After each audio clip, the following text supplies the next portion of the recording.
ਵਾਹਿਗੁਰੂ ਜੀ ਕਾ ਖਾਲਸਾ ਵਾਹਿਗੁਰੂ ਜੀ ਕੀ ਫਤਿਹ। अस्सलाम वालेकुम आदाब बर्ज महा ਤੁਹਾਡੀ ਹੋਸਟ ਨੀਰਮ ਕੌਰ ਮੈਂ ਟੀਵੀ 84 ਦੇ ਸਾਰੇ ਦਰਸ਼ਕਾਂ ਤੇ ਸਰੋਤਿਆਂ ਨੂੰ ਜੀ ਆਇਆਂ ਕਹਿੰਦੇ ਆ ਪ੍ਰੋਗਰਾਮ ਸੱਚੋ ਸੱਚ ਵਿੱਚ ਜਿਹੜੇ ਇਸ ਪ੍ਰੋਗਰਾਮ ਨਾਲ ਦੇਸ਼ਾਂ ਵਿਦੇਸ਼ਾਂ ਤੋਂ ਜੁੜ ਚੁੱਕੇ ਨੇ। ਖਾਲਸਾ ਅਫੇਅਰ ਸੈਂਟਰ ਦੇ ਸੰਚਾਲਕ ਡਾਕਟਰ ਅਮਰਜੀਤ ਸਿੰਘ ਜੀ ਸਟੂਡੀਓ 'ਚ ਮੇਰੇ ਨਾਲ ਸ਼ਾਮਿਲ ਨੇ। ਉਹਨਾਂ ਨਾਲ ਗੱਲਬਾਤ ਕਰਕੇ ਅੱਜ ਦੇ ਇਸ਼ੂਜ਼ ਉੱਪਰ ਉਹਨਾਂ ਤੋਂ ਉਹਨਾਂ ਦਾ ਤਜਜ਼ੀਆ ਜਾਣਦੇ ਹਾਂ। ਜੀ ਡਾਕਟਰ ਸਾਹਿਬ ਵਾਹਿਗੁਰੂ ਜੀ ਕਾ ਖਾਲਸਾ ਵਾਹਿਗੁਰੂ ਜੀ ਕੀ ਫਤਿਹ।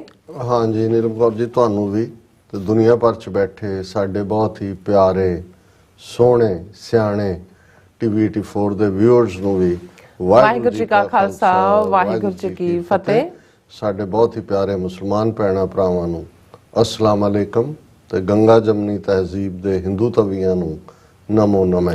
ਜੀ ਡਾਕਟਰ ਸਾਹਿਬ ਜੀ ਆਇਆਂ ਨੂੰ ਪ੍ਰੋਗਰਾਮ ਸੱਚੋ ਸੱਚ ਵਿੱਚ ਬਹੁਤ ਮਿਹਰਬਾਨੀ। ਜੀ ਡਾਕਟਰ ਸਾਹਿਬ ਅੱਜ 26 ਜਨਵਰੀ 2024 14 ਮਾਘ ਨਾਨਕ ਸ਼ਾਹੀ ਸੰਮਤ 555 ਦਾ ਦਿਨ ਹੈ ਤੇ ਡਾਕਟਰ ਸਾਹਿਬ ਪ੍ਰੋਗਰਾਮ ਸ਼ੁਰੂ ਕਰਨ ਤੋਂ ਪਹਿਲਾਂ ਅਸੀਂ ਆਪਣੇ ਦਰਸ਼ਕਾਂ ਤੇ ਸਰੋਤਿਆਂ ਨੂੰ ਹਮੇਸ਼ਾ ਤਰ੍ਹਾਂ ਦੱਸਦੀ ਹੈ ਵਿਊਅਰਸ ਜੇ ਤੁਸੀਂ ਹੱਕ ਸੱਚ ਇਨਸਾਫ ਤੇ ਪੈਰਾ ਦਿਨ ਦਾ ਇੱਕੋ ਇੱਕ ਚੈਨਲ ਟੀਵੀ 84 ਨੂੰ ਦੇਖਣਾ ਚਾਹੁੰਦੇ ਹੋ ਤਾਂ ਤੁਸੀਂ ਦੇਖ ਸਕਦੇ ਸਪੈਕਟਰਮ ਕੇਬਲ, ਆਰਸ਼ਨ cable, platform Canada, roku, Jadoo box, ਸ਼ਾਵਾ, ਫੇਸਬੁੱਕ ਟੀਵੀ 84 ਦੀ ਐਪ ਰਾਹੀਂ online streaming and IP box ਤੇ ਤੁਸੀਂ ਟੀਵੀ 84 ਨੂੰ ਦੇਖ ਸਕਦੇ ਹੋ। ਵਿਊਅਰਸ ਜੇ ਤੁਸੀਂ ਟੀਵੀ 84 ਨਾਲ ਪ੍ਰੋਗਰਾਮ ਸੱਚੋ ਸੱਚ ਨਾਲ ਫੇਸਬੁੱਕ ਰਾਹੀਂ ਜੁੜੇ ਹੋ ਤਾਂ ਇਸ ਨੂੰ ਵੱਧ ਲਾਈਕ ਕਰੋ ਤੇ ਸ਼ੇਅਰ ਕਰੋ ਅਤੇ ਨਾਲ ਹੀ YouTube ਤੇ ਸਬਸਕ੍ਰਾਈਬ ਵੀ ਕਰੋ।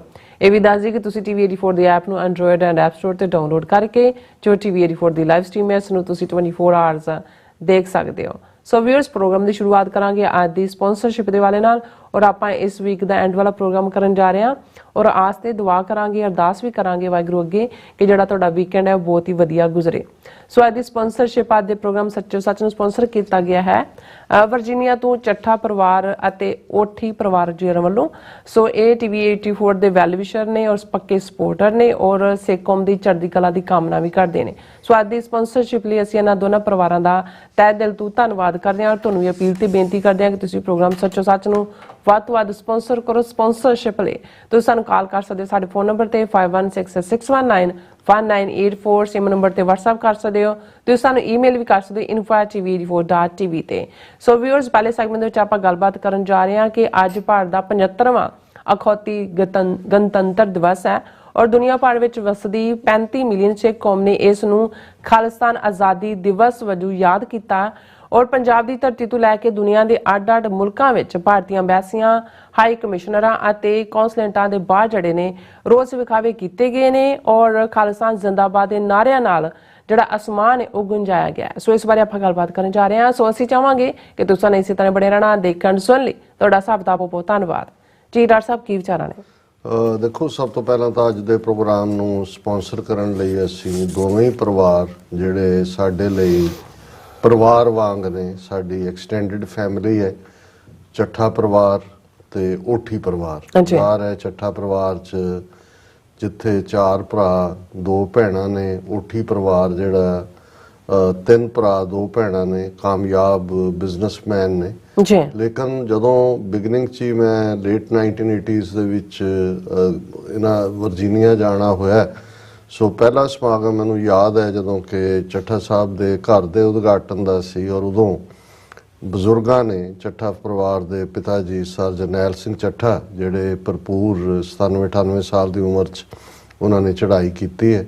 ਉਹਨਾਂ ਨੇ ਆਪਣੇ ਘਰ ਦੇ ਸਮਾਗਮ 'ਚ ਮੈਨੂੰ 3 ਫੁੱਟੀ ਕਿਰਪਾਨ ਸ੍ਰੀ ਸਾਹਿਬ ਜਿਹੜੀ ਹੈ ਉਹ ਸਿਰੋਪਾਓ ਦੇ ਰੂਪ ਦੇ ਵਿੱਚ ਭੇਟ ਕੀਤੀ ਔਰ ਉਹਨਾਂ ਨੇ ਜੋ ਅਲਫਾਜ਼ ਵੀ ਕਹੇ ਔਰ ਅਖੀਰਲੇ ਸਾਹ ਤੱਕ ਜਦੋਂ ਵੀ ਉਹਨਾਂ ਦੇ ਨਾਲ ਮੇਲ ਮੁਲਾਕਾਤ ਹੋਈ ਜਿੱਥੇ ਮੇਰੇ ਲਈ ਇਹ ਲਰਨਿੰਗ ਪ੍ਰੋਸੈਸ ਹੁੰਦੀ ਸੀ ਕਿਉਂਕਿ ਨਨਕਾਣਾ ਸਾਹਿਬ ਨਾਲੋਂ ਜੁੜੇ ਹੋਏ ਸੀ ਔਰ ਬਹੁਤ ਕਲੋਜ਼ਲੀ ਬਹੁਤ ਪੈਸ਼ਨੇਟ ਹੋ ਜਾਂਦੇ ਸੀ ਗੱਲ ਕਰਦੇ ਉੱਥੇ ਉਹਨਾਂ ਨੂੰ ਵੀ ਮੇਰੇ ਚੋਂ ਕੋਈ ਹੋਪ ਨਜ਼ਰ ਆਉਂਦੀ ਸੀ। ਔਰ ਇੱਕ ਵਾਰ ਹੋਰ ਫੰਕਸ਼ਨ ਦੇ ਮੌਕੇ ਤੇ ਉਹਨਾਂ ਦੇ ਆਪਣੇ ਘਰ ਦੇ ਵਿੱਚ ਹੀ ਫੰਕਸ਼ਨ ਚੱਲ ਰਿਹਾ ਸੀ ਤੇ ਕੀਰਤਨੀ ਸਿੰਘ ਥੋੜੇ ਜਿਹੇ ਵਕਤ ਤੋਂ ਅੱਗੇ ਚਲੇ ਗਏ ਤੇ ਉਹ ਪਿੱਛੋਂ ਦੀ ਖਲੋ ਕੇ ਉਹਨਾਂ ਨੂੰ ਇੰਟਰਪਟ ਕਰਨ ਤੱਕ ਗਏ ਕਿ ਭਾਈ ਡਾਕਟਰ ਸਾਹਿਬ ਦਾ ਨੂੰ ਟਾਈਮ ਦਿਓ ਪਹਿਲੇ। ਸੋ ਇਹ ਇੱਕ ਪਿਆਰ ਦਾ ਇਜ਼ਹਾਰ ਵੀ ਸੀ ਔਰ ਇਹਦੇ 'ਚ ਕੋਈ ਸ਼ੱਕ ਨਹੀਂ ਹੈ ਕਿ ਇਹਨਾਂ ਦੋਨਾਂ ਪਰਿਵਾਰਾਂ ਨੇ ਜੇ ਕਾਰੋਬਾਰੀ ਤੌਰ ਤੇ ਵੀ ਸਕਸੈਸ ਹਾਸਲ ਕੀਤੀ ਹੈ, ਸਿੱਖੀ ਦੇ ਪਿੜ 'ਚ ਨੇ, ਜ਼ਾਹਰ ਹੈ ਪੰਥਕ ਸੋਚ ਰੱਖਦੇ ਨੇ ਤੇ ਉਸ ਦੇ ਵਿੱਚ ਬਹੁਤ ਵੱਡਾ ਜਿਹੜਾ ਪਾਰਟ ਹੈ ਉਹ ਟੂਗੈਦਰਨੈਸ ਦਾ। ਅੱਜ ਇੱਕ ਇੰਡੀਵਿਜੂਅਲਿਜ਼ਮ ਦਾ ਦੌਰ ਚੱਲਿਆ ਹੋਇਆ ਹਰ ਪਾਸੇ ਮੀ ਮਾਈ ਇਹਦੇ ਥੱਲੇ ਹੈ ਲੇਕਿਨ ਮੈਂ ਇਹ ਦੇਖਿਆ ਕਿ ਜਿਨ੍ਹਾਂ ਪਰਿਵਾਰਾਂ ਨੇ ਤਰੱਕੀ ਕੀਤੀ ਹੈ, ਅੱਗੇ ਵਧੇ ਨੇ, ਔਰ ਜਿੱਥੇ ਤੁਹਾਨੂੰ ਬੱਚਿਆਂ ਔਰ ਦੂਸਰਿਆਂ ਦੇ ਵਿੱਚ ਫਿਰ ਕੋਈ ਉਸ ਕਿਸਮ ਦੀਆਂ ਸਮੱਸਿਆਵਾਂ ਨਹੀਂ ਆਉਂਦੀਆਂ ਜਿਹੜੀ ਇੱਕ ਇੰਡੀਵਿਜੂਅਲਿਜ਼ਮ ਚੋਂ ਨਿਕਲਦੀਆਂ ਨੇ, ਤੇ ਉਸ ਦੇ ਵਿੱਚ ਇਹਨਾਂ ਦਾ ਆਪਸੀ ਸਾਂਝ ਔਰ ਜ਼ਾਹਰ ਹੈ ਕਿ ਪਹਿਲੀ ਜਨਰੇਸ਼ਨ ਨੇ ਤਾਂ ਜਿਹੜੀ ਆਈ ਉਹਨਾਂ ਨੇ ਬਹੁਤ ਸਟਰਗਲ ਕੀਤੀ ਜੀ, ਔਰ ਇਹਨਾਂ ਦੇ ਬੱਚੇ ਬੱਚੀਆਂ ਕੋਈ ਮੈਡੀਕਲ ਫੀਲਡ 'ਚ ਹੈ, ਕੋਈ ਲਾਅ ਦੇ ਫੀਲਡ 'ਚ ਹੈ, ਕੋਈ ਕਾਰੋਬਾਰੀ ਨੇ, ਕੋਈ ਮਾਸਟਰਸ ਔਰ ਦੂਸਰਾ ਹਾਈਲੀ ਐਜੂਕੇਟਿਡ। ਔਰ ਸਾਡੇ ਨਾਲ ਜਿਹੜੀ ਹੈ ਉਹ ਪਹਿਲੇ ਦਿਨ ਤੋਂ ਹੀ ਸਮੁੱਚੇ ਪਰਿਵਾਰਾਂ ਦਾ, ਉੱਠੀ ਪਰਿਵਾਰ ਵੀ, ਹਾਲਾਂ ਉਹਨਾਂ ਨਾਲ ਬਹੁਤ ਫਰੀਕੁਐਂਟ ਮੇਲ ਮੁਲਾਕਾਤ ਨਹੀਂ ਹੁੰਦਾ, ਪਰ ਜਦੋਂ ਵੀ ਕਿਤੇ ਮੁਲਾਕਾਤ ਹੁੰਦੀ ਹੈ ਜਾਂ ਸਮਾਗਮਾਂ ਦੇ ਵਿੱਚ ਇਕੱਠੇ ਹੁੰਦੇ ਆ, ਜਿਸ ਕਿਸਮ ਦਾ ਪਿਆਰ ਸਤਿਕਾਰ ਉਹ ਦਿੰਦੇ ਨੇ, ਔਰ ਇਹ ਸਾਡੇ ਲਈ ਮੈਂ ਸਮਝਦਾ ਵੀ ਐਕਸਟੈਂਡਡ ਫੈਮਿਲੀ ਹੈ। ਔਰ ਹੁਣ ਵੀ ਜਦੋਂ TV 84 ਦਾ ਫੰਡ ਰੇਜ਼ਰ ਸੀ, ਸੋ ਇਹਨਾਂ ਨੇ ਉੱਠੀ ਪਰਿਵਾਰ ਨੇ ਖੁੱਲੇ ਦਿਲ ਦੇ ਨਾਲ ਉਹਨਾਂ ਨੇ ਭਾਈ ਸਾਹਿਬ ਨੂੰ ਕਿਹਾ, ਭਾਈ ਨਰਿੰਦਰ ਸਰ ਨੂੰ ਦੱਸੋ ਕਿੰਨੇ ਦਾ ਚੈੱਕ ਦੇਈਏ। ਸੋ ਇਹ ਬਹੁਤ ਘੱਟ ਥਾਵਾਂ ਦੇ ਉੱਤੇ ਹੁੰਦਾ ਹੈ। ਸੋ ਅਸੀਂ ਅਰਦਾਸ ਕਰਦੇ ਹਾਂ ਕਿ ਸਤਿਗੁਰੂ ਇਹਨਾਂ ਨੂੰ ਚੜ੍ਹਦੀ ਕਲਾ ਵੀ ਦੇਣ, ਔਰ ਇਵੇਂ ਹੀ ਪੰਥਕ ਪਿੜ ਦੇ ਵਿੱਚ, ਕੌਮੀ ਘਰ ਖਾਲਿਸਤਾਨ ਦੀ ਸਟਰਗਲ ਦੇ ਵਿੱਚ ਆਪਣਾ ਯੋਗਦਾਨ ਪਾਉਂਦੇ ਰਹੇ। ਕੱਲ ਦੇ ਪ੍ਰੋਗਰਾਮ ਨੂੰ ਕਾਫੀ ਪਜ਼ੀਰਾਈ ਮਿਲੀ, ਪਸੰਦ ਕੀਤਾ ਗਿਆ। ਇੱਕ ਸੈਗਮੈਂਟ ਜਿਹੜਾ ਉਸ ਨੂੰ ਹੁਣ ਤੱਕ 35,000 ਤੋਂ ਜ਼ਿਆਦਾ ਵਿਊਅਰਸ ਦੇਖ ਚੁੱਕੇ ਨੇ, 300 ਤੋਂ ਜ਼ਿਆਦਾ ਕਮੈਂਟ ਨੇ, 1200 ਤੋਂ ਜ਼ਿਆਦਾ ਲਾਈਕਸ ਨੇ। ਔਰ ਇਹਦੇ 'ਚ ਹਾਲਾਂਕਿ ਅਸੀਂ ਜਿੱਥੇ TV 84 ਦੇ ਹਵਾਲੇ ਨਾਲ ਹਮੇਸ਼ਾ ਇਹ ਫਖਰ ਮਹਿਸੂਸ ਕਰਦੇ ਹਾਂ ਕਿ ਇਹ ਗਲੋਬਲ ਵੌਇਸ ਆਫ ਪੰਜਾਬ ਜਿਹੜਾ ਸਾਡੀ ਮਿਸ਼ਨ ਸਟੇਟਮੈਂਟ ਵੀ ਹੈ, ਔਰ ਉਹਦੇ 'ਚ ਅਸੀਂ ਜਿੱਥੇ ਆਪਣੇ ਗਵਾਂਢੀ ਮੁਲਕ ਪਾਕਿਸਤਾਨ ਦੇ ਅੰਦਰੂਨੀ ਮਸਲਿਆਂ ਤੇ ਟਿੱਪਣੀ ਕਰਨ ਤੋਂ ਤਾਂ ਬਚਦੇ, ਪਰ ਕੁੱਲ ਮਿਲਾ ਕੇ ਜਿੱਥੇ ਆਮ ਲੋਕਾਈ ਦਾ ਭਲਾ ਹੈ ਜਾਂ ਉਹਨਾਂ ਦੀ ਫੋਰਨ ਪਾਲਿਸੀ ਦੇ ਨਾਲ ਸੰਬੰਧਿਤ ਜਿਹੜੇ ਵਿਸ਼ੇ ਸਮੇਂ-ਸਮੇਂ ਹੁੰਦੇ ਨੇ, ਔਰ ਸਾਨੂੰ ਜਿਹੜਾ ਹੈ ਇਸ ਦੇ ਉੱਤੇ ਬਹੁਤ ਜ਼ਿਆਦਾ ਜਿਹੜਾ ਹੈ ਉਹ ਪੋਜ਼ਿਟਿਵ ਇਨਪੁਟ ਮਿਲਦੀ ਹੈ। ਅਸੀਂ ਇਹ ਸਮਝਦੇ ਹਾਂ ਕਿ ਵੀ ਸਾਡੇ ਹਿੱਤ, ਔਰ ਕੱਲ੍ਹ ਵੀ ਜਿਵੇਂ ਮੈਂ ਇਹ ਸਾਰੇ ਦੇ ਵਿੱਚ ਕਿਹਾ ਸੀ ਕਿ ਵੀ ਅਸੀਂ ਕਿਉਂ ਇਸ ਇਸ਼ੂ ਦੇ ਉੱਤੇ ਗੱਲ ਕਰਦੇ ਹਾਂ ਔਰ ਕਿਉਂ ਸਾਡੇ ਇਹ ਇੱਕ ਨਿੱਘੇ ਸੰਬੰਧ ਬਹੁਤ ਜ਼ਰੂਰੀ ਨੇ। ਸੋ ਕਈ ਵਾਰ ਜਿਹੜੀ ਤੁਹਾਡੀ ਸਪਸ਼ਟ ਪਹੁੰਚ ਹੁੰਦੀ ਹੈ ਇਹ ਜ਼ਰੂਰੀ ਵੀ ਹੁੰਦੀ ਹੈ, ਕਿਉਂਕਿ ਅਸੀਂ ਨਾ ਤਾਂ ਕਿਸੇ ਦੇ ਜਿਹੜਾ ਉਹ ਹਿੱਤ ਦੇ ਲਈ, ਕਿਸੇ ਨੂੰ ਖੁਸ਼ ਕਰਨ ਦੇ ਲਈ ਕੋਈ ਗੱਲ ਕਹਿੰਦੇ ਆ ਜਾਂ ਕੋਈ ਨੀਤੀ ਰੱਖਦੇ ਆ। ਸਾਡੀ ਵਫਾਦਾਰੀ ਗੁਰੂ ਪੰਥ ਨਾਲ ਹੈ। ਖਾਲਸੇ ਦਾ ਘਰ ਖਾਲਿਸਤਾਨ ਬਣਾਉਣ ਲਈ ਆਲਮੋਸਟ 39 ਸਾਲ ਪਹਿਲਾਂ ਜਿਹੜਾ ਰਿਜ਼ੋਲਵ ਲੈ ਕੇ ਨਿਕਲੇ ਘਰੋਂ, ਮਹਾਰਾਜ ਨੇ ਅਜੇ ਤੱਕ ਕਦਮ ਸਾਬਤ ਰੱਖੇ ਨੇ। ਬੇਸ਼ੱਕ ਅਪਸ ਐਂਡ ਡਾਊਨਸ ਹੁੰਦੀਆਂ ਨੇ। ਇੱਕ ਪੀਰੀਅਡ ਪੰਜਾਬ ਦੇ ਵਿੱਚ ਮੂਵਮੈਂਟ ਇਵੇਂ ਸੀ, ਜਦੋਂ ਅਸੀਂ 84 ਤੋਂ 95 ਤੱਕ ਦਾ ਦੌਰ ਦੇਖਦੇ ਹਾਂ ਕਿ ਜਿਹੜੇ ਇੱਥੋਂ ਜਾਣ ਵਾਲੇ ਨੇ ਉਹਨਾਂ ਨੂੰ ਇਹ ਲੱਗਦਾ ਸੀ ਕਿ ਜੀ ਖਾਲਿਸਤਾਨ ਤਾਂ ਬਣਿਆ ਹੋਇਆ, ਹੁਣ ਤਾਂ ਸਿਰਫ ਫਾਈਨਲ ਬਾਉਂਡਰੀ ਡਿਸਾਈਡ ਹੋਣੀ। ਉਦੋਂ ਵੀ ਸਾਨੂੰ ਪਤਾ ਸੀ ਕਿ ਵੀ ਜਿਸ ਸਟੇਟ ਦੇ ਨਾਲ ਸਾਡਾ ਵਾਹ ਹੈ, ਜਿਸ ਨਸਲ ਦੇ ਨਾਲ ਅਸੀਂ ਜੂਝ ਰਹੇ ਹਾਂ, ਜਿਹੜੀ ਮੁਗਲਾਂ ਤੋਂ ਵੱਧ ਜ਼ਾਲਮ ਨੇ, ਅੰਗਰੇਜ਼ਾਂ ਤੋਂ ਵੱਧ ਸ਼ੈਤਾਨ ਨੇ, ਅਜੇ ਇੱਕ ਫੇਜ਼ ਆਇਆ ਹੈ, ਅਜੇ ਇਸ ਚੋਂ ਹੋਰ ਬਹੁਤ ਡਿਫਿਕਲਟ ਫੇਜ਼ਸ ਚੋਂ ਲੰਘਣਾ। ਉਹੀ ਲੋਕ ਜਦੋਂ 95 ਤੋਂ ਬਾਅਦ ਪੰਜਾਬ 'ਚ ਜਾਂਦੇ ਸੀ ਤੇ ਕਹਿੰਦੇ ਸੀ ਜੀ ਇੱਥੇ ਖਾਲਿਸਤਾਨ ਦੀ ਗੱਲ ਕਰਨ ਦਾ ਕੀ ਫਾਇਦਾ ਹੈ, ਉੱਥੇ ਤਾਂ ਕੋਈ ਖਾਲਿਸਤਾਨ ਤਾਂ ਦੂਰ ਦੀ ਗੱਲ, ਉੱਥੇ ਤਾਂ ਪਿੰਡਾਂ ਦੇ ਵਿੱਚ ਤੁਹਾਨੂੰ 5 ਸਿੱਖ ਨਹੀਂ ਮਿਲਦੇ 5 ਪਿਆਰੇ ਸਾਜਣ ਲਈ, ਜਾਂ ਅੰਮ੍ਰਿਤਧਾਰੀ ਜਾਂ ਸਿੱਖੀ ਸਰੂਪ ਜਾਂ ਇੱਕ। ਔਰ ਇਹਦੇ 'ਚ ਕੋਈ ਸ਼ੱਕ ਨਹੀਂ ਹੈ ਕਿ ਵੀ ਜਿਸ ਲੈਵਲ ਦੇ ਉੱਤੇ ਇੰਡੀਅਨ ਏਜੰਸੀਆਂ ਨੇ ਡਰਟੀ ਖੇਡ ਉੱਥੇ ਖੇਡੀ, ਇੱਕ ਜਨਰੇਸ਼ਨ ਉਹਨਾਂ ਨੇ 84 ਤੋਂ 94 95 ਤੱਕ ਮਾਰ ਮੁਕਾਈ, ਫਿਰ ਵੱਡੇ ਪੈਮਾਨੇ ਤੇ ਡਰੱਗਸ ਲਿਆਂਦੀਆਂ, ਪਤਤਪੁਣਾ ਔਰ ਸੱਭਿਆਚਾਰ ਦੇ ਨਾਂ ਥੱਲੇ ਜੋ ਲੱਚਰਪੁਣਾ ਪਰੋਸਿਆ ਗਿਆ। ਇਹ ਉਹੀ ਦੌਰ ਹੈ ਜਦੋਂ ਗਨ ਕਲਚਰ ਵੀ ਔਰ ਉਹਦੇ ਗੀਤ ਵੀ ਔਰ ਬੇਹਯਾਈ ਔਰ ਬੇਸ਼ਰਮੀ, ਜਿਸ ਨੂੰ ਖੁਦ ਇਲਾਕਿਆਂ ਦੇ SSP DIG ਪ੍ਰੀਜ਼ਾਈਡ ਕਰਦੇ ਸੀ, ਕਿਵੇਂ ਉਸ ਕਿਸਮ ਦੀ ਨਸਲ ਨੂੰ ਲਿਆ ਕੇ ਉੱਥੇ ਬਿਠਾਇਆ ਗਿਆ ਗਾਇਕਾਂ ਦੇ ਨਾਂ ਥੱਲੇ, ਜਿਨ੍ਹਾਂ ਨੇ ਲੱਚਰਪੁਣਾ ਪਰੋਸਿਆ, ਜਿਨ੍ਹਾਂ ਨੇ ਪੰਜਾਬ ਦੀ ਜਵਾਨੀ ਨੂੰ ਹੋਰ ਪਾਸੇ ਵੱਲ ਤੋਰਿਆ। ਲੇਕਿਨ ਉਦੋਂ ਵੀ ਸਾਡਾ ਮੰਨਣਾ ਸੀ ਤਾਂ ਉਹਨਾਂ ਨੂੰ ਅਸੀਂ ਕਹਿਣਾ ਸੀ ਕਿ ਵੀ ਆਗੇ ਦੇਖੋ ਹੋਤਾ ਹੈ ਕਿਆ, ਤੁਸੀਂ ਇਹ ਫੇਜ਼ ਦੇਖਿਆ, ਅੱਗੋਂ ਵੀ ਜਿਹੜਾ ਅਗਲਾ ਰੂਪ ਵੀ ਦੇਖੋਗੇ। ਹੁਣ ਇਹਦੇ 'ਚ ਕੋਈ ਸ਼ੱਕ ਨਹੀਂ ਹੈ ਕਿ ਜੇ ਅਸੀਂ ਇਹਨਾਂ 39 ਸਾਲਾਂ ਦੀ ਕਹਾਣੀ ਜਿਹੜੀ ਆਲਮੋਸਟ 12-13 ਸਾਲ ਤੋਂ ਅਸੀਂ TV 84 ਦੇ ਫਾਰਮੈਟ ਤੇ ਬਿਆਨਦੇ ਹਾਂ, 39 ਸਾਲਾਂ ਤੋਂ ਪਬਲਿਕ ਸਟੇਜਿਸ ਦੇ ਉੱਤੇ ਪੰਥਕ ਸਟੇਜਾਂ ਤੋਂ ਬਿਆਨ ਕਰਦੇ ਹਾਂ, ਉਹਦੇ ਵੇਰਵੇ 'ਚ ਅਸੀਂ ਨਹੀਂ ਜਾਵਾਂਗੇ। ਲੇਕਿਨ ਇਸ 'ਚ ਕੋਈ ਸ਼ੱਕ ਨਹੀਂ ਹੈ ਕਿ ਇਸ ਸਾਰੇ ਨੂੰ ਜਦੋਂ ਅਸੀਂ ਪਿੱਛੇ ਮੁੜ ਕੇ ਦੇਖਦੇ ਹਾਂ ਤੇ ਹੁਣ ਜਦੋਂ ਕਿ ਭਾਰਤ ਦੇ ਵਿੱਚ ਉਹ ਮਾਹੌਲ ਜਿਹੜਾ ਭਾਰਤ ਦੀ ਰੋਗ ਸਟੇਟ ਵਾਲਾ ਇਮੇਜ ਦੁਨੀਆ ਭਰ ਦੇ ਵਿੱਚ ਨੰਗਾ ਹੋਇਆ, ਔਰ ਜਦੋਂ ਅਸੀਂ ਡਾਇਸਪੋਰਾ ਦੇ ਵਿੱਚ ਖਾਲਿਸਤਾਨ ਰੈਫਰੈਂਡਮ ਮੂਵਮੈਂਟ ਦੀ ਗੱਲ ਕਰਦੇ ਕਿ ਜਿਸ ਕਾਮਯਾਬੀ ਦੇ ਨਾਲ ਖਾਲਿਸਤਾਨ ਰੈਫਰੈਂਡਮ ਜਿਹੜਾ ਲੰਡਨ ਤੋਂ ਜਿਸ ਦੀ ਸ਼ੁਰੂਆਤ ਹੋਈ ਔਰ UK ਦੇ ਅੱਡ-ਅੱਡ ਸ਼ਹਿਰਾਂ 'ਚ, ਫਿਰ ਯੂਰਪ ਦੇ ਵਿੱਚ ਉਹ ਫਰਾਂਸ ਹੋਏ, ਇਟਲੀ ਹੋਏ, ਸਵਿਟਜ਼ਰਲੈਂਡ ਹੋਏ, ਉਹਨਾਂ ਮੁਲਕਾਂ 'ਚ, ਕੈਨੇਡਾ ਦੇ ਵਿੱਚ ਟੋਰਾਂਟੋ ਔਰ ਸਰੀ, ਔਰ ਹੁਣ ਜਦੋਂ ਕਿ ਅਸੀਂ ਗੱਲਬਾਤ ਕਰ ਰਹੇ ਹਾਂ ਪਰਸੋਂ ਯਾਨੀ ਕਿ 28 ਜਨਵਰੀ ਨੂੰ civic centre San Francisco Khalistan referendum ਦੀਆਂ ਵੋਟਾਂ ਪੈਣ ਜਾ ਰਹੀਆਂ ਨੇ ਜੀ।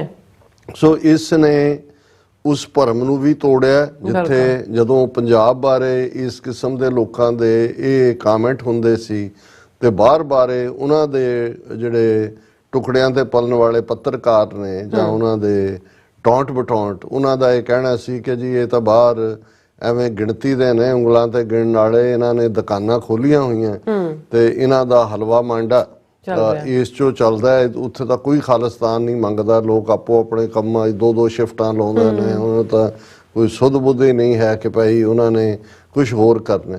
ਪਰ ਖਾਲਿਸਤਾਨ ਰੈਫਰੈਂਡਮ ਦੀਆਂ ਵੋਟਾਂ ਨੇ ਇਸ ਭਰਮ ਨੂੰ ਔਰ ਇਸ ਝੂਠ ਪ੍ਰਚਾਰ, ਕੂੜ ਪ੍ਰਚਾਰ ਨੂੰ ਵੀ ਤੋੜਿਆ।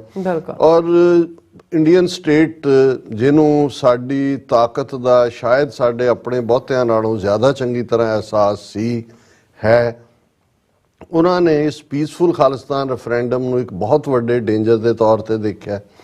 ਅਸੀਂ ਦੇਖਦੇ ਹਾਂ ਕਿ ਕਿਵੇਂ ਉਹਨਾਂ ਨੇ ਪਹਿਲਾਂ ਸਿੱਖਸ ਫਾਰ ਜਸਟਿਸ ਨੂੰ ਦਹਿਸ਼ਤਗਰਦ ਜਥੇਬੰਦੀ ਦੇ ਖਾਤੇ 'ਚ ਲਿਆਂਦਾ, ਫਿਰ ਇੰਡੀਵਿਜੂਅਲਸ ਨੂੰ ਜਿਹਨਾਂ 'ਚ ਗੁਰਪਤਵੰਤ ਸਿੰਘ ਪੰਨੂ ਕਾਨੂੰਨੀ ਸਲਾਹਕਾਰ ਇੰਡੀਵਿਜੂਅਲ ਟੈਰਰਿਸਟ ਵੀ ਬਣਾਇਆ, ਜਿਹੜਾ ਉਹਨਾਂ ਦਾ ਇੰਟਰਪੋਲ ਰੈੱਡ ਅਲਰਟ ਵੱਲ ਵੀ ਉਹਨਾਂ ਨੇ ਕੀਤਾ, ਹਕੂਮਤਾਂ ਦੇ ਉੱਤੇ ਪ੍ਰੈਸ਼ਰ ਔਰ ਲਗਾਤਾਰਤਾ ਨਾਲ ਝੂਠੇ ਕੇਸ ਉੱਥੇ ਬਣਾਉਣ ਦਾ ਸਿਲਸਿਲਾ, ਫਿਰ ਪ੍ਰੋਪਰਟੀ ਕਨਫਿਸਕੇਸ਼ਨ, ਕਿੰਨੀ 18 ਦੇ ਕਰੀਬ ਜਿਹੜੇ ਐਕਟਿਵਿਸਟ ਜਿਨ੍ਹਾਂ 'ਚ ਮੈਜੋਰਿਟੀ ਸਿੱਖਸ ਫਾਰ ਜਸਟਿਸ ਦੇ ਨੇ, ਉਹਨਾਂ ਦੇ ਜਿਹੜੀ ਹੈ ਪ੍ਰੋਪਰਟੀ ਕਨਫਿਸਕੇਸ਼ਨ ਦੀ ਲਾਈਨ ਲਈ।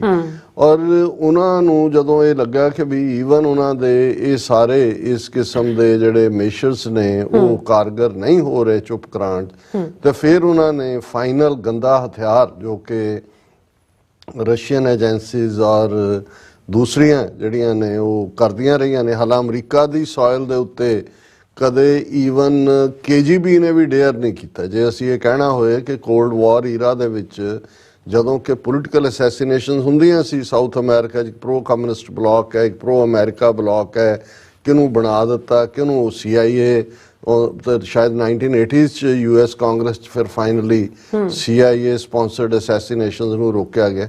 ਪਰ ਉਸ ਦੌਰ ਦੇ ਵਿੱਚ ਵੀ KGB ਨੇ ਡੇਅਰ ਨਹੀਂ ਕੀਤਾ ਕਿ ਭਾਈ ਉਹਨਾਂ ਨੂੰ ਪਤਾ ਹੈ ਕਿ ਅਮਰੀਕਨ ਗਵਰਨਮੈਂਟ ਜਦੋਂ ਕਿਸੇ ਅਮਰੀਕਨ ਸਿਟੀਜ਼ਨ ਦੇ ਉੱਤੇ ਹੱਥ ਪੈਂਦਾ ਹੈ ਜਾਂ ਉਹ ਕਿਵੇਂ ਕਿਸੇ ਹੱਦ ਤੱਕ ਵੀ ਉਹ ਜਾ ਸਕਦੇ ਨੇ। ਲੇਕਿਨ ਤੁਸੀਂ ਇਸ ਰੌਕ ਸਟੇਟ ਇੰਡੀਆ ਦੀ ਦਿਲਵਦੀ ਦੇਖੋ ਕਿ ਉਹਨਾਂ ਨੇ ਕਿਵੇਂ, ਜਿਹਦੇ ਲਈ ਟਰਮ ਟਰਾਂਸਨੈਸ਼ਨਲ ਰਿਪਰੈਸ਼ਨ ਹੁਣ ਇਸਤੇਮਾਲ ਹੁੰਦੀ ਹੈ, ਪਾਕਿਸਤਾਨ ਦੇ ਵਿੱਚ ਤਾਂ ਕਰ ਹੀ ਰਹੇ ਸੀ। ਈਵਨ ਮਈ ਦੇ ਮਹੀਨੇ ਭਾਈ ਪਰਮਜੀਤ ਸਿੰਘ ਪੰਜਵੜ ਦਾ ਕੀਤਾ, ਉਸ ਤੋਂ ਪਹਿਲਾਂ ਵੀ ਸਾਨੂੰ ਨਹੀਂ ਪਤਾ ਕਿੱਥੇ ਕੀ ਹੋਇਆ।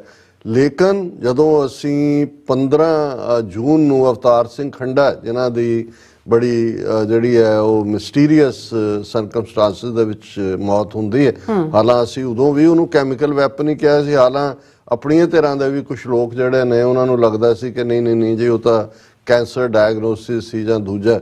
ਲੇਕਿਨ ਜਿਵੇਂ ਕਵਰ ਅਪ ਕੀਤਾ ਗਿਆ UK ਦੀ ਹਕੂਮਤ ਦੇ ਨੂੰ ਖੁਸ਼ ਕਰਨ ਦੇ ਲਈ, ਉਹਨਾਂ ਦੇ ਕੋਰਨਰ ਹੋਣ ਜਾਂ ਉਹਨਾਂ ਦਾ ਪੁਲਿਸ ਹੋਏ ਮਿਡਲੈਂਡ ਦੀ, ਔਰ ਦੂਜੀ ਜਿਹੜੀ ਹੁਣ ਇਨਵੈਸਟੀਗੇਸ਼ਨ ਦੀ ਮੰਗ ਹੋ ਰਹੀ ਹੈ, ਔਰ ਉਸ ਤੋਂ ਲੇਕਿਨ ਜਦੋਂ 18 ਜੂਨ ਨੂੰ ਭਾਈ ਹਰਦੀਪ ਸਿੰਘ ਨਿੱਜਰ ਦਾ ਮਰਡਰ ਗੁਰਦੁਆਰਾ ਸਾਹਿਬ ਦੇ ਪਾਰਕਿੰਗ ਲਾਟ ਦੇ ਬਾਹਰ ਜਿਹੜਾ ਹਾਇਰਡ ਅਸੈਸਿਨਸ ਵੱਲੋਂ ਕੀਤਾ ਜਾਂਦਾ ਹੈ, ਤੇ ਨਾ ਤਾਂ ਕੋਈ ਭੁਲੇਖਾ ਸਾਨੂੰ ਸੀ ਵੀ ਕੀ ਹੈ, ਔਰ ਜਿਹੜੇ ਉਹਨਾਂ ਦੇ नॉन स्टेट एक्टर उत्थे बिठाए हुए ने उछल के जी घर में घुस के मारा है जी, पहले पंजवाड़ फिर खंडा फिर ये वो।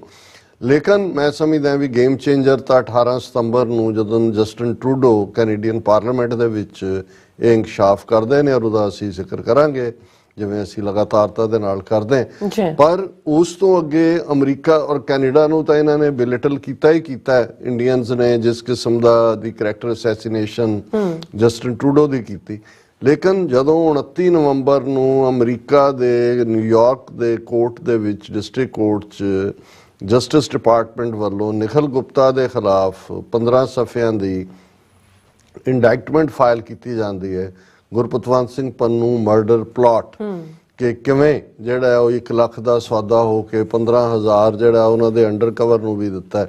ਤੇ ਫਿਰ ਇਹ ਸਾਹਮਣੇ ਆਇਆ ਕਿ ਭਾਈ ਇਹਨਾਂ ਦੀ ਇਹ ਜਿਹੜੀ ਟਰਾਂਸਨੈਸ਼ਨਲ ਰਿਪਰੈਸ਼ਨ ਦੇ ਥੱਲੇ ਈਵਨ ਜਿਹੜੀ ਡੇਅਰਿੰਗ ਕਦੇ KGB ਨੇ ਵੀ ਨਹੀਂ ਸੀ ਕੀਤੀ ਅਮਰੀਕਾ ਕੈਨੇਡਾ 'ਚ, ਉਹ ਇਹਨਾਂ ਨੇ ਕਰਨ ਦੀ ਹਿੰਮਤ ਕੀਤੀ। ਉਸ ਤੋਂ ਬਾਅਦ ਅਮਰੀਕਾ ਇੰਡੀਆ ਰਿਲੇਸ਼ਨਸ ਕਿੱਥੇ ਨੇ, ਕਿਵੇਂ ਨੇ, ਉਹ ਅਸੀਂ ਗੱਲਬਾਤ ਕਰਦੇ ਹਾਂ। ਸੋ ਕਿਉਂਕਿ ਇਹ ਜਦੋਂ ਅੱਜ ਅਸੀਂ 26 ਜਨਵਰੀ ਦੀ ਗੱਲ ਕਰ ਰਹੇ ਹਾਂ, ਇਹ 26 ਜਨਵਰੀ ਕਿਉਂਕਿ ਜੋ ਇਹ ਘਟਨਾਕ੍ਰਮ ਮਈ ਮਹੀਨੇ 'ਚ, ਜੂਨ ਦੇ ਵਿੱਚ ਔਰ ਨਵੰਬਰ 'ਚ ਔਰ ਨਿਖਿਲ ਗੁਪਤਾ ਦੀ ਐਕਸਟ੍ਰੈਡੀਸ਼ਨ ਅਮਰੀਕਾ ਨੂੰ ਲੈ ਕੇ ਨਵੰਬਰ ਤੋਂ ਹੁਣ ਤੱਕ ਜੋ ਚੱਲ ਰਿਹਾ, ਸੋ ਇਹ ਪਹਿਲਾ ਮੌਕਾ ਸੀ ਕਿ ਇਨੀਸ਼ੀਅਲੀ ਕਿਉਂਕਿ 15 ਅਗਸਤ 26 ਜਨਵਰੀ ਸਾਡੇ ਲਈ ਉਹ ਦੁਖਦ ਦਿਨ ਹੁੰਦੇ ਨੇ ਜਿਹਦੇ ਲਈ ਕੱਲਾ ਲਫ਼ਜ਼ ਕਾਲਾ ਦਿਵਸ ਕਹਿ ਦੇਣਾ ਕਾਫੀ ਨਹੀਂ ਹੈ, ਧੋਖਾ ਦਿਵਸ ਕਹਿ ਦੇਣਾ ਵੀ ਕਾਫੀ ਨਹੀਂ ਹੈ। ਹੁਣ ਖਾਸ ਤੌਰ ਤੇ ਪਿਛਲੇ 39 ਸਾਲਾਂ 'ਚ ਇਹ ਸਾਡੇ ਲਈ ਫਰੀडम ਡੇ, ਖਾਲਿਸਤਾਨ ਫਰੀडम ਡੇ ਹੀ ਬਣਦੇ ਨੇ। ਔਰ ਇਸ ਗੱਲ ਨੂੰ ਯਕੀਨੀ ਬਣਾਇਆ ਜਾਂਦਾ ਕਿ ਜਿੱਥੇ ਜਿੱਥੇ 15 ਅਗਸਤ ਦੀਆਂ ਪੈਰੇਡਸ ਹੁੰਦੀਆਂ ਨੇ ਉਹਦੇ ਬਰਾਬਰ ਖਾਲਿਸਤਾਨ ਰੈਲੀਜ਼ ਹੁੰਦੀਆਂ ਨੇ, ਖਾਲਿਸਤਾਨੀ ਝੰਡੇ ਝੂਲਦੇ ਨੇ। ਇਸੇ ਤਰ੍ਹਾਂ ਜਿੱਥੇ ਜਿੱਥੇ ਕਿਉਂਕਿ ਰਿਪਬਲਿਕ ਡੇ ਦੀ ਇਹ ਪੈਰੇਡ ਸਿਰਫ ਉੱਥੇ ਦਿੱਲੀ 'ਚ ਹੀ ਹੁੰਦੀ ਹੈ, ਬਾਕੀ ਥਾਵਾਂ ਦੇ ਉੱਤੇ ਇਹਨਾਂ ਦੀਆਂ ਐਮਬੈਸੀਆਂ, ਹਾਈ ਕਮਿਸ਼ਨ ਔਰ ਕੌਂਸੂਲੇਟਸ ਦੇ ਅੰਦਰ ਜਿਹੜਾ ਉਹ ਤਿਰੰਗਾ ਝੁਲਾਇਆ ਜਾਂਦਾ। ਔਰ ਇਸ ਗੱਲ ਨੂੰ ਫਿਰ ਯਕੀਨੀ ਬਣਾਇਆ ਜਾਂਦਾ ਸਿੱਖਾਂ ਵੱਲੋਂ ਕਿ ਐਨ ਉਹਨਾਂ ਦੇ ਤਿਰੰਗੇ ਵੇਲੇ ਮੌਕੇ ਦੇ ਉੱਤੇ ਉਸ ਦੇ ਬਾਹਰ ਖਾਲਿਸਤਾਨ ਦੇ ਝੰਡੇ ਲਹਿਰਾਏ ਜਾਣ ਔਰ ਉਹਨਾਂ ਨੂੰ ਦੱਸਿਆ ਜਾਏ ਕਿ ਭਾਈ ਹੁਣ ਅਸੀਂ ਇਹ 35 ਮਿਲੀਅਨ ਸਿੱਖ ਕੌਮ ਖਾਲਿਸਤਾਨ ਦੀ ਆਜ਼ਾਦੀ ਤੋਂ ਘੱਟ ਕਿਤੇ ਰੁਕਣ ਵਾਲੀ ਨਹੀਂ ਹੈ ਔਰ ਅਸੀਂ ਆਪਣੀ ਮੰਜ਼ਿਲ ਦੇ ਵੱਲ ਵੱਧ ਰਹੇ। ਔਰ ਇਸ ਵਾਰ ਮੈਂ ਜਿਵੇਂ ਕਿਹਾ ਕਿ ਵੀ ਅਮਰੀਕਾ ਦੇ ਵਿੱਚ ਖਾਲਿਸਤਾਨ ਰੈਫਰੈਂਡਮ ਵੋਟਾਂ ਦਾ ਆਗਾਜ਼ ਹੈ ਔਰ ਅੱਜ ਜਿੱਥੇ ਕਿ ਥਾਂ ਥਾਂ ਦੁਨੀਆ ਭਰ 'ਚ ਇੰਨੀਆਂ ਕਿ ਰਿਪੋਰਟਸ ਨੇ, ਸਾਡੇ ਕੋਲ ਪਿਕਚਰਸ ਵੀ ਨੇ, ਸ਼ਾਇਦ ਉਸ ਸੀਕੁਐਂਸ 'ਚ ਅਸੀਂ ਨਾ ਦਿਖਾ ਪਾਈਏ ਕਿਉਂਕਿ ਸਾਡੀ ਟੈਕਨੀਕਲ ਟੀਮ ਵੀ ਸਪਲਿਟ ਹੈ, ਵਾਸ਼ਿੰਗਟਨ DC ਦਾ ਪ੍ਰੋਟੈਸਟ ਵੀ ਕਵਰ ਕੀਤਾ ਹੈ ਔਰ ਇਸੇ ਤਰ੍ਹਾਂ ਜਿਹੜਾ ਖਾਲਿਸਤਾਨ ਰੈਫਰੈਂਡਮ ਕਵਰ ਕਰਨ ਲਈ ਵੀ ਜਾ ਰਹੇ ਨੇ। ਔਰ ਇਸ ਦੇ ਬਾਵਜੂਦ ਅਸੀਂ ਜੋ ਕੁਝ ਵੀ ਬੈਸਟ ਅੱਜ ਦੇ ਪ੍ਰੋਗਰਾਮ ਰਾਹੀਂ ਜਿਹੜਾ ਉਹ ਦੇ ਸਕਦੇ ਹਾਂ ਅਸੀਂ ਦੇਣ ਦੀ ਕੋਸ਼ਿਸ਼ ਕਰਾਂਗੇ।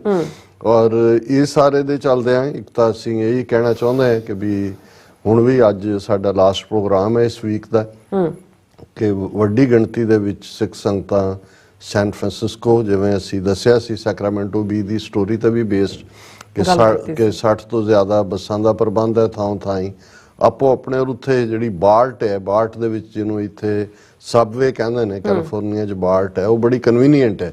ਸੋ ਜਿਹੜੇ ਵੀ ਜਾਂ ਆਪਣੀਆਂ ਵਹੀਕਲਸ ਰਾਹੀਂ ਵੀ ਵੱਡੀ ਗਿਣਤੀ ਦੇ ਵਿੱਚ ਸ਼ਮੂਲੀਅਤ ਹੋਣੀ ਚਾਹੀਦੀ ਹੈ ਔਰ ਬਹੁਤ ਜ਼ਿਆਦਾ ਉਤਸ਼ਾਹ ਹੈ। ਔਰ ਇਹ ਸਾਰੇ ਦੇ ਚਲਦੇ ਆ ਅਸੀਂ ਜਿਹੜੀ ਸਾਡੇ ਕੋਲ ਰਿਪੋਰਟਿੰਗ ਹੈ ਉਸ ਦੇ ਥੱਲੇ ਸਭ ਤੋਂ ਪਹਿਲਾਂ ਅਸੀਂ ਪੰਜਾਬ ਦੀ ਗੱਲ ਕਰੀਏ। ਸ਼੍ਰੋਮਣੀ ਅਕਾਲੀ ਦਲ ਅੰਮ੍ਰਿਤਸਰ ਔਰ ਦਲ ਖਾਲਸਾ ਵੱਲੋਂ ਬਹੁਤ ਵੱਡੀ ਰੈਲੀ ਕੀਤੀ ਗਈ। ਉਹਨੂੰ TV 84 ਨੇ ਜਿਹੜੇ ਸਾਡੇ ਵੈਬ ਤੇ ਜਾ ਕੇ ਦੇਖ ਸਕਦੇ ਨੇ, ਉਸ ਦੀ ਕਵਰੇਜ ਵੀ ਹੈ। ਲੇਕਿਨ ਬਹੁਤ ਵੱਡੀ ਸਰ ਸਿਮਰਨਜੀਤ ਸਿੰਘ ਮਾਨ ਔਰ ਭਾਈ ਪਰਮਜੀਤ ਸਿੰਘ ਮੰਡ, ਭਾਈ ਕੰਵਰਪਾਲ ਸਿੰਘ ਖਾਲਸਾ, ਹਰਚਰਨਜੀਤ ਸਿੰਘ ਧਾਮੀ, ਭਾਈ ਹਰਪਾਲ ਸਿੰਘ ਚੀਮਾ, ਇਹ ਸਾਰੇ ਜਿਨ੍ਹਾਂ ਨੇ ਸਾਰੀਆਂ ਜ਼ਿੰਦਗੀਆਂ ਇਸ ਪਾਸੇ ਲਾਈਆਂ ਨੇ, ਹੁਣ ਸਾਡੇ ਵਾਂਗ ਸਾਰੇ ਹੀ ਜਿਹੜੇ ਨੇ ਉਹ ਬੁੱਢਾ ਦਲ ਦੇ ਮੈਂਬਰ ਨੇ। ਲੇਕਿਨ ਜਦੋਂ ਉਹਨਾਂ ਨੂੰ ਵੀ ਇਹ ਲੱਗਦਾ ਹੈ ਕਿ ਬਈ ਸਾਡੀਆਂ ਚਿੱਟੀਆਂ ਦਾੜੀਆਂ ਦੇ ਨਾਲ ਕਾਲੀਆਂ ਦਾੜੀਆਂ ਵਾਲੇ ਵੀ ਔਰ ਛੋਟੇ ਵੀ ਔਰ ਜਿਹੜੇ ਅਜੇ ਜਿਨ੍ਹਾਂ ਦੀ ਟ੍ਰੇਨਿੰਗ ਹੋ ਰਹੀ ਹੈ, ਬੱਚੇ ਵੀ ਤੁਰ ਰਹੇ ਨੇ, ਤਾਂ ਫਿਰ ਇਸ ਗੱਲ ਦੀ ਤਸੱਲੀ ਹੁੰਦੀ ਹੈ ਕਿ ਭਾਈ ਸਟੈਂਡਰਡ ਬੀਅਰਰ, ਸਟੈਂਡਰਡ ਝੰਡੇ ਨੂੰ ਕਹਿੰਦੇ ਨੇ ਕਿ ਭਾਈ ਉਹ ਅਸੀਂ ਫੜਾ ਦਿੱਤਾ। ਉਵੇਂ ਹੀ ਹੈ, ਰਿਲੇ ਰੇਸ ਵਾਂਗ ਹੁੰਦਾ ਵੀ ਇੱਕ ਦੌੜਦਾ ਦੂਜੇ ਨੂੰ ਫੜਾਉਂਦਾ ਤੀਜੇ ਨੂੰ ਫੜਾਉਂਦਾ। ਸੋ ਇਹ ਕਿਉਂਕਿ ਜੋ ਪੰਜਾਬ 'ਚ ਹੁੰਦਾ ਉਹ ਉਹਦੀ ਬਹੁਤ ਜ਼ਿਆਦਾ ਅਹਿਮੀਅਤ ਹੋ ਜਾਂਦੀ ਹੈ ਕਿਉਂਕਿ ਜਿਵੇਂ ਡਰ ਦੀ ਤਲਵਾਰ ਸਿਰ ਤੇ ਲਟਕਦੀ ਹੈ, ਜਿਵੇਂ ਜਿਹੜੇ ਲੋਕ ਈਵਨ ਕੋਈ ਖਾਲਿਸਤਾਨ ਤਾਂ ਦੂਰ ਦੀ ਗੱਲ, ਥੋੜੇ ਬਹੁਤ ਸੋਸ਼ਲ ਰਿਫਾਰਮ ਹੀ ਕਰਨਾ ਚਾਹੁੰਦੇ ਨੇ, ਕਿਸੇ ਦੇ ਪੈਸੇ ਦਵਾਤੇ ਏਜੰਟਾਂ ਤੋਂ, ਜਾਂ ਕੋਈ ਪੰਜਾਬੀ ਜ਼ਬਾਨ ਦੇ ਉੱਤੇ, ਜਾਂ ਈਸਾਈ ਸਕੂਲਾਂ ਦੇ ਵਿੱਚ ਕੜੇ ਜਾਂ ਦੂਜੇ ਨਾਂ ਉਹਨਾਂ ਨੂੰ ਤੁਸੀਂ ਦੇਖੋ ਕਿਵੇਂ ਹਰਾਸ ਕੀਤਾ ਜਾਂਦਾ। ਮੈਂ ਨਹੀਂ ਜਾਣਦਾ ਭਾਨਾ ਸਿੱਧੂ ਕੌਣ ਹੈ, ਕੀ ਹੈ, ਲੇਕਿਨ ਸੋਸ਼ਲ ਮੀਡੀਆ ਤੇ ਤੁਸੀਂ ਦੇਖ ਸਕਦੇ ਹੋ ਕਿ ਭਾਈ ਈਵਨ ਉਸ ਲੈਵਲ ਦੇ ਬੰਦਿਆਂ ਨੂੰ ਵੀ, ਜਿਹੜੇ ਕਿ ਉਹਨਾਂ ਨੂੰ ਲੱਗਦਾ ਹੈ ਕਿ ਕਿਸੇ ਪਾਸਿਓਂ ਕੋਈ ਗਰਾਊਂਡ ਲੈਵਲ ਤੇ ਕੰਮ ਕਰਦੇ ਨੇ, ਕਿਸ ਕਿਸਮ ਦੀ ਹਰਾਸਮੈਂਟ ਦਾ ਸ਼ਿਕਾਰ ਬਣਾਇਆ ਜਾਂਦਾ ਹੈ। ਔਰ ਇਸ ਬੀਤੇ ਵਰੇ ਦੇ ਵਿੱਚ ਅਸੀਂ ਭਾਈ ਅੰਮ੍ਰਿਤਪਾਲ ਸਿੰਘ ਔਰ ਉਹਨਾਂ ਦੇ ਸਾਥੀ ਕਿਵੇਂ ਉਹਨਾਂ ਨੂੰ ਆਲਮੋਸਟ ਜਿਹੜੇ 10-11 ਮਹੀਨੇ ਹੋ ਗਏ ਨੇ ਲਿਜਾ ਕੇ ਉੱਥੇ ਜਿਹੜਾ ਉਹ 3000 ਕਿਲੋਮੀਟਰ ਡਿਬਰੂਗੜ੍ਹ ਰੱਖਿਆ ਹੋਇਆ, ਔਰ ਪੰਜਾਬ ਦੇ ਵਿੱਚ ਕੋਈ ਵੀ ਐਕਟੀਵਿਟੀ, ਜੇ ਈਵਨ ਖਾਲਸਾ ਵਹੀਰ ਦੀ ਵੀ ਗੱਲ ਤੁਰੀ, ਕਿਵੇਂ ਉਹਨਾਂ ਨੂੰ ਡੱਕ ਦਿੱਤਾ ਗਿਆ। ਸੋ ਇਹਨਾਂ ਹਾਲਾਤਾਂ 'ਚ ਜਿਹੜੇ ਉੱਥੇ ਕੋਈ ਵੀ ਐਕਟੀਵਿਟੀ ਕਰਦੇ ਨੇ, ਸਾਡਾ ਇਹ ਫਰਜ਼ ਵੀ ਬਣਦਾ ਬਾਹਰ ਬੈਠਿਆਂ, ਹਾਲਾਂਕਿ ਇੱਕ ਸਟੇਜ ਤੇ ਅਸੀਂ ਵੀ ਥੋੜੇ ਜਿਹੇ ਹਾਰਸ਼ ਹੁੰਦੇ ਸੀ ਉਹਨਾਂ ਤੇ ਕਿ ਵੀ ਤੁਸੀਂ ਆਹ ਕਿਉਂ ਨਹੀਂ ਕਰਦੇ, ਉਹ ਕਿਉਂ ਨਹੀਂ ਕਰਦੇ, ਪਰ ਅਸੀਂ ਸਮਝਦੇ ਹਾਂ ਵੀ ਐਜ਼ ਲੌਂਗ ਐਜ਼ ਉਹ ਝੰਡਾ ਚੁੱਕੀ ਰੱਖਦੇ ਨੇ ਔਰ ਇਸ ਗੱਲ ਨੂੰ ਖਾਲਿਸਤਾਨ ਲਫ਼ਜ਼ ਪੰਜਾਬ ਦੀ ਫਿਜ਼ਾ ਦੇ ਵਿੱਚ ਗੂੰਜਦਾ, ਉੱਥੇ ਆਮ ਲੋਕ ਤਾਂ ਹਮੇਸ਼ਾ ਹੀ ਤਿਆਰ ਨੇ। ਜਦੋਂ ਵੀ ਕੋਈ ਐਪਰੋਪਰੀਏਟ ਕਾਲ ਆਈ, ਉਹੀ ਲੋਕ ਜਿਹੜੇ ਨੇ ਉਹਨਾਂ ਨੇ ਹਮੇਸ਼ਾ ਹੀ, ਉਹ ਬਾਬਾ ਬੰਦਾ ਸਿੰਘ ਬਹਾਦਰ ਤੋਂ ਸੰਤ ਪਿੰਡਰਾਂ ਵਾਲਿਆਂ ਤੱਕ ਦੇ ਅਸੀਂ ਇਤਿਹਾਸਕ ਸਫ਼ਰ ਨੂੰ ਉਸ ਧਰਤੀ ਦੇ ਉੱਤੇ ਦੇਖਦੇ ਕਿ ਉੱਥੇ ਕੇਸਰੀ ਕਾਫਲਾ ਔਰ ਇਹ ਜਿਹੜੇ ਯੋਧੇ ਨੇ ਉਹਨਾਂ ਦੀ ਕਦੇ ਕਮੀ ਨਹੀਂ ਹੈ। ਪੰਜਾਬ ਦੀ ਧਰਤੀ ਦੇ ਖਮੀਰ ਨੂੰ ਸਤਿਗੁਰਾਂ ਨੇ ਬਦਲਿਆ ਹੋਇਆ, ਉੱਥੇ ਅਣਖ ਗੈਰਤ ਵਾਲੇ ਯੋਧੇ ਹਮੇਸ਼ਾ ਪੈਦਾ ਹੁੰਦੇ ਰਹੇ ਨੇ, ਹੋ ਰਹੇ ਨੇ ਤੇ ਹੁੰਦੇ ਰਹਿਣਗੇ। ਬਾਹਰਲੇ ਹਵਾਲਿਆਂ ਨਾਲ ਅਸੀਂ ਦੇਖਦੇ ਹਾਂ ਕਿ ਵੀ ਕੈਨੇਡਾ ਦੇ ਵਿੱਚ ਵੈਨਕੂਵਰ ਵੀ, ਟੋਰਾਂਟੋ ਵੀ, ਔਰ ਹੋਰ ਥਾਵਾਂ ਤੇ ਵੀ ਹੋਏਗਾ, ਕਿਉਂਕਿ ਜਿਵੇਂ ਮੈਂ ਕਿਹਾ ਵੀ ਅੱਜ ਅਸੀਂ ਕੋਈ ਬਹੁਤੇ ਫੋਕਸਡ ਹੋ ਕੇ ਰਿਪੋਰਟਿੰਗ ਲੈ ਨਹੀਂ ਸਕੇ ਬਹੁਤ ਸਾਰੀਆਂ ਥਾਵਾਂ ਤੋਂ, ਪਰ ਜਿਹੜੇ ਕਲਿੱਪਸ ਅਸੀਂ ਕੁਝ ਸੋਸ਼ਲ ਮੀਡੀਆ ਤੇ ਦੇਖੇ ਨੇ ਜਾਂ ਸਾਡੀ ਟੀਮ ਨੇ ਕੱਢੇ ਨੇ। ਇਸੇ ਤਰ੍ਹਾਂ ਸੈਨ ਫਰਾਂਸਿਸਕੋ ਰੈਲੀ, ਕਿਉਂਕਿ ਮੈਨੂੰ ਹਮੇਸ਼ਾ ਹੀ ਜਦੋਂ ਸਿੱਖਸ ਫਾਰ ਜਸਟਿਸ ਦਾ ਆਰਗੇਨਾਈਜੇਸ਼ਨਲ ਸਟਰਕਚਰ ਮੈਂ ਦੇਖਦਾ ਤੇ ਬਹੁਤ ਚੰਗਾ, ਜਿੱਥੇ ਡੈਡੀਕੇਟਿਡ ਟੀਮ ਹੈ, ਇਹਦੇ 'ਚ ਤਾਂ ਕੋਈ ਸ਼ੱਕ ਨਹੀਂ ਹੈ, ਲੇਕਿਨ ਹਿਊਮਨ ਸਾਈਕੀ ਨੂੰ ਸਮਝਦੇ ਆ ਕਿਤੇ ਵੀ ਖਾਲਿਸਤਾਨ ਰੈਫਰੈਂਡਮ ਤੋਂ ਪਹਿਲਾਂ ਜਿਵੇਂ ਫਾਈਨਲ ਡੇ ਆਉਣ ਤੱਕ ਇੱਕ ਮੋਮੈਂਟਮ ਬਿਲਡ ਕੀਤੀ ਜਾਂਦੀ ਹੈ, ਇਹ ਬੜਾ ਜ਼ਬਰਦਸਤ ਪਾਰਟ ਹੈ। ਔਰ ਜਿੱਥੇ ਆਲਰੇਡੀ ਬਹੁਤ ਵੱਡੀਆਂ 2 ਕਾਰ ਰੈਲੀਆਂ ਹੋ ਚੁੱਕੀਆਂ ਨੇ, ਲੇਕਿਨ 26 ਜਨਵਰੀ ਦੇ ਮੱਦੇਨਜ਼ਰ ਔਰ ਕਿਉਂਕਿ 28 ਨੂੰ ਤਾਂ ਵੋਟਾਂ ਪੈਣੀਆਂ ਨੇ, ਜਿਸ ਅੰਦਾਜ਼ ਦੇ ਵਿੱਚ ਇਹ ਰੈਲੀ ਔਰ ਇੰਡੀਅਨ ਕੌਂਸੂਲੇਟ ਦੇ ਸਾਹਮਣੇ ਵੀ ਰਿਪੋਰਟਿੰਗ ਬਹੁਤੀ ਡਿਟੇਲ ਸਾਡੇ ਕੋਲ ਨਹੀਂ ਹੈ, ਪਰ ਦਰਸ਼ਕ ਉਸ ਜਿਹੜੀ ਹੈ ਉਸ ਵੀਡੀਓ ਨੂੰ, ਕਾਰ ਰੈਲੀ ਨੂੰ ਦੇਖ ਸਕਦੇ ਨੇ, ਜਿਹੜੀ ਕਿ ਇਹ ਭਰਪੂਰ ਖਾਲਿਸਤਾਨ ਦੇ ਝੰਡੇ, ਔਰ ਜਿਵੇਂ ਅਸੀਂ ਕੱਲ੍ਹ ਜ਼ਿਕਰ ਕੀਤਾ ਸੀ ਸੈਕਰਾਮੈਂਟੋ ਬੀ ਦਾ, ਕਿ ਮੇਨ ਸਟ੍ਰੀਮ ਕਮਿਊਨਿਟੀ ਵੀ ਜਿਹੜੀ ਹੈ ਉਹ ਇਸ ਤੋਂ ਪ੍ਰਭਾਵਿਤ ਹੋ ਰਹੀ ਹੈ ਕਿ ਵੀ ਵਾਟਸ ਗੋਇੰਗ ਔਨ, ਔਰ ਪੋਜ਼ਿਟਿਵਿਟੀ ਹੈ, ਕਿਉਂਕਿ ਉਹਨਾਂ ਨੂੰ ਇਹ ਲੱਗਦਾ ਹੈ ਕਿ ਵੀ ਇਹ ਡੈਮੋਕ੍ਰੈਟਿਕ ਪ੍ਰੋਸੈਸ ਰਾਹੀਂ ਇਹ ਲੋਕ ਆਪਣੀ ਆਜ਼ਾਦੀ ਚਾਹੁੰਦੇ ਨੇ। ਤੇ ਇਹ ਕਿਉਂਕਿ ਹੁਣ ਜਿੰਨੀ ਕਵਰੇਜ ਟਰਾਂਸਨੈਸ਼ਨਲ ਰਿਪਰੈਸ਼ਨ ਦੀ ਮੇਨ ਸਟ੍ਰੀਮ ਮੀਡੀਆ 'ਚ ਹੋਈ, ਅਮਰੀਕਾ ਦੇ ਜਾਂ globally, Washington Times, Financial Times, New York Times, Wall Street Journal, so ਬਹੁਤੇ ਲੋਕਾਂ ਨੂੰ, ਈਵਨ ਜਿਹੜੇ ਰੋਡ ਸਾਈਡ ਜਰਨਲ ਬੰਦੇ ਨੇ, ਉਹਨਾਂ ਨੂੰ ਵੀ ਪਤਾ ਹੈ ਕਿ something is wrong with India, they are trying to do something wrong with the Sikhs. So ਉਹਨਾਂ ਦੇ ਨਾਲ ਜਦੋਂ ਫਿਰ ਫਰੀਡਮ ਦੀ ਗੱਲ ਜੁੜਦੀ ਹੈ ਤੇ ਉਹਨਾਂ ਦੇ ਲਈ ਇਹ ਸਮਝਣਾ ਸੌਖਾ ਹੋ ਜਾਂਦਾ ਹੈ। ਔਰ ਹੁਣ ਅਸੀਂ ਆਪਣੇ ਪੇਕੇ ਸ਼ਹਿਰ ਦੀ ਗੱਲ ਕਰੀਏ, ਵਾਸ਼ਿੰਗਟਨ DC, ਔਰ ਬਹੁਤ ਵੱਡੇ ਉਤਸ਼ਾਹ ਦੇ ਨਾਲ ਐਤਕੀ ਜਿਹੜੀ ਹੈ ਰੈਲੀ ਹੋਈ। ਹਾਲਾਂ ਕਿਉਂਕਿ ਜਦੋਂ ਤੁਸੀਂ ਇੱਥੋਂ 250-300 ਮਾਈਲ ਦਾ ਸਫ਼ਰ ਕਰਨਾ ਹੈ, ਬੱਸਿਸ ਦਾ ਪ੍ਰਬੰਧ, ਬੱਸਿਸ ਟਾਈਮ ਤੋਂ ਲੇਟ ਹੁੰਦੀਆਂ ਨੇ ਜਦੋਂ ਤੱਕ ਬੱਸ ਆਉਂਦਾ, ਲੇਕਿਨ ਇੱਕ ਬੱਸ ਦਾ ਰਾਹ ਦੇ ਵਿੱਚ ਖਰਾਬ ਹੋਈ, ਉਹਦੇ ਕਰਕੇ ਥੋੜਾ ਹੋਰ ਵੀ ਡਿਲੇ ਹੋਇਆ। ਲੇਕਿਨ locally metro, Washington metro area ਦੀਆਂ ਸੰਗਤਾਂ, ਪੈਨਸਿਲਵੇਨੀਆ, ਨਿਊ ਜਰਸੀ ਤੋਂ ਬੱਸਿਸ, ਔਰ ਅੱਜ ਸਾਡੇ ਵੀਰ ਭਾਈ ਨਰਿੰਦਰ ਸਿੰਘ ਵੀ, ਭਾਈ ਬਲਵਿੰਦਰ ਸਿੰਘ ਚੱਠਾ ਵੀ ਬਹੁਤ ਖੁਸ਼ ਸੀ, ਕਿਉਂਕਿ ਇੱਕ ਤਾਂ ਉਹਨਾਂ ਨੇ ਵੈਸੇ ਵੀ ਉਹਨਾਂ ਨੂੰ ਚਾਹ ਹੁੰਦਾ ਕਿ ਸੰਗਤ ਆਏ ਅਸੀਂ ਸੇਵਾ ਕਰੀਏ, ਲੇਕਿਨ ਹਮੇਸ਼ਾ ਜਦੋਂ ਤੁਸੀਂ ਲੋਕਲ ਲੈਵਲ ਦੇ ਉੱਤੇ ਦੇਖਦੇ ਹੋ ਤਾਂ ਬਹੁਤ ਵੱਡੇ ਇਕੱਠ ਨਹੀਂ ਹੁੰਦੇ, ਲੇਕਿਨ ਐਤਕੀ ਸੈਂਕੜਿਆਂ ਦੀ ਗਿਣਤੀ, ਜਿਹਦੇ ਬਾਵਜੂਦ ਕਿ ਇੱਥੋਂ ਦੀਆਂ ਬੱਸਿਸ ਥੋੜੀਆਂ ਲੇਟ ਵੀ ਹੋਈਆਂ, ਲੇਕਿਨ ਅਖੀਰ ਤੱਕ ਪਹੁੰਚਦੇ ਆ ਪੂਰਾ ਉਹ ਆਲਾ ਦੁਆਲਾ ਭਰਿਆ ਹੋਇਆ ਸੀ। ਔਰ ਇਹ ਬੜੇ ਰਿਮਾਰਕੇਬਲ ਅੰਦਾਜ਼ ਦੇ ਵਿੱਚ ਇਹ ਜਿਹੜੇ ਹੈ ਖਾਲਿਸਤਾਨ ਰੈਲੀ ਹੋਈ ਔਰ ਉਸ ਦੀਆਂ ਪਿਕਚਰਸ ਸਾਡੇ ਦਰਸ਼ਕ ਦੇਖ ਰਹੇ ਨੇ। ਸਾਡੀ ਟੀਮ ਨੇ ਕਵਰ ਕੀਤਾ ਉਹਨੂੰ, ਉਸ ਦੀ ਪ੍ਰੋਪਰ ਜਿਹੜੀ ਐਡੀਟਿੰਗ ਦੇ ਨਾਲ ਦੂਜੀ ਕਵਰੇਜ ਅਸੀਂ ਆਉਣ ਵਾਲੇ ਪੀਰੀਅਡ ਦੇ ਵਿੱਚ ਦੱਸਾਂਗੇ। ਇਸੇ ਤਰ੍ਹਾਂ ਲੰਡਨ ਦੇ ਵਿੱਚ ਬਹੁਤ ਵੱਡਾ ਪ੍ਰੋਟੈਸਟ ਹੋਇਆ ਐਜ਼ ਯੂਜੂਅਲ ਔਰ ਹੋਰ ਵੀ ਥਾਵਾਂ ਤੇ। ਲੇਕਿਨ ਆਸਟ੍ਰੇਲੀਆ ਦੇ ਹਵਾਲੇ ਨਾਲ ਜਿਵੇਂ ਅਸੀਂ ਲਗਾਤਾਰਤਾ ਨਾਲ ਇਹ ਦੱਸ ਰਹੇ ਸੀ ਕਿ ਇੱਕ ਪਾਸੇ ਕੈਨਬਰਾ ਆਸਟ੍ਰੇਲੀਆ ਦੀ ਰਾਜਧਾਨੀ, ਜਿੱਥੇ ਕਿ ਮੈਲਬਰਨ ਔਰ ਬਾਕੀ ਸਿੱਖ ਸੰਗਤਾਂ ਵੱਡੇ ਪੈਮਾਨੇ ਤੇ ਇਕੱਠੀਆਂ ਹੋਣਗੀਆਂ, ਖਾਲਿਸਤਾਨ ਰੈਲੀ ਹੋਏਗੀ, ਉਹ ਹੋਈ, ਉਹਦੀ ਕਵਰੇਜ ਸਾਡੇ ਕੋਲ ਨਹੀਂ ਹੈ ਅਜੇ ਤੱਕ। ਲੇਕਿਨ ਦੂਸਰਾ ਜਿਹੜਾ ਪਰਥ ਵੈਸਟਰਨ ਆਸਟ੍ਰੇਲੀਆ ਦੇ ਵਿੱਚ ਇੰਡੀਅਨ ਕੌਂਸਲੇਟ ਦੇ ਬਾਹਰ ਜਾਰਜ ਟੈਰਸ ਇਨ ਪਰਥ, ਉੱਥੇ ਜਿਹੜਾ ਜ਼ੋਰਦਾਰ ਪ੍ਰੋਟੈਸਟ ਹੋਇਆ।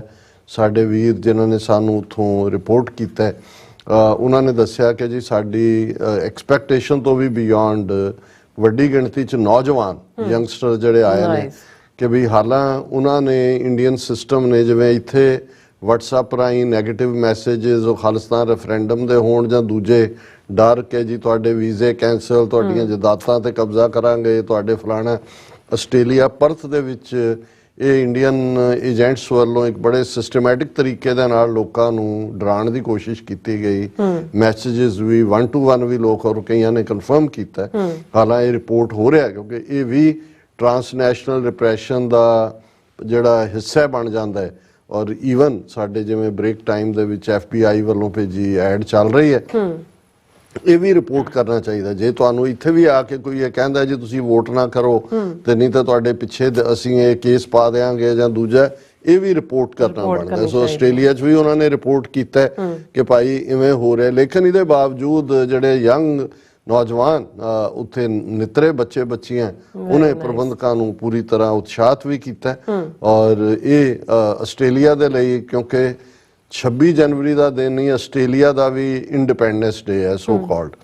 ਹੁਣ ਮੈਂ ਸੋ ਕਾਲਡ ਇਸ ਲਈ ਕਿਹਾ ਕਿ ਵੀ ਜਿਵੇਂ ਇੰਡੀਆ ਦਾ ਸੋ ਕਾਲਡ ਗਣਤੰਤਰ ਦਿਵਸ ਵੇਲੇ ਦੁਨੀਆ ਭਰ 'ਚ ਸਿੰਘਾਂ ਨੇ ਆਪਣੇ ਖਾਲਿਸਤਾਨ ਦੇ ਝੰਡੇ ਲਹਿਰਾਏ ਨੇ, ਜਦੋਂ ਤੁਸੀਂ ਇਹ ਕਲੋਨੀਅਲਿਜ਼ਮ ਦੀ ਹਿਸਟਰੀ ਦੇਖਦੇ ਹੋ ਤਾਂ ਇਹ ਬੜੀ ਜਿਹੜੇ ਮੂਲ ਨਿਵਾਸੀ ਸੀ ਧਰਤੀ ਦੇ, ਅਮਰੀਕਾ 'ਚ ਨੇਟਿਵ ਅਮਰੀਕਨਸ ਜਾਂ ਕੈਨੇਡਾ ਦੇ ਨੇਟਿਵ ਅਮਰੀਕਨਸ, ਆਸਟ੍ਰੇਲੀਆ ਦੇ ਵਿੱਚ 300 ਤੋਂ ਜ਼ਿਆਦਾ ਕਬੀਲੇ, ਉਹਨਾਂ ਦੀਆਂ ਕਿੰਨੀਆਂ ਬੋਲੀਆਂ, ਅੱਡ ਅੱਡ ਡਾਇਲੈਕਟ ਜਿਨ੍ਹਾਂ ਨੂੰ ਐਬੋਰੀਜਨਲਸ ਕਿਹਾ ਜਾਂਦਾ ਹੈ। ਔਰ ਇਸੇ ਤਰ੍ਹਾਂ ਮੌਰੀਸ ਨਿਊਜ਼ੀਲੈਂਡ ਦੇ ਵਿੱਚ ਉਹਨਾਂ ਤੇ ਬਹੁਤ ਜ਼ੁਲਮ ਹੋਏ। ਔਰ ਅਸੀਂ ਇਹ ਜਾਣਨਾ ਚਾਹਿਆ ਆਪਣੇ ਆਸਟ੍ਰੇਲੀਆ ਦੇ ਵੀਰਾਂ ਤੋਂ ਕਿ ਭਾਈ ਉਹ ਤਾਂ ਚਲੋ 26 ਜਨਵਰੀ ਆਇਆ ਕਿ ਉਹਨਾਂ ਨੇ ਉਦੋਂ ਕਾਂਸਟੀਟਿਊਂਟ ਅਸੈਂਬਲੀ ਨੇ ਜਿਹੜਾ ਇਹਨਾਂ ਦਾ ਕਨਸਟੀਟਿਊਸ਼ਨ ਪਾਸ ਹੋਇਆ ਸੀ, ਉਹ ਤਾਂ 49 ਦਾ ਹੋਇਆ ਸੀ, ਉਹਨੂੰ 26 ਜਨਵਰੀ 1950 ਨੂੰ ਲਾਗੂ ਕੀਤਾ, ਜਿਹਨੂੰ ਸਿੱਖਾਂ ਨੇ ਕਾਲੇ ਦਿਵਸ ਦੇ ਤੌਰ ਤੇ ਮਨਾਇਆ। ਤੇ ਆਸਟ੍ਰੇਲੀਆ ਨੂੰ ਕਿਵੇਂ 26 ਜਨਵਰੀ ਚੰਬੜ ਗਈ, ਸਾਨੂੰ ਤਾਂ ਉਹਨਾਂ ਨੇ ਚੰਬੜਾ ਦਿੱਤੀ। ਔਰ ਇਹ ਹਕੀਕਤ ਸਾਹਮਣੇ ਆਈ ਕਿ ਐਕਚੁਅਲੀ 26 ਜਨਵਰੀ ਤਾਂ ਬਾਅਦ 'ਚ ਮੈਂ ਗੱਲ ਕਰਦਾ ਵੀ ਕਿਉਂ ਇਹ 26 ਜਨਵਰੀ ਨਾਲ ਜੋੜਿਆ ਗਿਆ ਕਿ 1788 ਦੇ ਵਿੱਚ 1788 'ਚ ਜੇਮਸ ਕੁੱਕ, ਜਿਹਦੇ ਅਸੀਂ ਵੀ ਜਦੋਂ ਸੋਸ਼ਲ ਸਟੱਡੀਜ਼ ਔਰ ਦੂਸਰੇ ਸੀ ਉਹਦੀਆਂ ਪਿਕਚਰਸ ਹੁੰਦੀਆਂ ਸੀ ਜੇਮਸ ਕੁੱਕ ਦੀਆਂ, 1788 'ਚ ਉਸ ਦਾ ਜਿਹੜਾ ਫਲੀਟ ਹੈ ਉਹ ਪੋਰਟ ਜੈਕਸਨ ਆਸਟ੍ਰੇਲੀਆ ਦੇ ਵਿੱਚ ਆ ਕੇ ਡੱਕ ਹੋਇਆ ਸੀ। ਔਰ ਉਦੋਂ ਯਾਨੀ ਕਿ ਹਾਲਾਂਕਿ ਕਬਜ਼ਿਆਂ ਦੀਆਂ ਆਪਣੀਆਂ ਕਹਾਣੀਆਂ ਨੇ, ਉਦੋਂ ਅਮਰੀਕਾ ਦੀਆਂ ਜਿਹੜੀਆਂ 13 ਕਾਲੋਨੀ ਸੀ, ਜਦੋਂ ਅਸੀਂ 1788 ਦੀ ਗੱਲ ਕਰਦੇ ਹਾਂ ਤੇ ਆਲਰੇਡੀ 1776 ਦੇ ਵਿੱਚ ਅਮਰੀਕਾ ਦੀਆਂ 13 ਕਾਲੋਨੀਜ਼ ਨੇ ਬ੍ਰਿਟਿਸ਼ ਕੋਲੋਂ ਆਪਣੀ ਆਜ਼ਾਦੀ ਡਿਕਲੇਅਰ ਕਰਤੀ ਸੀ। ਅਗਲੇ 5 ਸਾਲ ਸਿਵਲ ਵਾਰ ਚੱਲੀ ਔਰ ਉਹ ਖੁੱਸ ਗਈਆਂ ਸੀ ਉਹਨਾਂ ਨੂੰ। ਸੋ ਉਹ ਨਵੀਂ ਧਰਤੀਆਂ ਲੱਭ ਰਹੇ ਸੀ, ਨਵੀਆਂ ਥਾਵਾਂ ਤੇ ਕਬਜ਼ੇ ਕਰਨਾ ਚਾਹੁੰਦੇ ਸੀ ਔਰ ਇਸ ਕਿਸਮ ਦਾ ਇਹ ਕੰਮ ਕਰ ਰਹੇ ਸੀ। ਔਰ ਇਹੀ ਕਾਰਨ ਹੈ ਕਿ ਜਦੋਂ 1788 'ਚ ਇਹ ਕੈਪਟਨ ਕੁੱਕ ਦੇ ਥੱਲੇ ਉਹਨਾਂ ਨੇ ਉੱਥੇ ਪੋਰਟ ਜੈਕਸਨ ਦੇ ਉੱਤੇ ਜਾ ਕੇ ਆਪਣਾ ਕਬਜ਼ਾ ਕੀਤਾ। ਹੁਣ ਉੱਥੇ ਜਿਵੇਂ ਅਸੀਂ ਕਿਹਾ ਵੀ ਮੂਲ ਨਿਵਾਸੀ ਜਿਹੜੇ ਆਪਣੇ ਹੱਕਾਂ, ਆਪਣੀਆਂ ਬੋਲੀਆਂ ਔਰ ਆਪਣਾ ਉਹਨਾਂ ਦਾ ਇੱਕ ਸਿਸਟਮ ਸੀ, ਲੇਕਿਨ ਇਹਨਾਂ ਨੇ ਕਿਵੇਂ ਜ਼ੁਲਮ ਕੀਤੇ ਔਰ ਸਿਸਟਮੈਟਿਕਲੀ ਕਿਵੇਂ ਤਬਾਹ ਕੀਤਾ, ਅਸੀਂ ਇਸ ਤੋਂ ਹੀ ਅੰਦਾਜ਼ਾ ਲਾ ਸਕਦੇ ਹਾਂ ਕਿ ਜਦੋਂ ਤੁਸੀਂ ਐਨਸਾਈਕਲੋਪੀਡੀਆ ਜਾਂ ਵਿਕੀਪੀਡੀਆ 'ਚ ਜਾਓਗੇ ਤਾਂ ਤੁਸੀਂ ਦੇਖੋਗੇ ਕਿ 26 ਜਨਵਰੀ ਦਾ ਦਿਨ ਐਨੀਵਰਸਰੀ ਡੇ ਵੀ ਕਿਹਾ ਜਾਂਦਾ ਹੈ, ਫਾਊਂਡੇਸ਼ਨ ਡੇ ਵੀ ਕਿਹਾ ਜਾਂਦਾ ਹੈ, ਤੇ ਇਹਨੂੰ ਜਿਹੜੇ ਅੱਜ ਵੀ ਐਬੋਰੀਜਨਲਸ ਨੇ ਉਹ ਇਨਵੇਜਨ ਡੇ ਕਹਿੰਦੇ ਨੇ ਜਾਂ ਸਰਵਾਈਵਲ ਡੇ, ਕਿਉਂਕਿ ਉਹਨਾਂ ਦੇ ਲਈ ਇੱਥੋਂ ਉਹਨਾਂ ਦੀ ਪਰਸੀਕਿਊਸ਼ਨ ਦਾ ਪੀਰੀਅਡ ਸ਼ੁਰੂ ਹੋਇਆ ਔਰ 26 ਜਨਵਰੀ ਇਹ ਇਸ ਲਈ ਬਣਿਆ ਕਿ ਕੈਪਟਨ ਕੁੱਕ ਨੇ ਜਿਹੜਾ ਪਹਿਲਾ ਬੰਦਾ ਦੇਖਿਆ ਐਬੋਰੀਜਨਲ, ਜਿਹੜਾ ਲੰਬਾ ਝਾਮਾ ਜਿਹਦੇ ਹੱਥ 'ਚ ਬਰਛਾ ਸੀ ਜਿਵੇਂ ਐਬੋਰੀਜਨਲਸ ਦੇ ਆਪਣੇ ਹੁੰਦੇ ਨੇ, ਤੇ ਉਹਨੇ 26 ਗੋਲੀਆਂ ਉਸ ਦੇ ਉੱਤੇ ਦਾਗੀਆਂ, 26 ਗੋਲੀਆਂ ਦੇ ਨਾਲ ਉਹਨੂੰ ਮਾਰਿਆ। ਸੋ ਉਹਨੂੰ ਇਹ ਸੈਲੀਬ੍ਰੇਟ ਕਰਦੇ ਨੇ। ਹੁਣ ਆਸਟ੍ਰੇਲੀਆ ਦੇ ਵਿੱਚ ਇੱਕ ਬੜੀ ਜ਼ੋਰਦਾਰ ਮੂਵਮੈਂਟ ਹੈ ਜਿਹਦੇ 'ਚ ਈਵਨ ਜਿਹੜੇ 25-30 ਸਾਲਾਂ ਦੀ ਉਮਰ ਦੇ ਗੋਰੇ ਵੀ ਨੇ, ਉਹ ਚਾਹੁੰਦੇ ਨੇ ਕਿ ਵੀ ਇਸ ਦਿਨ ਨੂੰ ਬਦਲੋ ਔਰ ਇਹਦੇ ਪ੍ਰੋਟੈਸਟ ਦੇ ਵਿੱਚ ਹੀ ਉਹ ਇਸ ਨੂੰ ਮੋਰਨਿੰਗ ਡੇ ਵੀ ਮਨਾਉਂਦੇ ਨੇ ਐਬੋਰੀਜਨਲਸ ਔਰ ਲੱਖਾਂ ਦੀ ਗਿਣਤੀ 'ਚ ਲੋਕ ਇਕੱਠੇ ਹੁੰਦੇ ਨੇ ਕਿ ਭਾਈ ਇਹ ਸਾਡੇ ਲਈ ਤਾਂ ਇਹ ਕੋਈ ਸੈਲੀਬ੍ਰੇਸ਼ਨ ਨਹੀਂ ਹੈ। ਲੇਕਿਨ ਇਹਦੇ 'ਚ ਵੀ ਕੋਈ ਦੋ ਰਾਵਾਂ ਨਹੀਂ ਨੇ ਕਿ ਐਨ ਇਸ ਦਿਨ ਤੋਂ ਪਹਿਲਾਂ ਕੈਪਟਨ ਕੁੱਕ ਦੇ ਜਿੱਥੇ ਬੁੱਤ ਲੱਗੇ ਹੋਏ ਨੇ ਉਹਨਾਂ ਦੀ ਵੀ ਭੰਨ ਤੋੜ ਹੁੰਦੀ ਹੈ ਹੁਣ ਵੀ। ਜਦੋਂ ਅੱਜ 26 ਜਨਵਰੀ ਨੂੰ ਆਸਟ੍ਰੇਲੀਆ ਡੇ ਮਨਾ ਰਹੇ ਨੇ, 2 ਦਿਨ ਪਹਿਲੇ BBC ਦੀਆਂ ਖਬਰਾਂ ਸੀ ਕਿ ਕਿਵੇਂ ਮੈਲਬਰਨ ਦੇ ਨੇੜੇ ਔਰ ਦੂਜੇ ਪਾਰਕ 'ਚ ਉਹਦੇ ਆਰੇ ਦੇ ਨਾਲ ਉਹਦਾ ਬੁੱਤ ਜਿਹੜਾ ਉਹ ਥੱਲੇ ਡਿੱਗਿਆ ਗਿਆ ਔਰ ਦੂਜਾ ਉਹਨਾਂ ਦਾ ਵੀ ਇਹ ਕਾਤਲ ਆਦਮੀ ਹੈ ਔਰ ਇਹਦੇ ਨਾਲ ਸਾਡੀ ਗੁਲਾਮੀ ਦਾ ਦੌਰ ਸ਼ੁਰੂ ਹੋਇਆ। ਸੋ ਅਸੀਂ ਇਹ ਦੱਸ ਦਈਏ ਕਿ ਵੀ ਇਸ ਲਈ ਸਿੱਖਾਂ ਨੂੰ ਜਦੋਂ ਉਹ 26 ਜਨਵਰੀ ਨੂੰ ਪ੍ਰੋਟੈਸਟ ਦੇ ਲਈ ਜਾਂਦੇ ਨੇ ਤਾਂ ਉਸ ਕਿਸਮ ਦੇ ਕੁਝ ਗੋਰਿਆਂ ਦੇ ਨਾਲ ਵੀ ਸਿਰ ਫਿਰਿਆਂ ਦੇ ਨਾਲ ਵਾਲ, ਉਹਨਾਂ ਨੂੰ ਲੱਗਦਾ ਵੀ ਪਤਾ ਨਹੀਂ ਇਹ ਆਸਟ੍ਰੇਲੀਆ ਡੇ ਦਾ ਵਿਰੋਧ ਕਰ ਰਹੇ ਨੇ ਕਿਉਂਕਿ ਉਹਨਾਂ ਦੇ ਲਈ ਤਾਂ ਉਹੀ ਦਿਨ ਹੈ। ਸੋ ਅਸੀਂ ਸਮਝਦੇ ਹਾਂ ਕਿ ਇਹ ਜਿਹੜਾ ਪ੍ਰੋਟੈਸਟ ਪਰਥ ਦੇ ਵਿੱਚ ਹੋਇਆ, ਜਿਹਦੀ press release Sikh council of western Australia ਨੇ ਭੇਜੀ ਹੈ, ਬੜੀ ਕਾਮਯਾਬੀ ਦੇ ਨਾਲ ਹੋਇਆ। ਨਗਾਰਾ ਇਹਨਾਂ ਦੇ ਕੋਲ ਹਮੇਸ਼ਾ ਹੀ ਹੁੰਦਾ ਹੈ। ਨਗਾਰੇ ਤੇ ਉੱਤੇ ਜਦੋਂ ਚੋਟ ਲੱਗਦੀ ਹੈ ਤੇ ਫਿਰ ਉਹ ਜਿਵੇਂ ਕਦੇ ਅਸੀਂ ਬਚਪਨ 'ਚ ਕਵਿਤਾਵਾਂ ਸੁਣਦੇ ਹੁੰਦੇ ਸੀ ਜਾਂ ਪੜ੍ਹਦੇ ਸੀ ਕਿ ਰਣਜੀਤ ਨਗਾਰਾ ਖੜਕੇਗਾ, ਜ਼ਾਲਮ ਦਾ ਕਲੇਜਾ ਧੜਕੇਗਾ। ਸੋ ਨਗਾਰੇ ਤੇ ਚੋਟ ਹੀ ਜਿਹੜੀ ਹੈ ਉਹ ਦੁਸ਼ਮਣ ਦਾ ਕਲੇਜਾ ਧੜਕਾਉਣ ਲਈ ਕਾਫੀ ਹੁੰਦੀ ਹੈ। ਔਰ ਇਸ ਦੇ ਪੂਰੇ ਉਹਨਾਂ ਨੇ ਪ੍ਰੈਸ ਰਿਲੀਜ਼ ਦੇ ਵਿੱਚ ਕਿ ਭਾਈ ਇਹ ਕਿਉਂ ਅਸੀਂ ਪ੍ਰੋਟੈਸਟ ਕਰ ਰਹੇ ਹਾਂ ਔਰ ਨਾਲ ਦੀ ਨਾਲ ਉਹਨਾਂ ਨੇ ਭਾਰਤ ਨੂੰ ਇਲੈਕਟਰਲ ਆਟੋਕ੍ਰੇਸੀ ਕਿਹਾ ਔਰ ਇਸ ਦੇ ਨਾਲ ਇਸ ਇਕੱਠ ਨੂੰ ਜਗਦੀਪ ਸਿੰਘ ਜਿਹੜੇ ਕਾਉਂਸਲਰ ਨੇ ਸਵਾਨ ਸਿਟੀ ਦੇ, ਉਹਨਾਂ ਨੇ ਵੀ ਐਡਰੈਸ ਕੀਤਾ। ਉਹਨਾਂ ਨੇ ਬੜੀ ਐਪਰੋਪਰੀਏਟ ਗੱਲ ਕਹੀ ਔਰ ਮੈਂ ਉਸ ਨੂੰ ਜ਼ਰੂਰ ਕੋਟ ਕਰਨਾ ਚਾਹੁੰਦਾ। ਉਹਨਾਂ ਨੇ ਕਿਹਾ, let us draw inspiration from our heroes.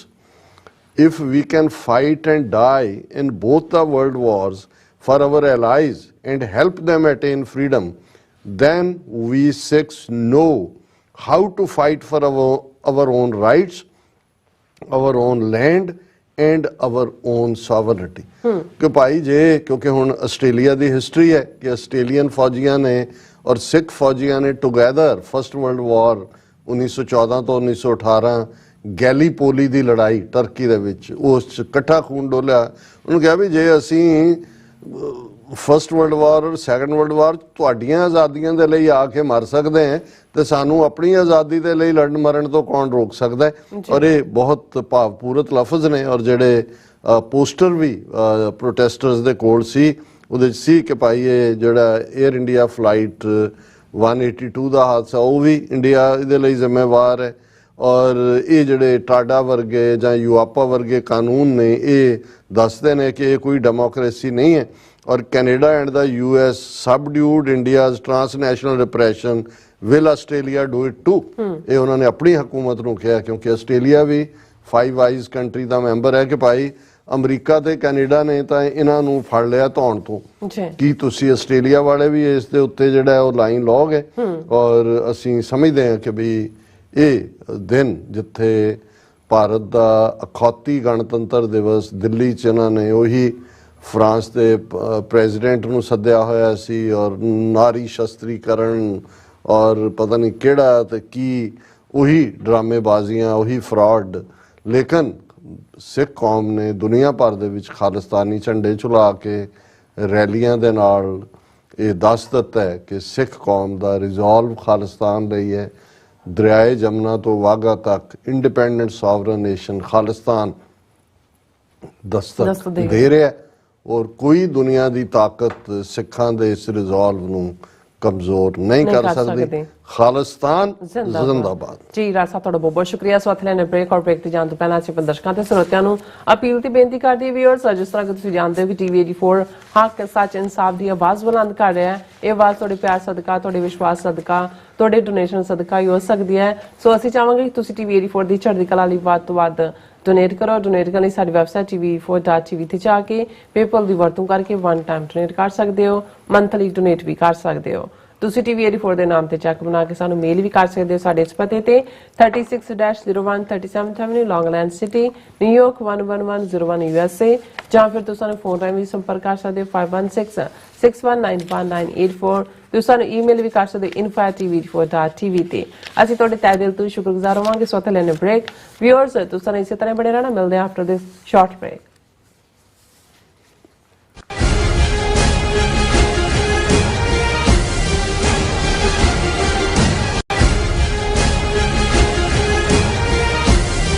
Khalistan referendum ਦੀਆਂ ਵੋਟਾਂ 28 ਜਨਵਰੀ ਦਿਨ ਐਤਵਾਰ ਨੂੰ ਸੈਨ ਫਰਾਂਸਿਸਕੋ ਦੇ ਸਿਵਿਕ ਸੈਂਟਰ ਪਲਾਜ਼ਾ ਵਿਖੇ ਸਵੇਰੇ 9 ਵਜੇ ਤੋਂ ਲੈ ਕੇ ਸ਼ਾਮ ਦੇ 5 ਵਜੇ ਤੱਕ ਪੈਣਗੀਆਂ। ਸੰਗਤਾਂ ਦੇ ਵੋਟਾਂ ਪਾਉਣ ਲਈ LA ਤੋਂ ਲੈ ਕੇ ਬੇ ਏਰੀਏ ਤੱਕ ਹਰ ਇਲਾਕੇ 'ਚੋਂ ਬੱਸਾਂ ਦਾ ਪ੍ਰਬੰਧ ਕੀਤਾ ਗਿਆ ਹੈ।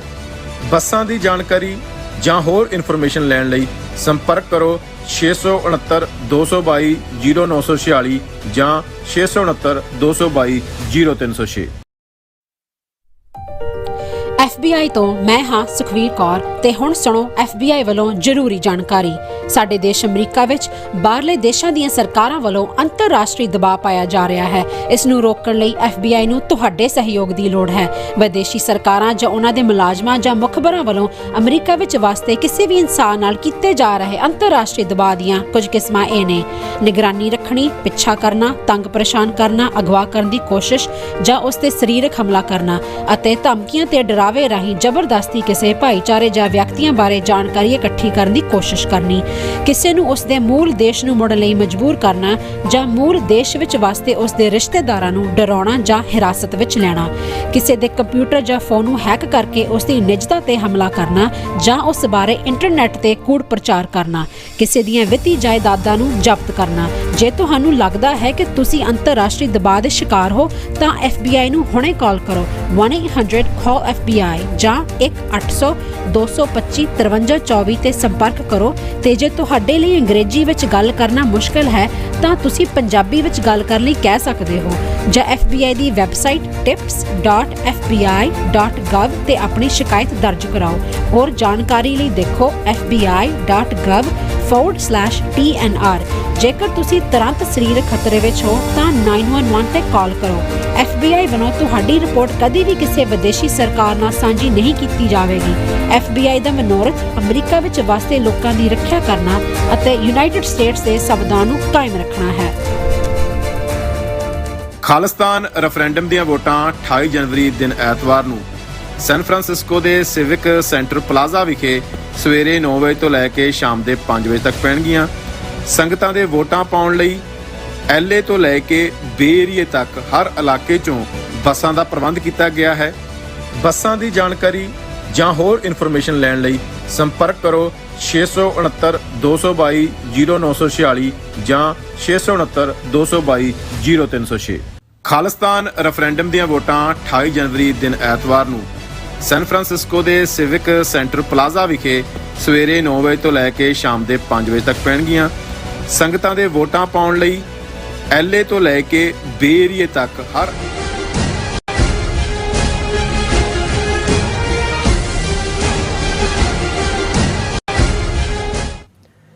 Viewers welcome back to programme. So viewers, ਗੱਲਬਾਤ ਕਰਨ ਜਾ ਰਹੇ ਹਾਂ ਕਿ 26 ਜਨਵਰੀ 1950 ਨੂੰ ਭਾਰਤ ਦਾ ਸੰਵਿਧਾਨ ਲਾਗੂ ਕੀਤਾ ਗਿਆ ਸੀ, ਜਿਸ ਨੂੰ ਸਿੱਖਾਂ ਨੇ ਉਦੋਂ ਧੋਖਾ ਦਿਵਸ ਵਜੋਂ ਰੋਹ ਬਰਕਟ ਕਰਕੇ ਮਨਾਇਆ ਸੀ।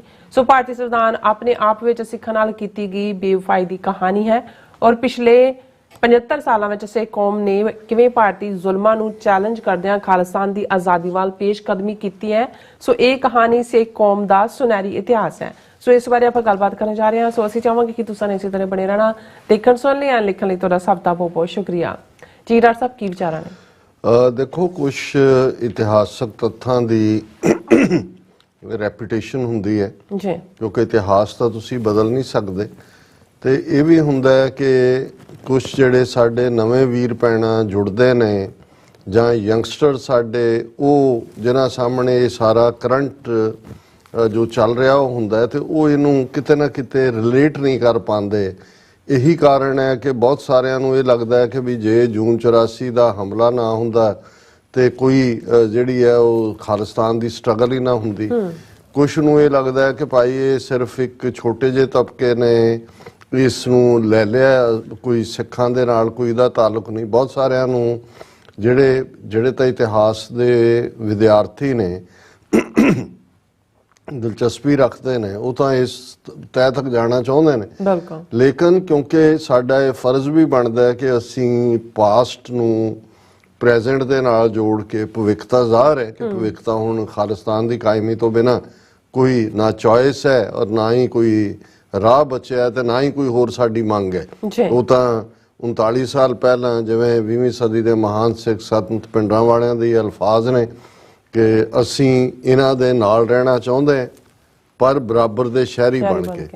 ਜਿਸ ਦਿਨ ਭਾਰਤੀ ਫੌਜ ਦੇ ਪੈਰ ਦਰਬਾਰ ਸਾਹਿਬ ਦੀ ਹਦੂਦ ਵਿੱਚ ਪਏ, ਖਾਲਿਸਤਾਨ ਦੀ ਨੀਂਹ ਰੱਖੀ ਜਾਏਗੀ। ਸੋ ਉਹ ਤਾਂ ਕੋਈ ਡਿਬੇਟ ਨਹੀਂ ਹੈ। ਲੇਕਿਨ ਇਹਨਾਂ 37 ਸਾਲਾਂ ਦੇ ਵਿੱਚ ਐਸਾ ਕੀ ਹੋਇਆ 47 ਤੋਂ 1984 ਤੱਕ ਕਿ ਉਹ ਸਿੱਖ ਕੌਮ ਜਿਸ ਨੂੰ ਜਦੋਂ ਸਿੱਖਾਂ ਦੇ ਬੇਤਾਜ ਬਾਦਸ਼ਾਹ ਬਾਬਾ ਖੜਕ ਸਿੰਘ ਉਹਨਾਂ ਨੇ ਚਾਬੀਆਂ ਦਾ ਮੋਰਚਾ ਫਤਿਹ ਕੀਤਾ ਤੇ ਗਾਂਧੀ ਦੀ Telegram I, congratulations, you have won the first battle of freedom of India, now please liberate the whole of India। ਦੇਖੋ ਉਹ ਜਿਹੜੀ ਟੈਲੀਗ੍ਰਾਮ ਹੈ ਉਹ ਪਈ ਹੋਈ ਸੀ ਜਦੋਂ ਜੂਨ 84 ਚ ਇਹਨਾਂ ਨੇ ਉਹ ਲੁੱਟ ਖਸੁੱਟ ਕੀਤੀ, ਅੱਗਾਂ ਲਾਈਆਂ, ਉਦੋਂ ਸਾੜ ਦਿੱਤੀ ਜਾਂ ਚੁੱਕ ਕੇ ਲੈ ਗਏ। ਸਬੂਤ ਸੀ ਦੱਸਣ ਦੇ ਲਈ ਕਿ ਭਾਈ ਜਿਨ੍ਹਾਂ ਨੂੰ ਬਾਅਦ ਦੇ ਵਿੱਚ ਇਹਨਾਂ ਨੇ ਰਿਡੀਕਿਊਲ ਕੀਤਾ 2% ਕਹਿ ਕੇ ਜਾਂ ਅੱਤਵਾਦੀ ਕਹਿ ਕੇ, ਉਦੋਂ ਜਿਹੜਾ ਇਹਨਾਂ ਦਾ ਵੱਡਾ ਮਹੱਤਵ ਹੈ, ਇਹ 1920ਵਿਆਂ ਦੀ ਗੱਲ ਹੈ ਕਿ ਉਹ ਸਿੱਖ ਕੌਮ ਨੂੰ ਕਹਿ ਰਿਹਾ ਉਹ ਸਾਰੀ ਸਾਡੀ ਜਿਹੜੀ ਸਟਰਗਲ,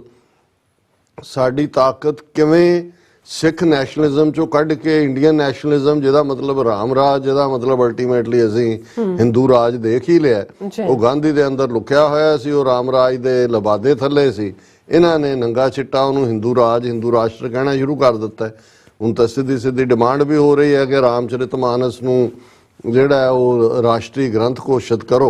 ਔਰ ਉਹ ਠੀਕ ਕਿਹਾ ਉਹਨੇ, ਮਨੀ ਸ਼ੰਕਰ ਆਇਰ ਨੇ ਇੱਕ ਇੰਟਰਵਿਊ ਦਿੱਤਾ, ਇਹਨਾਂ ਦਾ ਇੱਕ ਫੈਸਟੀਵਲ ਚੱਲ ਰਿਹਾ, ਉਹਨੇ ਕਿਹਾ ਮੋਦੀ ਤਾਂ ਇਵੇਂ ਬਿਹੇਵ ਕਰ ਰਿਹਾ ਜਿਵੇਂ ਉਹ ਹੈੱਡ ਪ੍ਰੀਸਟ ਹੈ ਅਯੁੱਧਿਆ ਦੇ ਮੰਦਿਰ ਦਾ, ਕਿ ਵੀ he is not like a prime minister, ਕਿ ਵੀ ਤੁਸੀਂ ਮੁਲਕਾਂ ਦੀ ਐਡਮਿਨਿਸਟ੍ਰੇਸ਼ਨ ਜਾਂ ਇਵੇਂ ਰਨ ਥੋੜੀ ਕਰਦੇ ਹੋ ਕਿ ਵੀ ਇਹ ਤਾਂ ਹੈੱਡ ਪ੍ਰੀਸਟ ਬਣਿਆ ਹੋਇਆ। ਔਰ ਉਹ ਸਟਾਲਿਨ ਜਿਹੜਾ ਮਿਨਿਸਟਰ ਵੀ ਹੈ DMK ਦਾ, ਔਰ ਉਹਨੇ ਇਹ ਕਿਹਾ BJP is more dangerous than corona virus. ਉਹ ਕਹਿੰਦਾ ਇਹ ਕਰੋਨਾ ਵਾਇਰਸ ਚੰਬੜੀ ਹੈ ਸਾਨੂੰ। ਔਰ ਉਹਨੇ ਠੀਕ ਮੈਨੂੰ ਮਨੀ ਸ਼ੰਕਰ ਆਇਰ ਨੇ ਕਿਹਾ he is behaving like a head priest of a temple. ਪਰ ਉਹਨਾਂ ਨੇ ਬਣਾ ਲਿਆ ਇਹਨੂੰ ਹਿੰਦੂ ਰਾਸ਼ਟਰ। ਹੁਣ ਉਹ ਹੈਡ ਪ੍ਰੀਸਟ ਬਣਾਉਣ, ਪੁਜਾਰੀ ਬਣਾਉਣ, ਸ਼ੰਕਰਾਚਾਰੀਆ ਬਣਾਉਣ ਜਾਂ ਜੋ ਮਰਜ਼ੀ ਬਣਾਉਣ।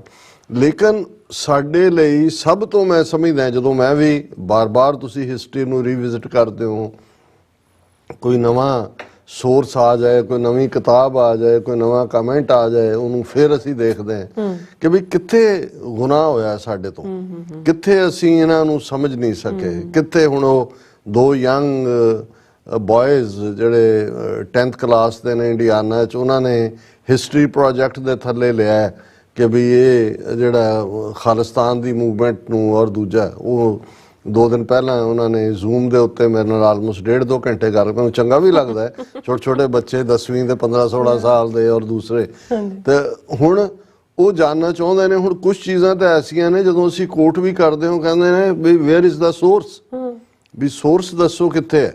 ਹੁਣ ਸੋਰਸ ਤਾਂ ਖਿਲਰੇ ਹੋਏ ਨੇ, ਉਹੀ ਕੋਈ ਹਰੀਜਨ ਅਖਬਾਰ 'ਚ ਸੀ, ਕੋਈ ਜਥੇਦਾਰ ਅਖਬਾਰ 'ਚ ਹੋਣਾ, ਕੋਈ ਅਜੀਤ 'ਚ ਹੋਣਾ, ਕੋਈ ਦੂਜਾ ਹੋਣਾ। ਤੁਹਾਨੂੰ ਤੁਸੀਂ ਕਿਉਂਕਿ ਉਹਨਾਂ ਨੇ ਆਪਣੀਆਂ ਚਲਾਕੀਆਂ ਨਾਲ ਜਿਹੜੇ ਅਸੀਂ ਪ੍ਰੋਮਿਸਿਸ ਕਹਿੰਦੇ, ਜੇ ਹੁਣ ਅਸੀਂ ਕੋਟ ਕਰਦੇ ਹਾਂ ਕਿ ਜੀ 1929 ਜਦੋਂ ਗਾਂਧੀ, ਨਹਿਰੂ ਔਰ ਇਹ ਸਾਰੇ ਲਾਹੌਰ ਆਏ ਔਰ ਉਹਨਾਂ ਨੇ ਇਹ ਕਿਹਾ ਕਿ ਜੀ no constitution in India will be accepted which won't be acceptable to the Sikhs। ਇਹ ਕੋਈ ਸੰਵਿਧਾਨ ਅਸੀਂ ਮਨਜ਼ੂਰ ਨਹੀਂ ਕਰਾਂਗੇ ਜਿਹੜਾ ਸਿੱਖਾਂ ਨੂੰ ਕਬੂਲ ਨਾ ਹੋਵੇ। ਫਿਰ ਅਸੀਂ ਜਦੋਂ ਗਾਂਧੀ ਰਾਊਂਡ ਟੇਬਲ ਕਾਨਫਰੰਸ ਲਈ ਜਾਂਦਾ 1931 'ਚ ਦਿੱਲੀ ਸੀਸਗੰਜ ਗੁਰਦੁਆਰੇ 'ਚ ਖਲੋ ਕੇ ਉਹ ਇਹ ਕਹਿੰਦਾ ਹੈ ਕਿ ਵੀ ਰੱਬ ਤੇ ਮੈਂ ਕਾਂਗਰਸ ਵਿਟਨੈਸ ਹੈ ਇਸ ਗੱਲ ਦੀ ਕਿ ਅਸੀਂ ਸਿੱਖਾਂ ਦੇ ਨਾਲ ਕਦੇ ਧੋਖਾ ਨਹੀਂ ਕਰਾਂਗੇ। ਔਰ ਉਸੇ ਹੀ ਦੀਵਾਨ 'ਚ ਮਧੂਸੂਦਨ ਸਿੰਘ ਬੇਦੀ ਇੱਕ ਨਾਂ ਦੇ ਸਿੱਖ ਸੱਜਣ ਖਲੋ ਕੇ ਕਹਿੰਦੇ ਨੇ ਜੇ ਤੁਸੀਂ ਧੋਖਾ ਕੀਤਾ। ਫਿਰ ਉਹ ਗਾਂਧੀ ਕਹਿੰਦਾ ਹੈ ਕਿ ਜੀ ਫਿਰ ਸਿੱਖ ਜਿਹੜੇ ਨੇ ਬਹਾਦਰ ਕੌਮ ਨੇ, ਗੁਰੂ ਨੇ ਉਹਨਾਂ ਨੂੰ ਕਿਰਪਾਨ ਦਿੱਤੀ ਹੈ and they will be justified in taking the sword out and fight for their rights. ਉਦੋਂ ਹੀ ਸਾਨੂੰ ਦੱਸਤਾ ਇਹਨਾਂ ਨੇ ਕਿ ਵੀ ਇਹਨਾਂ ਦੇ ਜ਼ਿਹਨ 'ਚ ਕੀ ਚੱਲ ਰਿਹਾ ਜੀ। ਲੇਕਿਨ ਇਹ ਉਹ ਜਿਹੜਾ 1920 ਦਾ ਪੀਰੀਅਡ ਜਦੋਂ ਕਿ ਸਿੱਖ ਆਈਡੈਂਟਿਟੀ ਜਿਹੜੀ ਹੈ ਅੰਗਰੇਜ਼ਾਂ ਨੇ, ਹੁਣ ਜੇ ਤੁਸੀਂ ਇਹਨਾਂ ਦਾ ਵਰਤਾਰਾ ਦੇਖਣਾ ਹੋਏ ਨਹੀਂ ਹੈ ਵੀ 47 ਤੋਂ ਬਾਅਦ ਆਲ ਆਫ ਅ ਸਡਨ ਇਹਨਾਂ ਦੇ ਕੋਲ ਪਾਵਰ ਆ ਗਈ ਤੇ ਇਹ ਬਦਲ ਗਏ। ਮੈਨੂੰ ਕਿਸੇ ਸਿਆਣੇ ਫਿਲਾਸਫਰ ਦੀ ਗੱਲ ਬਹੁਤ ਚੰਗੀ ਲੱਗਦੀ ਹੈ। ਉਹ ਕਹਿੰਦਾ ਹੈ ਕਿ ਵੀ ਅਸੀਂ ਬਹੁਤ ਵਾਰੀ ਇਹ ਕਹਿੰਦੇ ਹਾਂ ਜਦੋਂ ਕਿਸੇ ਦੇ ਕੋਲ ਪਾਵਰ ਆ ਜਾਏ, ਧਨ ਆ ਜਾਏ ਜਾਂ ਦੂਜਾ ਆ ਜਾਏ ਕਿ ਜੀ ਉਹ ਬਦਲ ਗਿਆ। ਉਹ ਕਹਿੰਦਾ ਨਹੀਂ, ਉਹ ਬਦਲਦਾ ਨਹੀਂ ਹੈ। ਹੀ ਰਿਵੀਲਸ ਹਿਮਸੈਲਫ। ਹੁੰਦਾ ਪਹਿਲਾਂ ਵੀ ਉਹੀ ਹੈ, ਪਰ ਤੁਹਾਨੂੰ ਕਿਸੇ ਦੀ ਉਸੇ ਤੋਂ ਹੀ ਸ਼ਾਇਦ ਸਾਡੇ ਸਿਆਣਿਆਂ ਨੇ ਕਹਾਵਤ ਬਣਾਈ ਵੀ ਟਕੇ ਦੀ ਹੰਡੀ ਗਈ, ਕੁੱਤੇ ਦੀ ਜਾਤ ਪਛਾਣੀ ਗਈ। ਵੀ ਹੈ ਤਾਂ ਜਾਤ ਕੁੱਤੇ ਦੀ ਸੀ ਪਹਿਲਾਂ ਤੋਂ, ਪਰ ਉਹ ਪਛਾਣੀ ਉਦੋਂ ਹੀ ਗਈ ਜਦੋਂ ਕਿ ਹੰਡੀ ਚੋਂ ਨਿਕਲੀ, ਉਦੋਂ ਆ ਕੇ ਉਹ ਚੰਬੜ ਗਿਆ, ਉਹਨੂੰ ਲੱਗਾ ਵੀ ਇਹ ਤਾਂ ਕੁੱਤਾ ਹੈ। ਸੋ ਉਹਨੇ ਬਿਲਕੁਲ ਠੀਕ ਕਿਹਾ ਫਿਲਾਸਫਰ। ਉਹਨੇ ਕਿਹਾ ਵੀ ਨਹੀਂ, ਲੋਕ ਬਦਲਦੇ ਨਹੀਂ ਨੇ, ਉਹ ਆਪਣੇ ਆਪ ਨੂੰ ਰਿਵੀਲ ਕਰਦੇ ਨੇ, ਹਾਈਡ ਕੀਤਾ ਹੁੰਦਾ। ਉਹਨਾਂ ਦੀ ਜਿਹੜੀ ਟਰੂ ਪਰਸਨੈਲਿਟੀ ਹੈ ਉਹ ਲੁਕੀ ਹੁੰਦੀ ਹੈ ਕਿਸੇ ਦੇ ਪਿੱਛੇ। ਲੇਕਿਨ ਮੈਂ ਤਾਂ ਇਹ ਜਦੋਂ ਇਸ ਪੀਰੀਅਡ ਦੀਆਂ ਇਹਨਾਂ ਦੀਆਂ ਕਰਤੂਤਾਂ ਦੇਖਦਾ ਹਾਂ ਜਾਂ ਬਿਆਨਬਾਜ਼ੀਆਂ ਜਾਂ ਗਾਂਧੀ ਦੀਆਂ ਰਾਈਟਿੰਗਸ ਦੇਖਦਾ ਹਾਂ ਤੇ ਕਿਸੇ ਨੂੰ ਕਿਉਂ ਇਸ ਲੈਵਲ ਦੇ ਅਸੀਂ ਬਿਲਕੁਲ ਹੀ ਜਿਹਨੂੰ ਇਹ ਕਹੋ ਕਿ ਵੀ ਲੱਲੂ ਸੀ ਬਣੇ ਹੋਏ ਇਹਨਾਂ ਦੇ ਸਾਹਮਣੇ ਕਿ ਸਾਨੂੰ ਨਜ਼ਰ ਨਹੀਂ ਸੀ ਆ ਰਿਹਾ ਵੀ ਕਹਿ ਕੀ ਰਹੇ ਨੇ ਤੇ ਕਰਨਗੇ ਕੀ। ਔਰ ਉਹ ਇਹੀ ਨਹੀਂ ਕਿ ਉਹ ਹਰ ਗੱਲ ਪੋਜ਼ਿਟਿਵ ਹੀ ਕਰ ਰਹੇ ਸੀ। ਤੁਸੀਂ ਗਾਂਧੀ ਦੇ ਹੁਣ ਉਹ India the information and broadcasting ministry ਨੇ complete works of Mahatma Gandhi ਉਹਦੀਆਂ ਲਿਖਤਾਂ ਨੂੰ ਇੱਕ ਥਾਂ ਤੇ, ਉਹਦੇ ਚੋਂ ਅਸੀਂ ਇੱਕ ਜ਼ਮਾਨੇ 'ਚ 32 ਪੇਜ ਕੱਢੇ ਸੀ ਕਿ ਵੀ ਉਹਦੇ 'ਚ ਉਹਨੇ ਕੀ ਕੀ ਕਿਹਾ ਹੋਇਆ, ਪੰਜਾਬੀ ਜ਼ਬਾਨ ਬਾਰੇ ਉਹਦਾ ਕੀ ਹੈ। गुरु ग्रंथ साहब ने कहना भी मुझे तो ये एक हिंदू ग्रंथ लगता है, उसमें कोई नई बात नहीं लगती। गुरु कलगीधर पातशाह बारे वो कहना है कि भाई he was a misguided patriot. नहीं, पहला तो पैट्रियट, फिर मिसगाइडेड गुमराह देश भगत सी। नहीं, फिर औरतां बारे के जी उनको तलवार देना मुझे समझ नहीं आ, अमृत दे उत्ते उसकी कामेंटरी पंजाबी जुबान दे उत्ते। और इस सारे दे उत्ते ईवन ਜਦੋਂ ਮਹੰਤ ਨਰੈਣੂ ਨੇ ਸਿੱਖਾਂ ਨੂੰ ਸ਼ਹੀਦ ਸਾਕਾ ਨਨਕਾਣਾ ਸਾਹਿਬ ਵਾਪਰਦਾ ਹੈ, ਗਾਂਧੀ ਵੀ ਉੱਥੇ ਆਉਂਦਾ ਹੈ ਔਰ ਦੂਸਰੇ, ਉਦੋਂ ਤਾਂ ਸਿੱਖਾਂ ਨੂੰ ਲੱਗਾ ਜੀ ਗਾਂਧੀ ਆਇਆ ਜਾਂ, ਪਰ ਤੁਸੀਂ ਉਸ ਤੋਂ ਬਾਅਦ ਜਦੋਂ ਸਿੱਖ ਰਿਫਾਰਮ ਮੂਵਮੈਂਟ ਹੁੰਦੀ ਹੈ ਵੀ ਜੀ ਇਹਨਾਂ ਤੋਂ ਗੁਰਦੁਆਰੇ ਲੋਕ ਗਾਂਧੀ ਉਹਦੇ ਵਿਰੋਧ 'ਚ ਖਲੋਂਦਾ ਕਿ ਜੀ ਇਹ ਇਹਨਾਂ ਤੋਂ ਜਿਹੜਾ ਇਸ ਵੇਲੇ ਕੀ ਇਹ ਲੋ ਹੈ, ਇਹ ਤਾਂ ਹਿੰਦੂ ਧਰਮ ਹੀ ਹੈ ਜਿਹੜਾ ਸਾਡੀ ਅੰਦਰੂਨੀ ਮਾਮਲਾ ਹੈ। ਮਤਲਬ ਇਹ ਸੀ ਕਿ ਵੀ ਸਿੱਖ ਸਭ ਕੁਝ ਛੱਡ ਛਡਾ ਕੇ ਜਿਹੜਾ ਉਹ ਉਹਦੇ ਅਸਹਿਯੋਗ ਔਰ ਸੱਤਿਆਗ੍ਰਹਿ ਔਰ ਉਹਦਾ ਹਿੱਸਾ ਬਣ ਜਿਹੜੇ ਬਣੇ ਵੀ। ਇਵੈਂਚੁਅਲੀ ਬਾਬਾ ਖੜਕ ਸਿੰਘ ਵਰਗੇ ਲੋਕ ਜਿਹੜੇ ਤਿਆਗ ਵਾਲੇ ਵੀ ਸੀ, ਕੁਰਬਾਨੀ ਵਾਲੇ ਵੀ ਸੀ, ਬਾਰ ਐਟ ਲਾਅ ਸੀ, ਸਿਆਲਕੋਟ ਦਾ ਰਈਸ ਸਰਦਾਰ ਬਹਾਦਰ ਸੀ, ਫਸ ਗਏ ਉਹਦੇ ਚੁੰਗਲ 'ਚ। ਉਹੀ ਇੱਕੋ ਵੇਲੇ ਸ਼੍ਰੋਮਣੀ ਕਮੇਟੀ ਪ੍ਰਧਾਨ ਵੀ ਸੀ, ਪੰਜਾਬ ਕਾਂਗਰਸ ਦਾ ਪ੍ਰਧਾਨ ਵੀ। ਉਹ ਜਿੰਨੀ ਸਾਰੀ ਤਾਕਤ ਸੀ ਜਿਹੜਾ ਕਿ ਉਸ ਪੀਰੀਅਡ 'ਚ ਜਦੋਂ ਸਾਨੂੰ ਸੈਪਰੇਟ ਇਲੈਕਟੋਰੇਟ ਮਿਲ ਚੁੱਕਿਆ ਸੀ ਕਿ ਵੀ ਅਸੀਂ ਅੱਡ ਵੋਟਾਂ ਪਾਉਂਦੇ ਸੀ। ਸਿੱਖ ਮੈਰਿਜ ਐਕਟ ਜਦੋਂ ਤੁਸੀਂ 1909 ਦੇ ਵਿੱਚ ਰਿਪੁਦਮਨ ਸਿੰਘ ਨਾਭਾ ਦੇ ਐਫਰਟ ਨਾਲ ਬ੍ਰਿਟਿਸ਼ ਕੌਂਸਲ ਨੇ ਆਨੰਦ ਮੈਰਿਜ ਐਕਟ ਮੰਨਿਆ, ਤੁਸੀਂ ਉਦੋਂ ਦੇ ਡਾਕੂਮੈਂਟ ਕੱਢ ਲਓ, ਕਿੰਨਾ ਵਿਰੋਧ ਕੀਤਾ ਇਹਨਾਂ ਨੇ। ਇਹਨਾਂ ਨੂੰ ਲੱਗਾ ਕਿ ਵੀ ਇਹ ਤਾਂ ਅੱਗ ਨਾਲ ਫੇਰੇ ਕਰਨ ਵਾਲੇ ਸੀ, ਸਾਡੇ ਹਿੰਦੂ ਸੀ। ਹੁਣ ਉਸ ਸਾਰੇ ਦੇ ਬਾਵਜੂਦ ਔਰ ਅੰਗਰੇਜ਼ਾਂ ਵੱਲੋਂ ਜਾਂ ਦੂਜੀਆਂ ਜਿਹੜੇ ਉਹਨਾਂ ਵੱਲੋਂ ਦਿੱਤੀਆਂ ਗਈਆਂ ਆਫਰਸ ਜਾਂ ਫਾਈਨਲੀ ਈਵਨ ਜਦੋਂ ਤੱਕ 23 ਮਾਰਚ 1940 ਨੂੰ ਮੁਹੰਮਦ ਅਲੀ ਜਿਨਾ ਇਸ ਸਿੱਟੇ ਤੇ ਪਹੁੰਚਦੇ ਨੇ ਜਿਹੜਾ ਜਿਹਨੂੰ ਲਾਹੌਰ ਰੈਜ਼ੋਲੂਸ਼ਨ ਕਿਹਾ ਜਾਂਦਾ ਹੈ, ਪਾਕਿਸਤਾਨ ਰੈਜ਼ੋਲੂਸ਼ਨ ਵੀ ਕਿਹਾ ਜਾਂਦਾ, ਹਾਲਾਂਕਿ ਉਹਦੇ 'ਚ ਪਾਕਿਸਤਾਨ ਲਫ਼ਜ਼ ਨਹੀਂ ਸੀ, ਲੇਕਿਨ ਇਹ ਇੰਟੈਂਟ ਉਹਨਾਂ ਨੇ ਦੇਖ ਲਈ ਸੀ ਕਿ ਵੀ ਇਹ ਇਹਨਾਂ ਦੇ ਨਾਲ ਅਸੀਂ ਰਹਿ ਨਹੀਂ ਸਕਦੇ। ਔਰ ਇਹ 1936-37 ਦੀਆਂ ਚੋਣਾਂ ਦੇ ਤੋਂ ਬਾਅਦ ਜੋ ਵਿਹਾਰ ਕਾਂਗਰਸ ਨੇ ਕੀਤਾ ਜਿੱਥੇ ਮੈਜੋਰਿਟੀ ਦੇ ਵਿੱਚ ਜਿੱਤੇ, ਉਹ changing of the mind C finally. ਲੇਕਿਨ ਸਾਡੀ ਲੀਡਰਸ਼ਿਪ ਉਸੇ ਹੀ ਜ਼ੁਬਾਨੀ ਕਲਾਮੀ ਗੱਲਾਂ ਜਾ ਕੇ ਜਕਾਰਾ ਛੱਡਤਾ ਕਿਸੇ ਨੇ ਤਾਂ ਖੁਸ਼, ਔਰ ਦੂਸਰਾ ਕੁਰਬਾਨੀਆਂ ਗਿਣਾਉਣ ਲਈ ਅੱਜ ਵੀ ਅਸੀਂ ਗਿਣਾਏ ਜਾਂਦੇ। ਸੋ ਅਸੀਂ ਇੰਨੇ ਮੌਕੇ ਗਵਾਏ ਕਿ ਇਵੈਂਚੁਅਲੀ ਜਦੋਂ ਤੱਕ 1946 'ਚ ਥੋੜਾ ਜਿਹਾ ਦਬਾਅ ਸਿੱਖ ਸਟੂਡੈਂਟ ਫੈਡਰੇਸ਼ਨ ਦੀ ਯੰਗ ਬ੍ਰਿਗੇਡ ਵੱਲੋਂ ਬਣਿਆ ਜਾਂ ਦੂਜਾ, ਉਦੋਂ ਕਾਂਗਰਸ ਨੂੰ ਲੱਗਾ ਵੀ ਹੱਥੋਂ ਨਿਕਲ ਹੀ ਨਾ ਜਾਣ, ਉਦੋਂ ਫਿਰ ਜਿਹੜਾ ਨਹਿਰੂ ਦਾ ਉਹ ਵਰਕਿੰਗ ਕਮੇਟੀ ਦੀ ਮੀਟਿੰਗ ਤੋਂ ਬਾਅਦ ਪ੍ਰੈਸ ਕਾਨਫਰੰਸ 'ਚ ਦਿੱਤਾ ਕੈਲਕਟਾ ਦੇ ਵਿੱਚ, ਉਸ ਦਾ ਇਹ ਭਾਸ਼ਣ ਹੈ ਜਿਹਦੇ 'ਚ ਉਹਨੇ ਇਹ ਕਿਹਾ ਕਿ ਜੀ ਮੈਨੂੰ ਕੋਈ ਇਤਰਾਜ਼ ਨਹੀਂ ਹੈ ਕਿ brave Sikhs of Punjab should be given a province in the north of India so that they may also be able to enjoy the glow of freedom. ਤੁਸੀਂ ਦੇਖੋ ਨਾ ਕਿੰਨੇ ਫਲਾਵਰੀ ਲਫ਼ਜ਼ ਨੇ ਜੀ। ਕੋਈ ਸਾਨੂੰ ਇਤਰਾਜ਼ ਬਹਾਦਰ ਸਿੱਖਾਂ ਨੂੰ ਪੰਜਾਬ ਦੇ ਉੱਤਰ 'ਚ ਸੂਬਾ ਦਿੱਤਾ ਜਾਏ ਜਿੱਥੇ ਕਿ ਉਹ ਵੀ ਆਜ਼ਾਦੀ ਦਾ ਜਿਹੜਾ ਨਿੱਘ ਮਾਣ ਸਕਣ। ਔਰ ਜਿਉਂ ਹੀ 15 ਅਗਸਤ 1947 ਵਾਪਰਦਾ ਹੈ, ਅਸੀਂ ਦੇਖਦੇ ਹਾਂ ਅਸੀਂ ਵਸਟ ਸਫਰਰ ਸਿੱਖ ਪਹਿਲਾਂ ਇਹਨਾਂ ਦੇ ਰਾ ਮਟੀਰੀਅਲ ਬਣੇ ਜੀ, ਫਿਰ ਇਸ ਗੱਲ ਦੇ ਉੱਤੇ ਆ ਗਏ ਕਿ ਜੀ ਅਸੀਂ ਪਾਕਿਸਤਾਨ ਨਹੀਂ ਬਣਨ ਦੇਣਾ, ਇੰਡੀਆ। ਉਹਨਾਂ ਨੂੰ ਇਹ ਸੀ ਵੀ ਗਾਂਧੀ ਤਾਂ ਕਹਿੰਦਾ ਮੇਰੀ ਲਾਸ਼ ਤੇ ਬਣੇਗਾ, ਉਹ ਤਾਂ ਲਾਸ਼ ਤਾਂ ਉਹਦੀ ਬਾਅਦ ਚ ਬਣੀ, ਮੰਨ ਵੀ ਲਿਆ ਉਹਨਾਂ ਨੇ। ਔਰ ਸਿੱਖ ਕਿਉਂਕਿ ਸਭ ਤੋਂ ਜ਼ਿਆਦਾ ਬੁੜਕ ਕੇ ਵਿਰੋਧ ਦੇ ਵਿੱਚ ਵੀ ਖਲੋ ਰਹੇ ਸੀ, ਆਪਣਾ ਕੇਸ ਨਹੀਂ ਸੀ ਪ੍ਰੈਜ਼ੈਂਟ ਕਰ ਰਹੇ ਕਿ ਭਾਈ ਤੁਸੀਂ ਇਹ ਵੀ ਮੰਨ ਲਓ ਕਿ ਜੇ ਬਣ ਹੀ ਜਾਂਦਾ ਪਾਕਿਸਤਾਨ ਤੁਹਾਡਾ ਤੁਸੀਂ ਕਿੱਧਰ ਨੂੰ ਜਾਓਗੇ, ਵੀ ਤੁਸੀਂ ਆਪਣਾ ਆਜ਼ਾਦ ਸਟੇਟ ਖਾਲਿਸਤਾਨ ਦਾ ਕੇਸ ਤਾਂ ਪ੍ਰੋਪਰਲੀ ਕਰੋ। ਉਹਨੂੰ ਰੋਕਣ ਦੇ ਹੀ ਲੱਗੇ ਹੋਏ ਸੀ। ਸੋ ਉਸ ਸਾਰੇ ਦਾ ਨਤੀਜਾ ਅਸੀਂ 3 ਤੋਂ 5 ਲੱਖ ਡੈਥਸ, 40% ਜਿਹੜੀ ਹੈ ਆਪਣੇ ਘਰਾਂ ਨੂੰ ਛੱਡਣਾ, ਗੁਰਦੁਆਰਾ ਸਾਹਿਬਾਨ ਛੱਡਣਾ, ਔਰ ਉਹ ਪੀੜ ਜਿਹੜੀ ਦੋਨਾਂ ਪੰਜਾਬਾਂ ਨੇ ਭੋਗੀ, ਉਹੀ ਜ਼ੁਲਮ ਅਸੀਂ ਈਸਟ ਪੰਜਾਬ ਦੇ ਵਿੱਚ ਕੀਤੇ। ਜੋ ਜਦੋਂ ਉੱਥੋਂ ਖਬਰਾਂ ਆਈਆਂ ਤੇ ਇਧਰ ਇਸ ਦੇ ਉੱਤੇ ਹੁਣ ਬਹੁਤ ਕੁਝ ਡਾਕੂਮੈਂਟ ਹੋ ਰਿਹਾ, ਪਰ ਇਹ ਇੱਕ ਦੁਖਦ ਚੈਪਟਰ ਹੈ। ਹੁਣ ਉਹ ਕੱਟ ਵਢਾ ਕੇ ਆਪਣੇ ਆਪ ਨੂੰ ਉਜੜ ਕੇ ਅਸੀਂ ਆ ਕੇ ਜਦੋਂ ਅਜੇ ਪਨਾਹਗੀਰ ਬਣ ਕੇ ਹੀ ਬੈਠੇ ਹਾਂ ਤੇ 10 ਅਕਤੂਬਰ 1947 ਦਾ ਸਰਕੂਲਰ ਆ ਜਾਂਦਾ ਹੈ ਕਿ Sikhs are a criminal tribe and a menace to the law abiding Hindus, ਕਿ ਵੀ ਇਹ ਤਾਂ ਜ਼ਰਾਇਮ ਪੇਸ਼ਾ ਕਬੀਲਾ ਨੇ ਔਰ ਕਾਨੂੰਨ ਮੰਨਣ ਵਾਲੇ ਹਿੰਦੂਆਂ ਲਈ ਖਤਰਾ ਨੇ। ਹੁਣ ਕਾਂਸਟੀਟਿਊਂਟ ਅਸੈਂਬਲੀ ਤਾਂ 1946 ਚ ਬਣ ਗਈ, ਚੁਣੇ ਹੋਏ ਨੁਮਾਇੰਦੇ ਸੀ। ਹੁਣ ਜਦੋਂ ਕਾਂਸਟੀਟਿਊਸ਼ਨ 1949 ਤੱਕ ਡਿਸਕਸ ਹੋਇਆ ਫਰਦਰ 47 ਤੋਂ ਬਾਅਦ, ਤੇ ਉੱਥੇ ਮੈਜੋਰਿਟੀ ਚੁਣ ਕੇ ਆਏ ਹੋਏ ਸੀ, ਮੈਜੋਰਿਟੀ ਦੇ ਨਾਲ ਹੀ ਫੈਸਲੇ ਹੁੰਦੇ ਸੀ। ਸਿੱਖ ਤਾਂ ਲੱਭਦੇ ਸੀ ਜੀ ਸਾਨੂੰ ਉਹ ਪ੍ਰੋਵਿੰਸ ਦਾ ਜਿਹੜਾ ਵਾਅਦਾ ਕੀਤਾ ਹੈ ਕਿ ਜੀ ਅਸੀਂ ਤੁਹਾਨੂੰ ਆਟੋਨੋਮਸ ਸੂਬਾ ਦੇਵਾਂਗੇ, ਉਹਨਾਂ ਨੇ ਸਾਨੂੰ ਆਰਟੀਕਲ 25(b) ਦੇ ਥੱਲੇ ਜਕੜ ਕੇ ਬੋਧੀਆਂ, ਜੈਨੀਆਂ ਤੇ ਸਿੱਖਾਂ ਨੂੰ ਹਿੰਦੂ ਬਣਾਤਾ। ਔਰ ਦੋਵੇਂ ਨੁਮਾਇੰਦੇ ਸਾਡੇ ਭੁਪਿੰਦਰ ਸਿੰਘ ਮਾਨ ਔਰ ਹੁਕਮ ਸਿੰਘ, ਉਹਨਾਂ ਨੇ ਜਦੋਂ ਇਤਰਾਜ਼ ਕੀਤਾ ਤੇ ਉਹ ਕੌਣ ਪੁੱਛਦਾ, ਫਿਰ ਤਾਂ ਨਗਾਰਖਾਨੇ ਦੀ ਤੂਤੀ ਦੀ ਕੌਣ ਸੁਣਦਾ। ਹਾਲਾਂਕਿ ਇਹ ਇੱਕ ਫੈਕਟ ਹੈ, ਜਦੋਂ ਅਸੀਂ ਨਵੀਂ ਜਨਰੇਸ਼ਨ ਨੂੰ ਰਿਪਬਲਿਕ ਡੇ ਨਾਲ ਰਿਲੇਟਡ ਹਿਸਟਰੀ ਦੱਸਦੇ ਕਿ ਦੋਨੋਂ ਸਿੱਖ ਨੁਮਾਇੰਦਿਆਂ ਨੇ ਕਾਂਸਟੀਟਿਊਂਟ ਅਸੈਂਬਲੀ 'ਚ ਖਲੋ ਕੇ ਕਿਹਾ this is betrayal of the Sikhs, this is betrayal of the promises made to the Sikhs, we reject this constitution.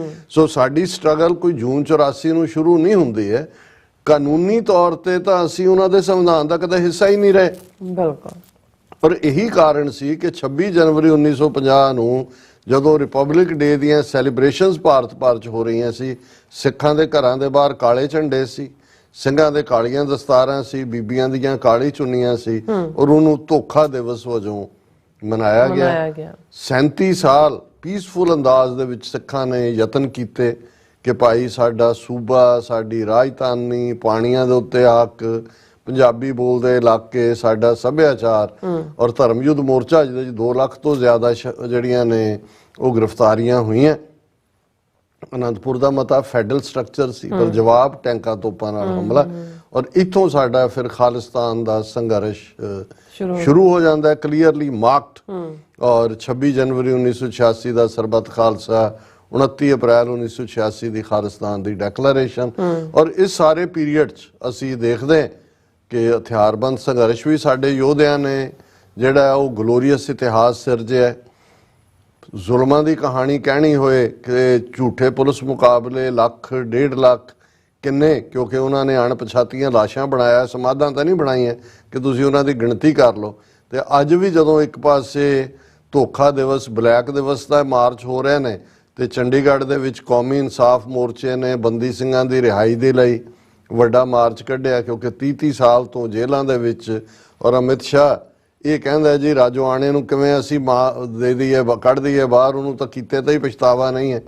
ਔਰ ਦਿੱਲੀ ਦੇ ਵਿੱਚ ਉਹਨਾਂ ਦਾ ਰਿਹਾਈ ਬੋਰਡ ਦਵਿੰਦਰਪਾਲ ਸਿੰਘ ਭੁੱਲਰ ਜਿਹੜਾ ਮਾਨਸਿਕ ਤੌਰ ਤੇ ਵੀ ਜਿਹੜਾ ਰੋਗ ਨਹੀਂ ਹੈ, ਉਹਦੀ ਅਗੇਨ 30 ਸਾਲ ਬਾਅਦ ਵੀ ਲਗਭਗ ਉਹਦੀ ਪੱਕੀ ਰਿਹਾਈ ਤੋਂ ਇਨਕਾਰੀ ਕਰਦੇ ਨੇ। ਸੋ ਇਸ ਸਾਰੇ ਦੇ ਚੱਲਦਿਆਂ ਕਿਸਾਨ ਮੂਵਮੈਂਟ ਆਪਣੇ ਆਪ ਦੇ ਵਿੱਚ ਸਾਡੀ ਹੋਰ ਸਕਸੈਸ ਸਟੋਰੀ ਹੈ। ਔਰ ਅੱਜ 26 ਜਨਵਰੀ ਦੀ ਗੱਲ ਮੁਕੰਮਲ ਨਹੀਂ ਹੋਏਗੀ ਜੇ ਅਸੀਂ 26 ਜਨਵਰੀ 2021 ਦਾ ਉਹ ਨਜ਼ਾਰਾ, ਜਦੋਂ ਕਿ ਅਸੀਂ ਵੀ ਅਗਲੇ ਹਫ਼ਤਿਆਂ 'ਚ ਖੁੱਲ੍ਹ ਕੇ ਪ੍ਰੋਗਰਾਮ ਕੀਤੇ, ਦਿੱਲੀ ਦਾ ਲਾਲ ਕਿਲ੍ਹਾ ਔਰ ਉਸ ਦੇ ਉੱਤੇ ਦੀਪ ਸਿੱਧੂ ਔਰ ਉਹ ਸਾਰੀ ਟੀਮ ਝੁਲਾ ਰਿਹਾ ਜਿਹੜਾ ਉਸ ਦੇ ਉੱਤੇ ਨਿਸ਼ਾਨ, ਜਿਹੜਾ ਜਿਸ ਨੇ ਇਹ ਦੱਸ ਦਿੱਤਾ ਕਿ ਭਾਈ ਸਰਦਾਰ ਬਘੇਲ ਸਿੰਘ ਦੇ ਵਾਰਿਸ ਕਦੇ 1783 ਦੇ ਵਿੱਚ ਸਰ ਬਘੇਲ ਸਿੰਘ, ਜੱਸਾ ਸਿੰਘ ਆਹਲੂਵਾਲੀਆ, ਜੱਸਾ ਸਿੰਘ ਰਾਮਗੜ੍ਹੀਆ, ਉਹਨਾਂ ਦੀ 30,000 ਖਾਲਸਾ ਫੌਜ ਨੇ ਲਾਲ ਕਿਲ੍ਹੇ ਦੇ ਉੱਤੇ ਆਪਣਾ ਜਿਹੜਾ ਖਾਲਸਾਈ ਪਰਚਮ ਝੁਲਾਇਆ ਸੀ। ਸੋ ਦੀਪ ਸਿੱਧੂ ਨੇ ਕਿਵੇਂ ਉਸ ਔਰ ਉਹ ਪਲ ਜੇ ਅਸੀਂ ਯਾਦ ਕਰੀਏ ਦੁਨੀਆ ਭਰ ਦੇ ਵਿੱਚ, ਠੀਕ ਹੈ ਕਾਮਰੇਡੀ ਬ੍ਰਿਗੇਡ ਨੈਗੇਟਿਵ ਲੋਕਾਂ ਨੇ ਕਿਸ ਕਿਸਮ ਦਾ ਫਿਰ ਮਾਹੌਲ ਸਿਰਜਿਆ, ਲੇਕਿਨ ਇਹ ਵੀ ਆਪਣੇ ਆਪ ਦੇ ਵਿੱਚ ਜਦੋਂ ਅਸੀਂ ਇਸ 26 ਜਨਵਰੀ ਦੀਆਂ ਇਹਨਾਂ ਘਟਨਾਵਾਂ ਦਾ ਜ਼ਿਕਰ ਕਰ ਰਹੇ ਹਾਂ ਤੇ ਫਿਰ 26 ਜਨਵਰੀ 2021 ਵੀ ਉਹ ਇਤਿਹਾਸਕ ਦਿਨ ਹੈ ਜਿਸ ਦਿਨ ਸਾਡੀ ਕਰੰਟ ਜਨਰੇਸ਼ਨ ਨੇ ਵੀ ਦੱਸਿਆ ਕਿ ਸਰਦਾਰ ਬਘੇਲ ਸਿੰਘ ਦੇ ਵਾਰਿਸ ਅਜੇ ਜਿਉਂਦੇ ਨੇ। ਔਰ ਅੱਜ ਜਦੋਂ ਦੁਨੀਆ ਭਰ 'ਚ ਖਾਲਸਾਈ ਪਰਚਮ ਝੂਲੇ ਨੇ ਥਾਂ ਥਾਂ, ਇਹ ਸਾਡੀ ਸਟਰਗਲ ਆਪਣੀ ਮੰਜ਼ਿਲੇ ਮਕਸੂਦ ਦੇ ਬਹੁਤ ਕਰੀਬ ਹੈ। ਖਾਲਿਸਤਾਨ ਜ਼ਿੰਦਾਬਾਦ। ਜੀ ਰਾਜ ਸਾਹਿਬ, ਸੋ ਇੱਥੇ ਲੈਣਾ ਬ੍ਰੇਕ। ਵਿਊਅਰਸ ਤੁਸੀਂ ਇਸੇ ਤਰ੍ਹਾਂ ਜੁੜੇ ਰਹਿਣਾ, ਮਿਲਦੇ ਹਾਂ after this short break.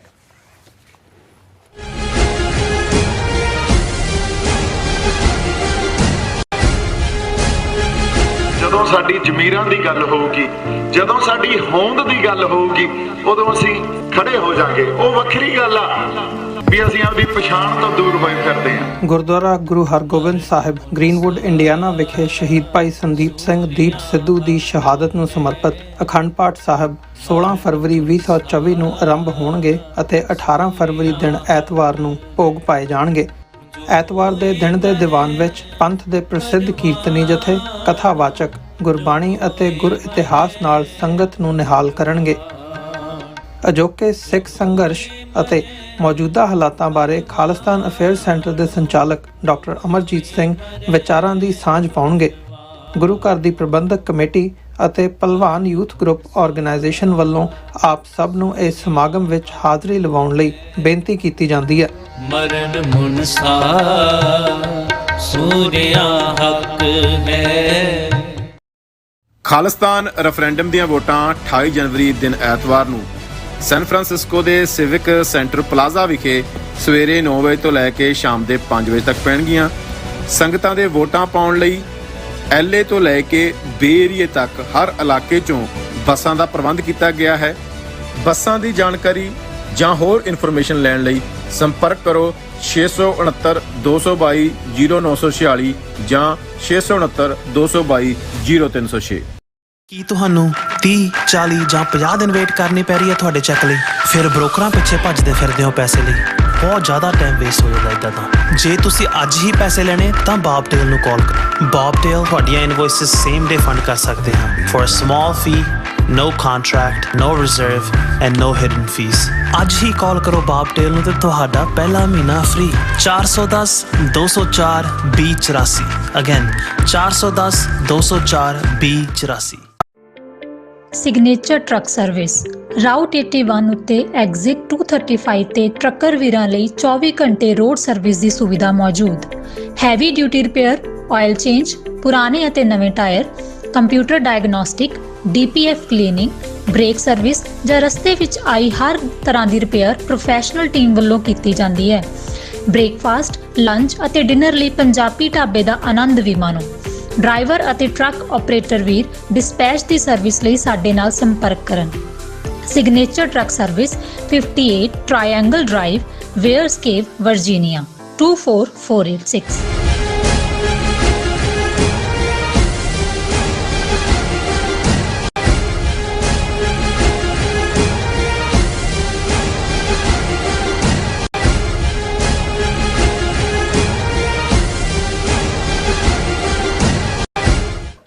ਦਰਸ਼ਕੋ, break ਤੋਂ ਬਾਅਦ ਤੁਹਾਡਾ ਸਭ ਦਾ ਭਰਪੂਰ ਸਵਾਗਤ ਹੈ। ਸੋ ਵਿਊਅਰਸ, ਗੱਲਬਾਤ ਕਰਾਂਗੇ ਕੈਨੇਡਾ ਦੇ ਹਵਾਲੇ ਨਾਲ ਕਿ ਕੈਨੇਡਾ ਦੀ ਜਿਹੜੀ ਹੈ ਸਿਕਿਉਰਿਟੀ ਐਡਵਾਈਜ਼ਰ ਜੋਡੀ ਥਾਮਸ ਨੇ ਇੱਕ ਕੈਨੇਡੀਅਨ ਟੀਵੀ ਚੈਨਲ ਨੂੰ ਦਿੱਤੇ ਇੰਟਰਵਿਊ ਵਿੱਚ ਕਿਹਾ ਹੈ ਕਿ ਹਰਦੀਪ ਸਿੰਘ ਨਿੱਜਰ ਜਿਹੜਾ ਕਤਲ ਕੇਸ ਵਿੱਚ ਹੁਣ ਭਾਰਤ ਸਰਕਾਰ ਕੈਨੇਡਾ ਨਾਲ ਪੂਰੀ ਤਰ੍ਹਾਂ ਕੋਆਪਰੇਟ ਕਰ ਰਹੀ ਹੈ ਔਰ ਇਸ ਤੋਂ ਜ਼ਾਹਿਰ ਹੈ ਕਿ ਕੈਨੇਡਾ ਨੇ ਭਾਰਤ ਨੂੰ ਗੋਡਿਆਂ ਪਰ ਲਿਆ ਆਂਦਾ ਹੈ ਔਰ ਜੋਡੀ ਥਾਮਸ 35 ਸਾਲ ਦੇ ਆਪਣੇ ਕਾਰਜਕਾਲ ਤੋਂ ਬਾਅਦ ਅੱਜ ਯਾਨੀ ਕਿ 26 ਜਨਵਰੀ ਨੂੰ ਰਿਟਾਇਰ ਹੋ ਰਹੀ ਹੈ ਔਰ ਰਿਟਾਇਰਮੈਂਟ ਤੋਂ ਪਹਿਲਾਂ ਜੋਡੀ ਥਾਮਸ ਦਾ ਇਹ ਇੰਟਰਵਿਊ ਵਿਸ਼ੇਸ਼ ਮਹੱਤਤਾ ਰੱਖਦਾ ਹੈ। ਤਾਂ ਇਸ ਬਾਰੇ ਆਪਾਂ ਗੱਲਬਾਤ ਕਰਨ ਜਾ ਰਹੇ ਹਾਂ। ਸੋ ਅਸੀਂ ਚਾਹਾਂਗੇ ਤੁਸੀਂ ਇਸੇ ਤਰ੍ਹਾਂ ਬਣੇ ਰਹਿਣਾ, ਦੇਖਣ ਸੁਣਨੀ ਜਾਂ ਲਿਖਣ ਲਈ ਤੁਹਾਡਾ ਸਭ ਦਾ ਬਹੁਤ ਬਹੁਤ ਧੰਨਵਾਦ ਜੀ। ਰਾਜ ਸਾਹਿਬ ਕੀ ਕਹਿਣਾ ਚਾਹੋਗੇ?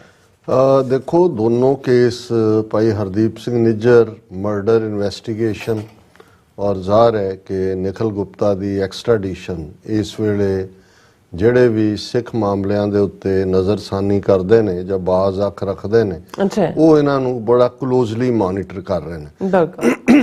ਔਰ ਇਸ ਕੰਟੈਕਸਟ ਦੇ ਵਿੱਚ ਕਿਸ ਨੇ ਕਿੱਥੇ ਕੀ ਕਿਹਾ ਇਹ ਤਾਂ ਨਹੀਂ ਹੁੰਦਾ ਕਿ ਵੀ ਸਾਰਾ ਕੁਝ ਹਰ ਕੋਈ ਆਪਣੇ ਬਿਆਨ ਚੁਗਲ ਰਿਹਾ ਹੁੰਦਾ, ਲੇਕਿਨ ਉਹ ਡਾਇਰੈਕਟਿਵ ਹੁੰਦੇ ਨੇ ਜਿਨ੍ਹਾਂ ਤੋਂ ਤੁਸੀਂ ਅੰਦਾਜ਼ਾ ਲਾ ਰਹੇ ਹੁੰਦੇ ਹੋ ਕਿ ਵੀ ਡਿਪਲੋਮੈਟਿਕ ਸਬੰਧਾਂ ਦੇ ਵਿੱਚ ਕਿੰਨੀ ਕੁ ਨਿੱਘ ਹੈ ਜਾਂ ਕਿੰਨੀ ਕੁੜਿੱਤਣ ਹੈ ਜਾਂ ਕਿੰਨਾ ਠੰਡਾਪਨ ਹੈ ਤੇ ਕੇਸਿਸ ਦੇ ਵਿੱਚ ਕੀ ਪ੍ਰੋਗਰੈਸ ਹੋ ਰਹੀ ਹੈ। ਹੁਣ ਜਦੋਂ ਗਲੋਬ ਐਂਡ ਮੇਲ ਨੇ 3 ਹਫ਼ਤੇ ਪਹਿਲਾਂ ਇਹ ਸਟੋਰੀ ਬ੍ਰੇਕ ਕੀਤੀ ਕਿ ਜੀ ਅਗਲੇ 2 ਹਫ਼ਤਿਆਂ ਦੇ ਵਿੱਚ RCMP ਉਹਨਾਂ 2 ਐਕਿਊਜ਼ਡ ਜਿਹੜੇ ਨੇ ਉਹਨਾਂ ਨੂੰ ਗ੍ਰਿਫਤਾਰ ਕਰੇਗੀ ਜਿਹਨਾਂ ਦੀ ਹਰਦੀਪ ਸਿੰਘ ਨਿੱਜਰ ਕੇਸ 'ਚ ਜਿਹੜੇ ਨੇ ਉਹ ਲੋੜੀਂਦੇ ਨੇ ਔਰ ਇਹ ਵੀ ਉਹਨੇ ਕਨਫਰਮ ਕੀਤਾ ਵੀ ਉਹਨਾਂ ਨੇ ਮੁਲਕ ਛੱਡਿਆ ਨਹੀਂ ਹੈ ਔਰ ਉਹਨਾਂ ਦੀ ਲਗਾਤਾਰ ਨਿਗਰਾਨੀ ਥੱਲੇ ਨੇ।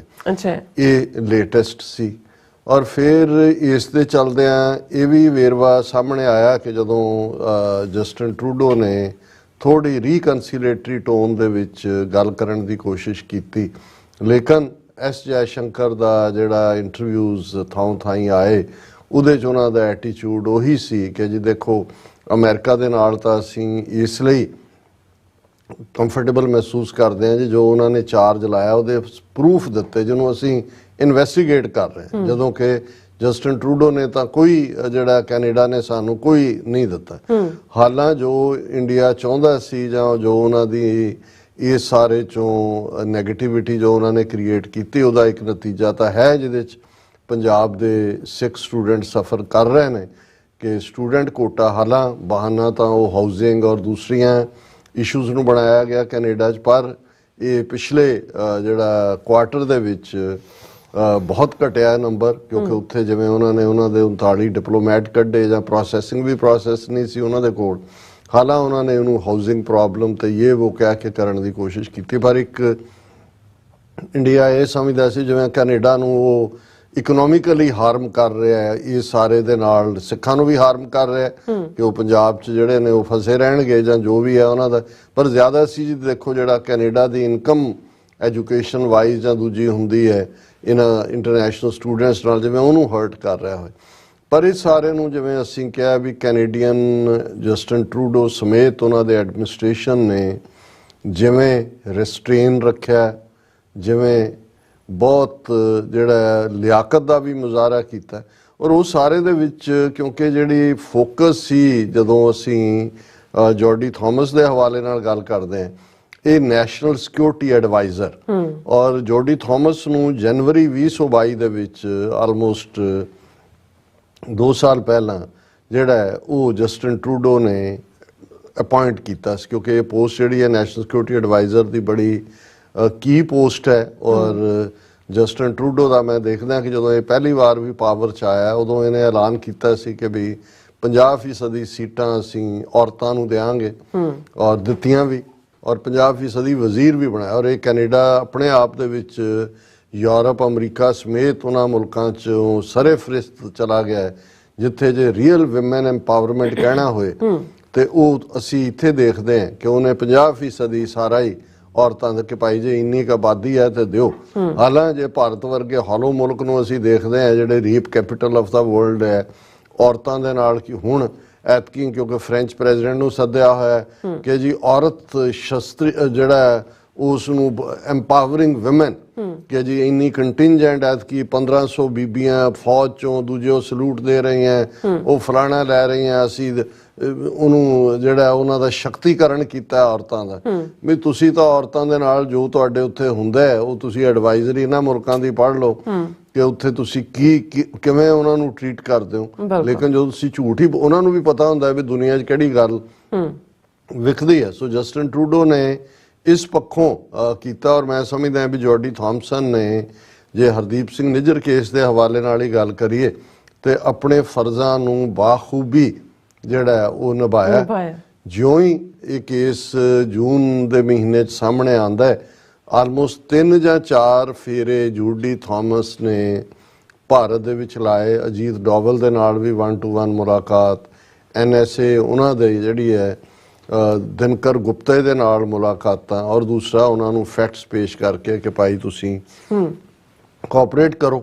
ਜਦੋਂ ਉਹਨਾਂ ਨੇ ਨਹੀਂ ਕੀਤਾ, ਕਿਉਂਕਿ 18 ਜੂਨ ਤੋਂ 18 ਸਤੰਬਰ ਤੱਕ 3 ਮਹੀਨੇ ਦਾ ਟਾਈਮ ਹੈ ਜਿਹਦੇ 'ਚ ਇਹ ਪ੍ਰੂਫ ਵੀ, ਡਿਪਲੋਮੇਸੀ ਵੀ, ਇਹ ਸਾਰਾ ਪਾਰਟ ਚੱਲਿਆ। ਲੇਕਿਨ ਫਿਰ ਜਦੋਂ ਇਹ ਨਹੀਂ ਕਿਸੇ ਕੰਡੇ ਲੱਗੀ ਗੱਲ, ਜਾਂ ਭਾਰਤ ਨੇ ਉਹਨੂੰ ਹਮੇਸ਼ਾ ਹੀ ਉਹਨਾਂ ਨੂੰ ਲੱਗਾ ਕਿ ਜੀ ਅਮਰੀਕਾ ਸਾਡਾ ਯਾਰ ਹੈ, ਇਹ ਤਾਂ ਬਚੂੰਗੜ ਹੈ, ਟਰੂਡੋ ਜਾਂ ਕੈਨੇਡਾ, ਇਹਨੂੰ ਕੀ ਹੈ ਅਸੀਂ। ਔਰ ਉਹਨਾਂ ਨੂੰ ਇਸ ਗੱਲ ਦਾ ਸ਼ਾਇਦ ਡੈਪਥ ਵੀ ਨਹੀਂ ਸੀ ਪਤਾ ਕਿ ਬਈ ਇਹ ਸਾਰੀ ਜਿਹੜੀ ਟਿਪ ਆਫ ਹੈ, ਹੁਣ ਜਦੋਂ ਨਿਖਿਲ ਗੁਪਤਾ ਇੰਡੈਕਟਮੈਂਟ ਸਾਹਮਣੇ ਆਈ ਕਿ ਉਹ ਤਾਂ ਅਮਰੀਕਾ ਦੀ ਟਿਪ ਆਫ ਹੈ। 5 ਆਈਜ਼ ਕੰਟਰੀ, ਸ਼ਾਇਦ ਉਹਨਾਂ ਨੂੰ ਕਦੇ ਦੀ ਅਹਿਮੀਅਤ ਦਾ ਵੀ ਅਹਿਸਾਸ ਨਹੀਂ ਹੋਏਗਾ ਕਿ ਇਹ ਕੇਸ ਇਸ ਲੈਵਲ ਤੇ ਬਣੇਗਾ। ਹੁਣ ਇਸ ਸਾਰੇ ਦੇ ਚੱਲਦੇ ਜਦੋਂ ਇਹ ਨਹੀਂ ਹੋਇਆ ਤਾਂ ਫਿਰ ਜਸਟਿਨ ਟਰੂਡੋ ਨੇ ਉਹ ਰਾਹ ਚੁਣਿਆ ਜਿਹੜਾ ਪਹਿਲਾਂ ਦੁਨੀਆ ਦੇ ਕਿਸੇ ਪ੍ਰੈਜ਼ੀਡੈਂਟ ਜਾਂ ਪ੍ਰਾਈਮ ਮਿਨਿਸਟਰ ਨੇ ਨਹੀਂ ਸੀ ਚੁਣਿਆ, ਕਿ ਪਬਲਿਕ ਅਰੀਨਾ ਦੇ ਵਿੱਚ ਪਾਰਲੀਮੈਂਟ 'ਚ ਪਹਿਲਾਂ ਆਪੋਜੀਸ਼ਨ ਪਾਰਟੀਆਂ ਵਾਲਿਆਂ ਨੂੰ ਵੀ ਕੌਨਫੀਡੈਂਸ 'ਚ ਲਿਆ, ਫਿਰ ਜਿਹੜਾ ਧੜੱਲੇ ਨਾਲ ਐਲਾਨ ਕੀਤਾ। ਔਰ ਇਹ ਐਲਾਨ ਦੇ ਨਾਲ ਹੀ ਬੀਬੀ ਜੋਰਡੀ ਥਾਮਸ ਨੇ ਰਾਹ ਦਾ ਜਿਹੜਾ ਕੈਨੇਡਾ ਦਾ ਹੈੱਡ ਸੀ ਉਹਨੂੰ ਬਾਹਰ ਦਾ ਰਸਤਾ ਦਿਖਾਇਆ। ਔਰ ਇਹ ਸਾਰੇ ਦੇ ਨਾਲ ਫਿਰ ਜਿਹੜੇ ਬਹੁਤ ਸਾਰੇ ਇੰਟਰਵਿਊ ਜੋਰਡੀ ਥਾਮਸ ਦੇ ਇਸ ਪੀਰੀਅਡ 'ਚ ਆਉਂਦੇ ਰਹੇ ਜਾਂ ਦੂਜੇ, ਬੜੀ ਗ੍ਰੇਸਫੁਲੀ ਉਹਨੇ ਇਹ ਸਾਰੇ ਨੂੰ ਲਿਆ। ਮੈਨੂੰ ਨਹੀਂ ਸੀ ਪਤਾ ਕਿ ਵੀ ਅੱਜ ਉਹਦਾ ਰਿਟਾਇਰਮੈਂਟ ਡੇ ਹੈ, ਅੱਜ ਉਹ ਰਿਟਾਇਰ ਹੈ। 35 ਸਾਲ ਉਹਨੇ ਡਿਸਟਿੰਗੁਇਸ਼ਡ ਤੌਰ ਤੇ ਸਰਵਿਸ ਦਿੱਤੀ ਹੈ। ਔਰ ਇਹ ਜਿਵੇਂ ਅਸੀਂ ਕਹੇ ਵੀ 2 ਸਾਲ ਉਹ ਨੈਸ਼ਨਲ ਸਿਕਿਉਰਿਟੀ ਐਡਵਾਈਜ਼ਰ ਦੇ ਤੌਰ ਤੇ ਰਹੀ। ਹਾਲਾਂਕਿ ਰਿਟਾਇਰਮੈਂਟ ਤੋਂ ਪਹਿਲਾਂ ਜਿਹੜਾ ਉਹਨੇ ਇੰਟਰਵਿਊ CTV ਨੂੰ ਦਿੱਤਾ ਹੈ, ਉਸ ਤੇ ਹੋਸਟ ਮਿਸਟਰ ਵੈਸੀ ਕੈਪੈਲੋਸ ਹੈ। ਉਹ ਪੂਰਾ ਇੰਟਰਵਿਊ ਤਾਂ ਸੰਡੇ ਜਦੋਂ ਕਿ ਅਸੀਂ ਸੈਨ ਫਰਾਂਸਿਸਕੋ 'ਚ ਖਾਲਿਸਤਾਨ ਵੋਟਿੰਗ ਦਾ ਹਿੱਸਾ ਹੋਵਾਂਗੇ ਉਦੋਂ ਰਿਲੇ ਹੋਏਗਾ। ਲੇਕਿਨ ਉਸ ਦੇ ਜਿਹੜੀਆਂ ਕੁਝ ਐਕਸੈਪਟ ਹੁੰਦੇ ਨੇ ਜਾਂ ਉਸ ਨੂੰ ਇਹ ਪਪੂਲਰਾਈਜ਼ ਕਰਨ ਦੇ ਲਈ ਕਿ ਬਈ ਇਸ ਇੰਟਰਵਿਊ ਨੂੰ ਵੱਧ ਤੋਂ ਵੱਧ ਲੋਕ ਦੇਖਣ, ਉਹਦੇ ਕੁਛ ਨਾ ਕੁਛ ਜਿਹੜੇ ਨੇ ਉਹ ਪਹਿਲਾਂ ਟ੍ਰੇਲਰ ਟਾਈਪ ਚਲਾ ਦਿੰਦੇ ਨੇ। ਔਰ ਉਹਦੀ ਜਿਹੜੀ ਮੇਨ ਅੱਜ ਖਬਰ ਉਹਨਾਂ ਦੀ ਬਣੀ ਹੈ, ਜੋ ਉਹਨਾਂ ਨੇ ਕਿਹਾ, India now ਕੋਆਪਰੇਟਿੰਗ with Canada following allegations after fruitful discussions, say outgoing national security advisor ਕਿ ਹੁਣ ਭਾਰਤ ਜਿਹੜਾ ਹੈ ਉਹ ਸਾਡੇ ਨਾਲ ਕੋਆਪਰੇਟ ਕਰ ਰਿਹਾ। ਔਰ ਇਹ ਵੀ ਸਾਡੇ ਕੋਲ ਖਬਰ ਹੈ ਕਿ ਵੀ ਬਹੁਤ ਜਲਦੀ ਜਿਹੜਾ ਕੈਨੇਡਾ 'ਚ ਜਿਹੜੇ ਕਰਨ ਵਾਲੇ ਨੇ ਉਹਨਾਂ ਨੂੰ ਚਾਰਜ ਕੀਤਾ ਜਾਏਗਾ। ਪਰ coming from the horse mouth, ਇਹ ਬੀਬੀ ਜੋਰਡੀ ਦਾ ਇਹ ਕਹਿਣਾ ਕਿ ਇੰਡੀਆ ਹੁਣ ਇੰਡੀਆ ਨਾਓ ਕੋਆਪਰੇਟਿੰਗ ਵਿਦ ਕੈਨੇਡਾ, ਇਹਦਾ ਮਤਲਬ ਵੀ ਗੋਡਿਆਂ ਪਰਨੇ ਆ ਗਿਆ। ਹੁਣ ਤੱਕ ਤਾਂ ਉਹ ਮੰਨਣ ਨੂੰ ਹੀ ਤਿਆਰ ਨਹੀਂ ਸੀ ਕਿ ਸਬੂਤ ਹੀ ਕੋਈ ਨਹੀਂ, ਦੂਜਾ ਹੀ ਕੋਈ ਨਹੀਂ। ਔਰ ਇਹਦੇ ਤੇ ਬਿਲਕੁਲ ਕਲੀਅਰ ਕਿ ਬਈ ਉਹਨਾਂ ਨੇ ਜਿਹੜਾ ਨੈਸ਼ਨਲ ਸਿਕਿਉਰਿਟੀ ਐਡਵਾਈਜ਼ਰ ਉਹਨੇ ਜੋਰਡੀ ਨੇ ਕਿਹਾ, Indian government may be linked to the murder of a Canadian citizen on Canadian soil, describing the changing relationship as an evolution ਕਿ ਇਵੋਲਵ ਹੋਈ ਹੈ। ਪਹਿਲਾਂ ਬਿਲਕੁਲ ਡਿਨਾਇਲ 'ਚ ਸੀ, ਨੈਗੇਟਿਵ ਕਰ ਰਹੇ ਸੀ, ਹੁਣ ਇਵੋਲਵ ਹੋਈ ਹੈ, ਹੁਣ ਉਹ ਕੋਆਪਰੇਟ ਕਰ ਰਹੇ ਨੇ। In an interview with CTV's question period host Vessi Kapelos airing Sunday, Thomas said Canada has made advancements in that relationship ਕਿ ਭਾਰਤ ਨਾਲ ਸਾਡੇ ਸਬੰਧਾਂ ਦੇ ਵਿੱਚ ਸੁਧਾਰ ਹੋਇਆ ਹੈ। My discussions with my counterpart in India have been fruitful and I think they have moved things forward, said Thomas. ਕਾਊਂਟਰਪਾਰਟ ਹੁੰਦਾ ਕਿ ਮੇਰੇ ਅਹੁਦੇ ਦਾ ਹੀ, ਜਿਵੇਂ ਹੁਣ ਇਹਦੇ ਅਹੁਦੇ ਦੇ ਬਰਾਬਰ ਜੋ ਉੱਥੇ ਹੈਂਡਲ ਕਰ ਰਿਹਾ ਕਿ ਵੀ ਬਹੁਤ ਫਰੂਟਫੁਲ ਗੱਲਬਾਤ ਹੋਈ ਹੈ ਔਰ ਗੱਲਬਾਤ ਅੱਗੇ ਜਾ ਰਹੀ ਹੈ। ਔਰ ਇਹ ਬਾਕੀ ਤਾਂ ਸਾਰੀ ਉਹਦੀ ਡਿਟੇਲ ਹੀ ਹੈ ਕਿ ਬਈ ਕਿਵੇਂ ਜਿਹੜਾ ਇਹ ਕੇਸ ਇਵੋਲਵ ਹੋਇਆ, ਕਿਵੇਂ ਇੰਡੀਆ ਡਿਨਾਇਲ ਮੋਡ 'ਚ ਗਿਆ, ਕਿਵੇਂ ਕਰੈਕਟਰ ਅਸੈਸੀਨੇਸ਼ਨ 'ਚ ਗਿਆ, ਕਿਵੇਂ ਉਸਨੇ ਉਹਨਾਂ ਦੇ ਡਿਪਲੋਮੈਟ ਬਾਹਰ ਕੱਢੇ, ਸਾਰੇ ਉਹਨਾਂ ਦੇ ਡਿਪੈਂਡੈਂਟਸ ਨੂੰ ਬਾਹਰ ਕੱਢਿਆ, ਔਰ ਕਿਵੇਂ ਬਿਲਿਟਲ ਕੀਤਾ ਕੈਨੇਡਾ ਨੂੰ। ਔਰ ਈਵਨ ਉਹਨਾਂ ਦੇ ਨਾਨ ਸਟੇਟ ਐਕਟਰਸ ਨੇ ਤਾਂ ਇਹ ਵੀ ਕਿਹਾ ਕਿ ਵੀ ਭੇਜੋ ਉੱਥੇ ਸਬਮੈਰੀਨਸ, ਨਿਊਕ ਕਰੋ ਕੈਨੇਡਾ ਨੂੰ, ਕਿਹਾ ਲੈਵਲ ਕਰ ਦਿਓ। ਲੇਕਿਨ ਹੁਣ ਇਹ ਜਿਹਨੂੰ ਹੁੰਦਾ ਹੈ ਕਿ ਵੀ ਵਾਕ ਦਾ ਟਾਕ, ਬੇਸ਼ੱਕ ਐਵੋਲੂਸ਼ਨ ਕਿਹਾ ਬੀਬੀ ਨੇ, ਆਉਣ ਵਾਲੇ ਦਿਨਾਂ 'ਚ ਕਿੰਨਾ ਕੁ ਕੋਆਪਰੇਟ ਕੀਤਾ, ਕੌਣ ਜਿਹੜੇ ਨੇ ਚਾਰਜ ਹੁੰਦੇ ਨੇ ਔਰ ਇਹ ਕੇਸ ਕਿਸ ਪਾਸੇ ਜਾਏਗਾ, ਇਹ ਵਾਕ ਦਾ ਟਾਕ ਹੋਏਗਾ। ਅਸੀਂ ਇਹੀ ਹੋਪ ਕਰਦੇ ਹਾਂ ਕਿ ਭਾਈ ਕੈਨੇਡਾ ਹੋਏ, ਅਮਰੀਕਾ ਹੋਏ, ਈਵਨ ਜਿਹੜਾ ਸਿੱਖਾਂ ਦਾ ਡੁੱਲਿਆ ਖੂਨ ਹੈ ਭਾਈ ਹਰਦੀਪ ਸਿੰਘ ਨਿੱਜਰ ਦਾ ਕੈਨੇਡਾ 'ਚ, ਔਰ ਅਮਰੀਕਨ ਜੋ ਪਲਾਟ ਇਹਨਾਂ ਦਾ ਚੱਲ ਰਿਹਾ ਸੀ ਕਿ ਭਾਈ ਇਸ ਖੂਨ ਦਾ ਕੋਈ ਸੌਦਾ ਨਾ ਕਰੇ ਔਰ ਇਨਸਾਫ ਹੋਏ, ਇੰਡੀਆ ਨੂੰ ਆਂਸਰੇਬਲ ਬਣਾਇਆ ਜਾਏ ਔਰ ਅਲਟੀਮੇਟਲੀ ਜਿਹੜਾ ਹੈ ਹੋਰ ਕੋਈ ਭਵਿੱਖ ਦਾ ਜਿਹੜਾ ਇਸ ਕਿਸਮ ਦਾ ਵਿਕਟਮ ਨਾ ਬਣੇ ਹਰਦੀਪ ਸਿੰਘ ਨਿੱਜਰ ਵਾਂਗ, ਇਹ ਇਸ ਗੱਲ ਨੂੰ ਯਕੀਨੀ ਬਣਾਇਆ ਜਾਏ। ਜੀ ਡਾਕਟਰ ਸਾਹਿਬ ਤੁਹਾਡਾ ਬਹੁਤ ਬਹੁਤ ਸ਼ੁਕਰੀਆ। ਸੋ ਇੱਥੇ ਲੈਣ ਬ੍ਰੇਕ। ਵਿਊਅਰਸ ਤੁਸੀਂ ਸਾਨੂੰ ਇਸੇ ਤਰ੍ਹਾਂ ਬਣੇ ਰਹਿਣਾ, ਮਿਲਦੇ ਹਾਂ ਛੋਟੇ ਜਿਹੇ ਬ੍ਰੇਕ ਤੋਂ ਬਾਅਦ।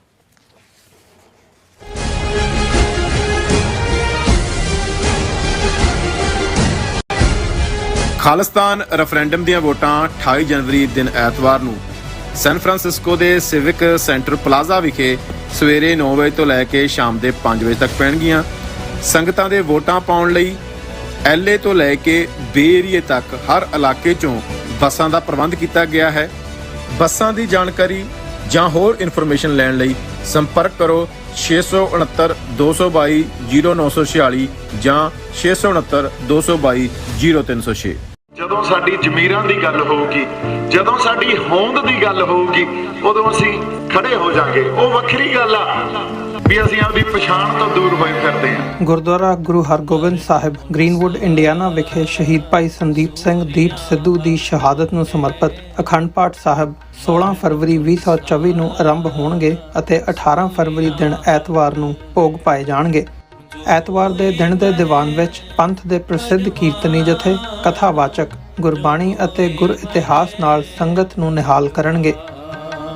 ਅਜੋਕੇ ਸਿੱਖ ਸੰਘਰਸ਼ ਅਤੇ ਮੌਜੂਦਾ ਹਾਲਾਤਾਂ ਬਾਰੇ ਖਾਲਿਸਤਾਨ ਅਫੇਅਰਸ ਸੈਂਟਰ ਦੇ ਸੰਚਾਲਕ ਡਾਕਟਰ ਅਮਰਜੀਤ ਸਿੰਘ ਵਿਚਾਰਾਂ ਦੀ ਸਾਂਝ ਪਾਉਣਗੇ। ਗੁਰੂ ਘਰ ਦੀ ਪ੍ਰਬੰਧਕ ਕਮੇਟੀ ਅਤੇ ਭਲਵਾਨ ਯੂਥ ਗਰੁੱਪ ਆਰਗੇਨਾਈਜੇਸ਼ਨ ਵੱਲੋਂ ਆਪ ਸਭ ਨੂੰ ਇਸ ਸਮਾਗਮ ਵਿੱਚ ਹਾਜ਼ਰੀ ਲਵਾਉਣ ਲਈ ਬੇਨਤੀ ਕੀਤੀ ਜਾਂਦੀ ਹੈ। ਮਰਨ ਮੁਨਸਾ ਸੂਰਿਆ ਹੱਕ ਹੈ। ਕੀ ਤੁਸੀਂ ਆਪਣੇ ਟੈਕਸਸ ਨੂੰ ਲੈ ਕੇ ਚਿੰਤਤ ਹੋ? ਤੁਸੀਂ ਆਪਣੀ ਕਮਾਈ ਲਈ ਮਿਹਨਤ ਕਰਦੇ ਹੋ, ਭਾਵੇਂ ਤੁਸੀਂ ਨੌਕਰੀ ਵਿੱਚ ਹੋਵੋ ਜਾਂ ਆਪਣਾ ਬਿਜ਼ਨਸ ਚਲਾਉਂਦੇ ਹੋ। ਜਦੋਂ ਟੈਕਸ ਭਰਨ ਦਾ ਸਮਾਂ ਆਉਂਦਾ ਤਾਂ ਤੁਹਾਨੂੰ ਇੱਕ ਭਰੋਸੇਯੋਗ ਟੈਕਸ ਅਕਾਊਂਟੈਂਟ ਦੀ ਲੋੜ ਹੈ ਜੋ ਟੈਕਸ ਬੈਲੈਂਸ ਦਾ ਤੁਹਾਡੇ ਪੱਖ ਵਿੱਚ ਜਾਣਾ ਯਕੀਨੀ ਬਣਾਵੇ। ਸਿਆਟਲ ਦੀ ਜਾਣੀ ਪਹਿਚਾਣੀ company accurate accountants and taxes ਤੁਹਾਡੀ ਸੇਵਾ ਵਿੱਚ ਹਾਜ਼ਰ ਹੈ। ਅਸੀਂ ਹਰ ਤਰ੍ਹਾਂ ਦੇ ਟੈਕਸ ਭਰਨ ਵਿੱਚ ਤੁਹਾਡੀ ਮਦਦ ਕਰਾਂਗੇ। ਟੈਕਸ ਸੰਬੰਧੀ ਕਿਸੇ ਵੀ ਤਰ੍ਹਾਂ ਦੇ ਸਵਾਲ ਲਈ ਅੱਜ ਹੀ ਸਾਡੇ ਤੱਕ ਪਹੁੰਚ ਕਰੋ। Accurate accountants and Texas.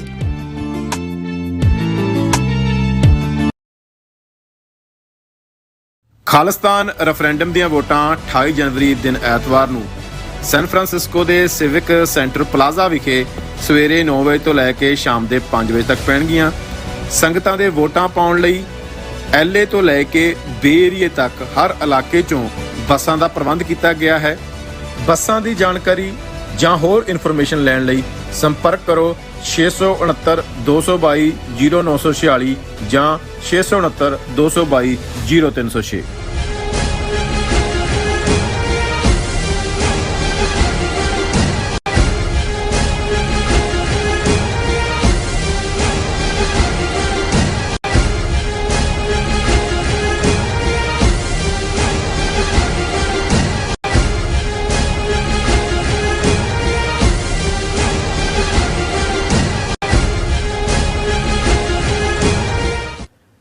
Viewers welcome back on programme. So viewers ਇਸ ਸੈਗਮੈਂਟ ਦੇ ਵਿੱਚ ਆਪਾਂ ਇੰਗਲਿਸ਼ ਤੇ ਪੰਜਾਬੀ ਦੀਆਂ ਜਿਹੜੀਆਂ ਨਜ਼ਮਾਂ ਨੇ ਉਹ ਪੇਸ਼ ਕਰਨ ਜਾ ਰਹੇ ਹਾਂ, ਜਿਹੜੀਆਂ ਆਪਣੇ ਵਿਊਅਰਸ ਵੱਲੋਂ ਸਾਨੂੰ ਭੇਜੀਆਂ ਜਾਂਦੀਆਂ। ਇਹ ਬੜੀਆਂ ਹੀ ਖਾਲਿਸਤਾਨ ਦੇ ਮੁੱਦੇ ਨੂੰ ਉਤਸ਼ਾਹ ਨਾਲ ਭਰਪੂਰ ਕਰਦੀਆਂ ਨੇ। ਸੋ ਆਪਾਂ ਇਹ ਸ਼ੇਅਰ ਕਰਨ ਜਾ ਰਹੇ ਹਾਂ।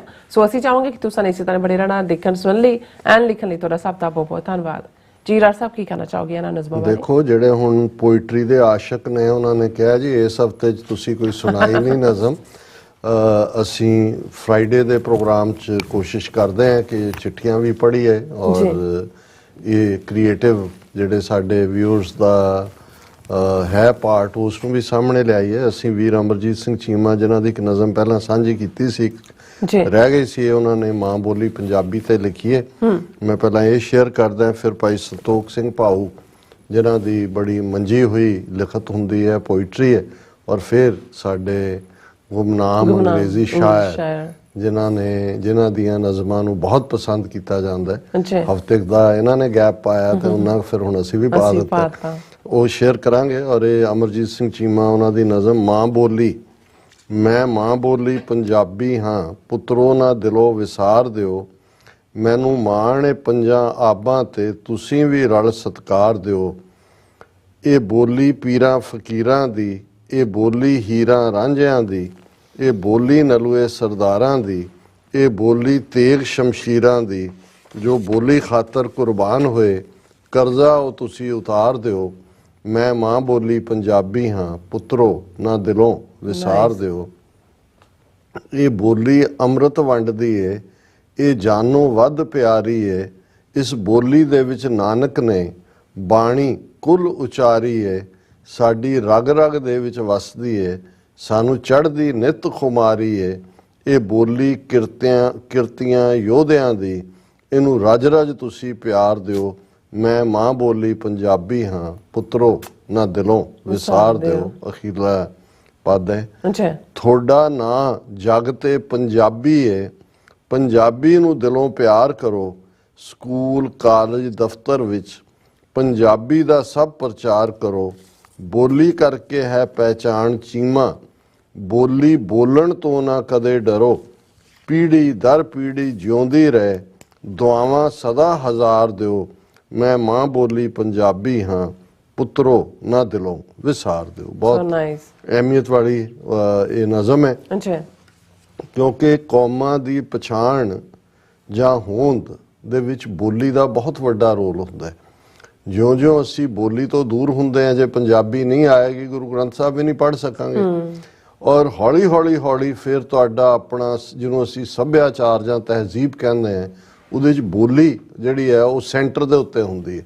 ਔਰ ਇਹੀ ਕਾਰਨ ਹੈ ਕਿ ਵੀ ਬੇਸ਼ੱਕ ਮਜ਼ਹਬ ਦਾ ਇੱਕ ਆਪਣਾ ਮੁਕਾਮ ਹੈ, ਪਰ ਬੋਲੀ ਜੇ ਹੁਣ ਅਸੀਂ 71 ਦੇ ਵਿੱਚ ਬੰਗਲਾਦੇਸ਼ ਦਾ ਬਣਦਾ ਦੇਖੀਏ, ਇੰਡੀਆ ਦਾ ਜੋ ਰੋਲ ਤਾਂ ਹੈ ਸੋ ਹੈ ਹੀ ਹੈ, ਲੇਕਿਨ ਉਹਦੇ 'ਚ ਬੋਲੀ ਦਾ ਵੀ ਇੱਕ ਵੱਡਾ ਰੋਲ ਸੀ, ਕਿਉਂਕਿ ਮਜ਼ਹਬ ਭਾਵੇਂ ਦੋਨੋਂ ਪਾਸਿਆਂ ਦਾ ਇੱਕੋ ਸੀ, ਪਰ ਬੰਗਾਲੀਆਂ ਨੇ ਉਰਦੂ ਨੂੰ ਐਕਸੈਪਟ ਨਹੀਂ ਕੀਤਾ ਕਿ ਭਾਈ ਸਾਡੀ ਬੋਲੀ ਮਾਂ ਬੋਲੀ ਤਾਂ ਬੰਗਲਾ ਹੈ। ਔਰ ਇਹ ਇੱਕ ਬਹੁਤ ਵੱਡੀ ਗੱਲ ਸੀ ਕਿ ਜਿਹਦੇ ਥੱਲੇ ਉਹਨਾਂ ਨੇ ਇਸ ਨੂੰ ਜਿਹੜਾ ਹੈ ਉਹ ਬੋਲੀ ਇੱਕ ਵੱਡਾ ਇਸ਼ੂ ਬਣਿਆ।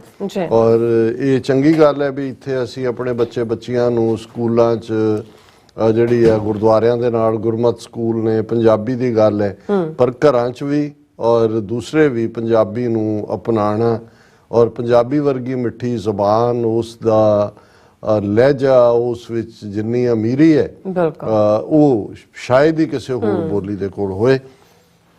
ਹੁਣ ਅਸੀਂ ਰਾਵੀ ਦਾ ਪਾਣੀ, ਭਾਈ ਸੰਤੋਖ ਸਿੰਘ ਭਾਊ ਜੀ ਉਹਨਾਂ ਦੀ ਨਜ਼ਮ ਹੈ। ਉੱਚੀ ਆਵਾਜ਼ਾਂ ਮਾਰਦਾ ਰਾਵੀ ਦਾ ਪਾਣੀ, ਮੈਂ ਮੁੜ ਕੇ ਸਾਰੇ ਮੇਲਣੇ ਵਿਛੜੇ ਜੋ ਹਾਣੀ। ਹੁਣ ਇਹ 47 ਦੀ ਵੰਡ, ਰਾਵੀ ਆਰ ਰਾਵੀ ਪਾਰ, ਉਹੀ ਹੱਦ ਬਣਦੀ ਹੈ। ਉੱਚੀ ਆਵਾਜ਼ਾਂ ਮਾਰਦਾ ਰਾਵੀ ਦਾ ਪਾਣੀ, ਮੈਂ ਮੁੜ ਕੇ ਸਾਰੇ ਮੇਲਣੇ ਵਿਛੜੇ ਜੋ ਹਾਣੀ। ਲੁੱਟਣ ਕਦੀ ਨਾ ਦਿਆਂਗੇ ਇੱਕ ਬੂੰਦ ਵੀ ਪਾਣੀ, ਅਸੀਂ ਪਲਾਂ 'ਚ ਸਿੱਧੀ ਕਰ ਦੇਣੀ ਉਲਝੀ ਹੋਈ ਤਾਣੀ।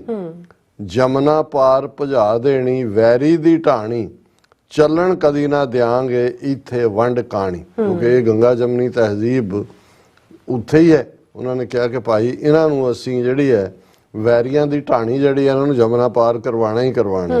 ਜਮਨਾ ਪਾਰ ਭਜਾ ਦੇਣੀ ਵੈਰੀ ਦੀ ਢਾਣੀ, ਚੱਲਣ ਕਦੀ ਨਾ ਦਿਆਂਗੇ ਇੱਥੇ ਵੰਡ ਕਾਣੀ। ਇੱਥੇ ਪਲਾਂ 'ਚ ਲੰਮੀ ਪਾ ਦਿੱਤੀ ਭਾਰਤ ਦੀ ਰਾਣੀ, ਅਸੀਂ ਲੱਡੂਆਂ ਵਾਂਗੂ ਵੱਟ ਕੇ ਪਾ ਕੇ ਵਿੱਚ ਚਾਹਣੀ। ਜਦੋਂ ਜਰਨਲ ਵੈਦਿਆ ਘੇਰਿਆ ਮੰਗਿਆ ਨਾ ਪਾਣੀ, ਵਿਗੜੇ ਤਿਗੜੇ ਘੇਰ ਕੇ ਪਾ ਲੈਣੇ ਵਾਣੀ। ਵਾਣ ਇਹਨਾਂ ਨੂੰ ਪਾ ਦਿਆਂਗੇ। ਆਲਰੇਡੀ ਜ਼ਮਾਨੇ ਨੇ ਦੇਖਿਆ ਕਿ ਭਾਈ ਵੈਦਿਆ ਨੂੰ ਪਾਣੀ ਨਹੀਂ ਮੰਗਣ ਦਿੱਤਾ। ਇੱਥੇ ਬੇਅੰਤਾ ਬੁੱਚੜ ਕੁਤਰਿਆ ਜਿਵੇਂ ਚਰੀ ਪੁਰਾਣੀ, ਇਹ ਧਰਤੀ ਸਿਰਜੀ ਜਾਊਗੀ ਸੱਚ ਫੇਰ ਕਹਾਣੀ। ਇੱਥੇ ਮੱਸਾ ਰੰਗੜ ਝਟਕਿਆ ਵਿੱਚ ਬੈਠਾ ਢਾਣੀ, ਅਸੀਂ ਜਦੋਂ ਮਿਆਨੂੰ ਕੱਢ ਲਈ ਇਹ ਜ਼ਾਲਮ ਖਾਣੀ। ਤਲਵਾਰ ਨੂੰ ਉਹਨਾਂ ਨੇ ਨਵਾਂ ਨਾਂ ਦਿੱਤਾ ਜ਼ਾਲਮ ਖਾਣੀ ਕਿ ਭਾਈ ਅਸੀਂ ਮਿਆਨੂੰ ਕੱਢ ਲਈ ਤੇ ਫਿਰ ਜਿਹੜਾ ਇੱਥੇ ਧੱਕਾ ਹੋਣ ਨਾ ਦਿਆਂਗੇ ਗੱਲ ਸੱਚੀ ਜਾਣੀ, ਅਸੀਂ ਦੁੱਧ ਦਾ ਦੁੱਧ ਕਰ ਦੇਣਾ ਵਿੱਚ ਪਾ ਮਧਾਣੀ। ਇੱਥੇ ਸਦਾ ਸੁਰੱਖਿਅਤ ਰਹੇਗੀ ਸਾਡੀ ਧੀ ਧਿਆਣੀ, ਇਹ ਦਿਲੋਂ ਭੁਲੇਖਾ ਕੱਢ ਦੇ ਨਹੀਂ ਗੱਲ ਪੁਰਾਣੀ। ਇਹ ਬਹੁਤ ਖੂਬਸੂਰਤ ਉਹਨਾਂ ਨੇ ਲਫ਼ਜ਼ ਇਸਤੇਮਾਲ ਕੀਤੇ ਨੇ।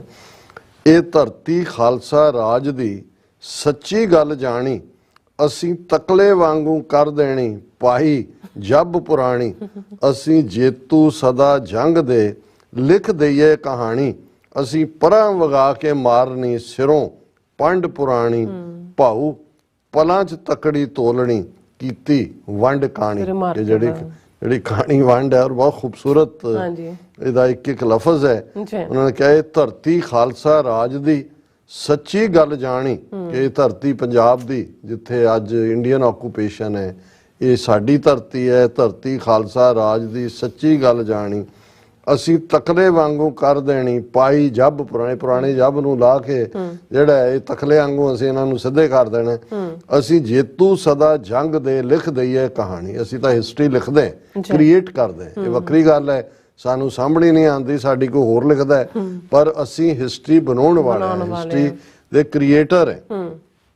ਅਸੀਂ ਜੇਤੂ ਸਦਾ ਜੰਗ ਦੇ ਲਿਖ ਦਈਏ ਕਹਾਣੀ, ਅਸੀਂ ਪਰਾ ਵਗਾ ਕੇ ਮਾਰਨੀ ਸਿਰੋਂ ਪੰਡ ਪੁਰਾਣੀ। ਭਾਊ ਪਲਾਂ 'ਚ ਤਕੜੀ ਤੋਲਣੀ ਕੀਤੀ ਵੰਡ ਕਾਣੀ।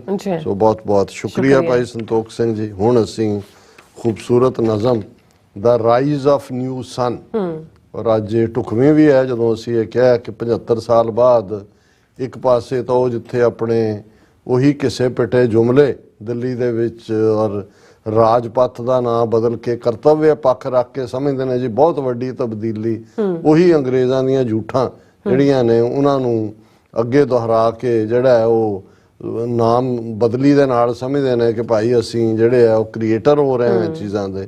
ਤੇ ਇੱਥੇ ਜਿਹੜੀ ਹੋਪ ਹੈ ਅੱਜ ਜਦੋਂ ਅਸੀਂ ਕਹਿੰਦੇ ਹਾਂ ਕਿ ਖਾਲਿਸਤਾਨ ਦਸਤਕ ਦੇ ਰਿਹਾ, ਦ ਰਾਈਜ਼ ਆਫ ਨਿਊ ਸਨ, ਨਵਾਂ ਸੂਰਜ ਚੜ ਰਿਹਾ ਹੈ। In shadows deep, where flowers weep, a force unseen, its secrets keep. No fragrance blooms in petals fair, a whisper wars of tainted air. ਇਹ ਹੈ ਜਿਸ ਮਾਹੌਲ 'ਚ ਅੱਜ ਸਾਡੇ ਪੰਜਾਬ ਦੀ ਧਰਤੀ ਦੇ ਲੋਕ ਜੀ ਰਹੇ ਨੇ, ਇਸੇ ਕੌਮ ਜੀ ਰਹੇ। In shadows deep, where flowers weep. ਫੁੱਲ ਜਿਹੜੇ ਨੇ ਉਹ ਵੀ ਧਾਹਾਂ ਮਾਰ ਰਹੇ ਨੇ। ਇਹ force unseen its secrets keep, no fragrance blooms in petals fair. ਜਿਹੜੀਆਂ ਪੰਖੜੀਆਂ ਨੇ ਉਸ ਦੇ ਫੁੱਲਾਂ ਦੀਆਂ ਉਹਨਾਂ ਦੇ ਵਿੱਚ ਵੀ ਕੋਈ ਖੁਸ਼ਬੂ ਨਹੀਂ ਹੈ। ਇਹ ਵਿਸਪਰ ਵਾਰਸ ਆਫ ਟੇਂਟਡ ਏਅਰ, ਚਾਰ ਚਫੇਰੇ ਜਿਹੜੀ ਜ਼ੁਲਮ ਦੀ ਚੱਕੀ ਚੱਲ ਰਹੀ ਹੈ, ਇਹ ਕਨਸੋਆਂ ਜਿਹੜੀਆਂ ਨੇ ਉਹ ਦੱਸ ਰਹੀਆਂ ਨੇ ਕਿ ਹਵਾ ਕਿੰਨੀ ਗੰਦਲੀ ਹੈ।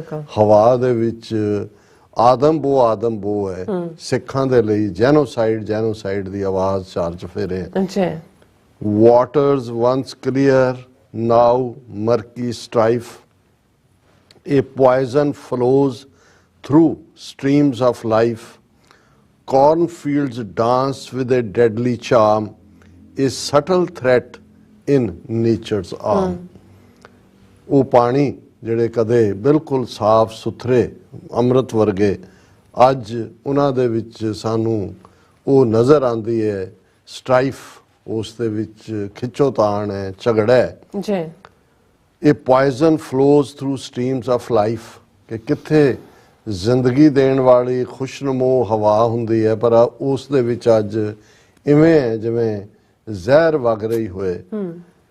cornfield dance with a deadly charm, ਵੀ ਇੱਕ ਪਾਸੇ ਸਾਡੇ ਉਹ ਛੱਲੀਆਂ ਜਿਸ ਮੱਕੀ, ਮੇਜ਼, ਕਾਰਨ, ਉਸ ਦੇ ਵਿੱਚ ਹੁਣ ਜਦੋਂ ਲੰਬੇ ਟਾਂਡੇ ਹੁੰਦੇ ਨੇ, ਹਵਾ ਚੱਲਦੀ ਹੈ ਤੇ ਤੁਹਾਨੂੰ ਲੱਗਦਾ ਸੀ ਵਿੱਚ ਉਹ ਡਾਂਸ ਕਰ ਰਹੇ ਨੇ ਜਿਵੇਂ, ਲੇਕਿਨ ਇੱਥੇ ਉਹ ਡਾਂਸ ਡੈਡਲੀ ਡਾਂਸ ਹੈ। cornfield dance with a deadly charm, a subtle threat in nature's arm, ਕਿ ਵੀ subtle ਲੁਕਵੀਂ ਮੌਤ ਦਾ ਖੌਫ ਭੈ ਚਾਰ ਚਫੇਰੇ ਪਸਰਿਆ ਹੋਇਆ, ਔਰ ਕਿਵੇਂ ਬਹੁਤ ਕੁਝ ਜਿਹੜਾ ਉਹ ਕੰਨ ਸੋਹਾਂ ਦੇ ਨਾਲ ਸਮਝ ਆਉਂਦਾ ਹੈ, ਹਵਾ ਨੂੰ ਸੂੰਘ ਕੇ ਨਜ਼ਰ ਆਉਂਦਾ ਹੈ, ਪਾਣੀਆਂ 'ਚ ਦੇਖ ਕੇ ਨਜ਼ਰ ਆਉਂਦਾ ਹੈ। ਇਹ ਵੌਇਸ ਡਿਕਲੇਅਰਸ ਓਬੇ ਔਰ fall, for I control your destiny's call, leaders bow to an unseen might, a puppeteer in hidden light.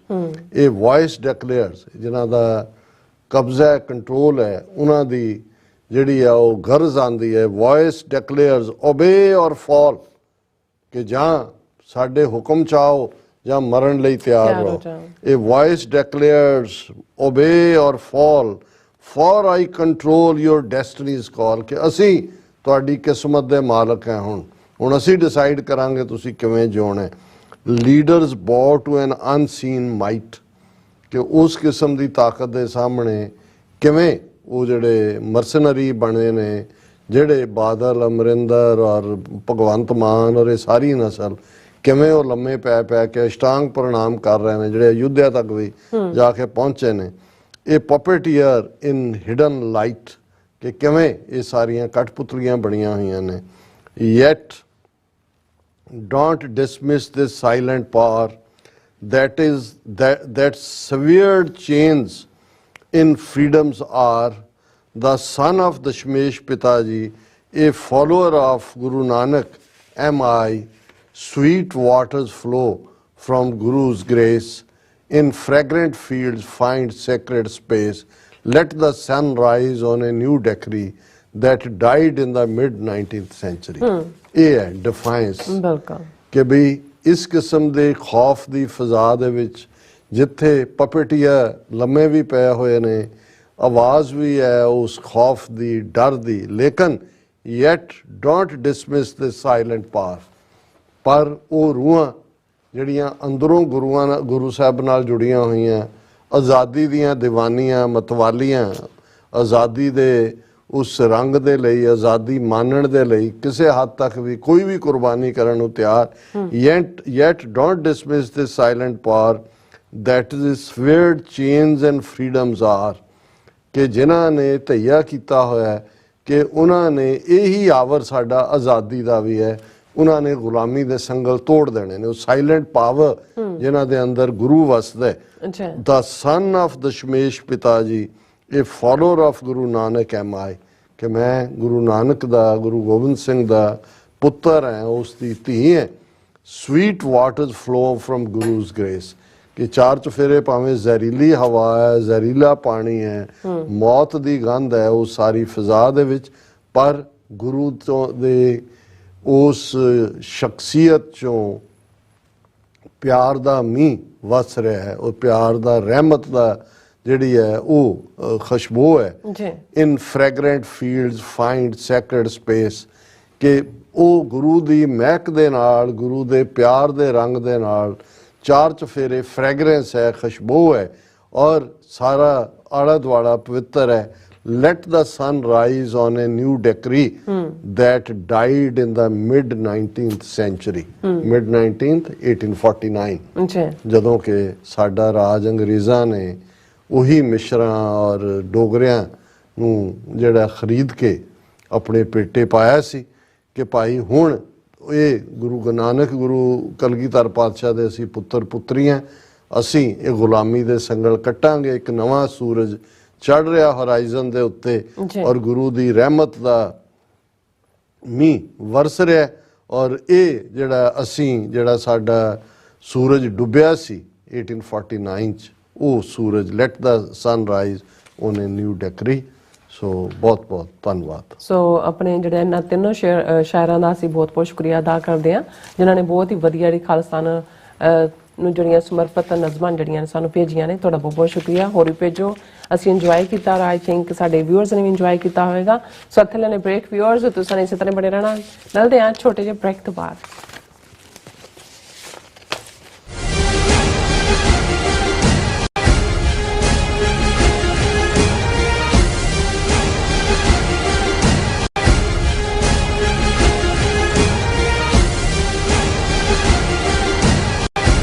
Khalistan referendum ਦੀਆਂ ਵੋਟਾਂ 28 ਜਨਵਰੀ ਦਿਨ ਐਤਵਾਰ ਨੂੰ ਸੈਨ ਫਰਾਂਸਿਸਕੋ ਦੇ ਸਿਵਿਕ ਸੈਂਟਰ ਪਲਾਜ਼ਾ ਵਿਖੇ ਸਵੇਰੇ 9 ਵਜੇ ਤੋਂ ਲੈ ਕੇ ਸ਼ਾਮ ਦੇ 5 ਵਜੇ ਤੱਕ ਪੈਣਗੀਆਂ। ਸੰਗਤਾਂ ਦੇ ਵੋਟਾਂ ਪਾਉਣ ਲਈ LA ਤੋਂ ਲੈ ਕੇ ਬੇ ਏਰੀਏ ਤੱਕ ਹਰ ਇਲਾਕੇ 'ਚੋਂ ਬੱਸਾਂ ਦਾ ਪ੍ਰਬੰਧ ਕੀਤਾ ਗਿਆ ਹੈ। ਬੱਸਾਂ ਦੀ ਜਾਣਕਾਰੀ ਜਾਂ ਹੋਰ ਇਨਫੋਰਮੇਸ਼ਨ ਲੈਣ ਲਈ ਸੰਪਰਕ ਕਰੋ 669 222 0946 ਜਾਂ 669 222 0306। ਜਦੋਂ ਸਾਡੀ ਜ਼ਮੀਰਾਂ ਦੀ ਗੱਲ ਹੋਊਗੀ, ਜਦੋਂ ਸਾਡੀ ਹੋਂਦ ਦੀ ਗੱਲ ਹੋਊਗੀ, ਉਦੋਂ ਅਸੀਂ ਖੜੇ ਹੋ ਜਾਾਂਗੇ। ਉਹ ਵੱਖਰੀ ਗੱਲ ਆ ਵੀ ਅਸੀਂ ਆਪਦੀ ਪਛਾਣ ਤੋਂ ਦੂਰ ਹੋਏ ਫਿਰਦੇ ਹਾਂ। ਗੁਰਦੁਆਰਾ ਗੁਰੂ ਹਰਗੋਬਿੰਦ ਸਾਹਿਬ ਗ੍ਰੀਨਵੁੱਡ ਇੰਡੀਆਨਾ ਵਿਖੇ ਸ਼ਹੀਦ ਭਾਈ ਸੰਦੀਪ ਸਿੰਘ ਦੀਪ ਸਿੱਧੂ ਦੀ ਸ਼ਹਾਦਤ ਨੂੰ ਸਮਰਪਿਤ ਅਖੰਡ ਪਾਠ ਸਾਹਿਬ 16 ਫਰਵਰੀ 2024 ਨੂੰ ਆਰੰਭ ਹੋਣਗੇ ਅਤੇ 18 ਫਰਵਰੀ ਦਿਨ ਐਤਵਾਰ ਨੂੰ ਭੋਗ ਪਾਏ ਜਾਣਗੇ। ਐਤਵਾਰ ਦੇ ਦਿਨ ਦੇ ਦੀਵਾਨ ਵਿੱਚ ਪੰਥ ਦੇ ਪ੍ਰਸਿੱਧ ਕੀਰਤਨੀ ਜਥੇ ਕਥਾਵਾਚਕ ਗੁਰਬਾਣੀ ਅਤੇ ਗੁਰ ਇਤਿਹਾਸ ਨਾਲ ਸੰਗਤ ਨੂੰ ਨਿਹਾਲ ਕਰਨਗੇ। ਅਜੋਕੇ ਸਿੱਖ ਸੰਘਰਸ਼ ਅਤੇ ਮੌਜੂਦਾ ਹਾਲਾਤਾਂ ਬਾਰੇ ਖਾਲਿਸਤਾਨ ਅਫੇਅਰਸ ਸੈਂਟਰ ਦੇ ਸੰਚਾਲਕ ਡਾਕਟਰ ਅਮਰਜੀਤ ਸਿੰਘ ਵਿਚਾਰਾਂ ਦੀ ਸਾਂਝ ਪਾਉਣਗੇ। ਗੁਰੂ ਘਰ ਦੀ ਪ੍ਰਬੰਧਕ ਕਮੇਟੀ ਅਤੇ ਭਲਵਾਨ ਯੂਥ ਗਰੁੱਪ ਆਰਗੇਨਾਈਜੇਸ਼ਨ ਵੱਲੋਂ ਆਪ ਸਭ ਨੂੰ ਇਸ ਸਮਾਗਮ ਵਿੱਚ ਹਾਜ਼ਰੀ ਲਵਾਉਣ ਲਈ ਬੇਨਤੀ ਕੀਤੀ ਜਾਂਦੀ ਹੈ। ਮਰਨ ਮੁਨਸਾ ਸੂਰਿਆ ਹੱਕ ਹੈ। ਕੀ ਤੁਹਾਨੂੰ 30, 40 ਜਾਂ 50 ਦਿਨ ਵੇਟ ਕਰਨੀ ਪੈ ਰਹੀ ਹੈ ਤੁਹਾਡੇ ਚੈੱਕ ਲਈ? ਫਿਰ ਬ੍ਰੋਕਰਾਂ ਪਿੱਛੇ ਭੱਜਦੇ ਫਿਰਦੇ ਹੋ ਪੈਸੇ ਲਈ। ਬਹੁਤ ਜ਼ਿਆਦਾ ਟਾਈਮ ਵੇਸਟ ਹੋ ਜਾਂਦਾ ਇੱਦਾਂ ਤਾਂ। ਜੇ ਤੁਸੀਂ ਅੱਜ ਹੀ ਪੈਸੇ ਲੈਣੇ ਤਾਂ ਬੌਬਟੇਲ ਨੂੰ ਕਾਲ ਕਰੋ। ਬੌਬਟੇਲ ਤੁਹਾਡੀਆਂ ਇਨਵੋਇਸਿਸ ਸੇਮ ਡੇ ਫੰਡ ਕਰ ਸਕਦੇ ਹਨ for a small fee, no contract, no reserve and no hidden fees। ਅੱਜ ਹੀ ਕਾਲ ਕਰੋ ਬੌਬਟੇਲ ਨੂੰ ਤੇ ਤੁਹਾਡਾ ਪਹਿਲਾ ਮਹੀਨਾ ਫ੍ਰੀ। 410 204 2084। ਅਗੇਨ 410 204 2084। ਖਾਲਿਸਤਾਨ ਰੈਫਰੈਂਡਮ ਦੀਆਂ ਵੋਟਾਂ 28 ਜਨਵਰੀ ਦਿਨ ਐਤਵਾਰ ਨੂੰ ਸੈਨ ਫਰਾਂਸਿਸਕੋ ਦੇ ਸਿਵਿਕ ਸੈਂਟਰ ਪਲਾਜ਼ਾ ਵਿਖੇ ਸਵੇਰੇ 9 ਵਜੇ ਤੋਂ ਲੈ ਕੇ ਸ਼ਾਮ ਦੇ 5 ਵਜੇ ਤੱਕ ਪੈਣਗੀਆਂ। ਸੰਗਤਾਂ ਦੇ ਵੋਟਾਂ ਪਾਉਣ ਲਈ LA ਤੋਂ ਲੈ ਕੇ ਬੇ ਏਰੀਏ ਤੱਕ ਹਰ ਇਲਾਕੇ 'ਚੋਂ ਬੱਸਾਂ ਦਾ ਪ੍ਰਬੰਧ ਕੀਤਾ ਗਿਆ ਹੈ। ਬੱਸਾਂ ਦੀ ਜਾਣਕਾਰੀ ਜਾਂ ਹੋਰ ਇਨਫੋਰਮੇਸ਼ਨ ਲੈਣ ਲਈ ਸੰਪਰਕ ਕਰੋ 669 222 0946 ਜਾਂ 669 222 0306।